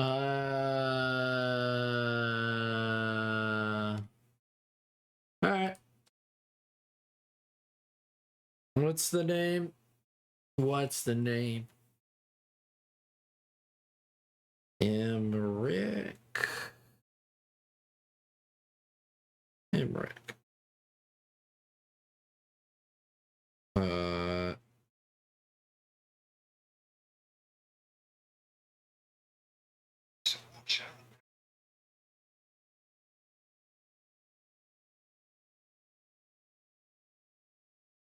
All right.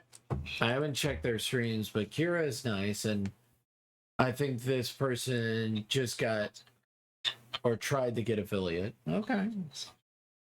All right. Fine.